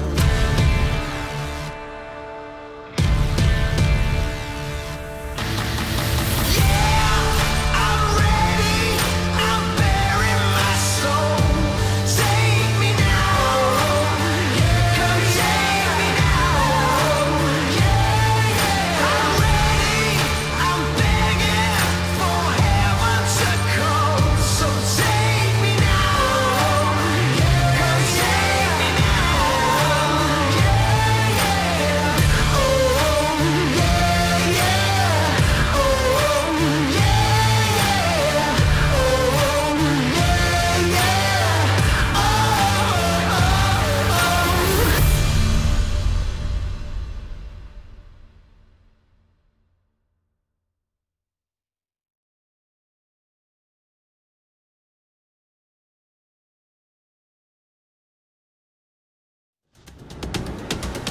My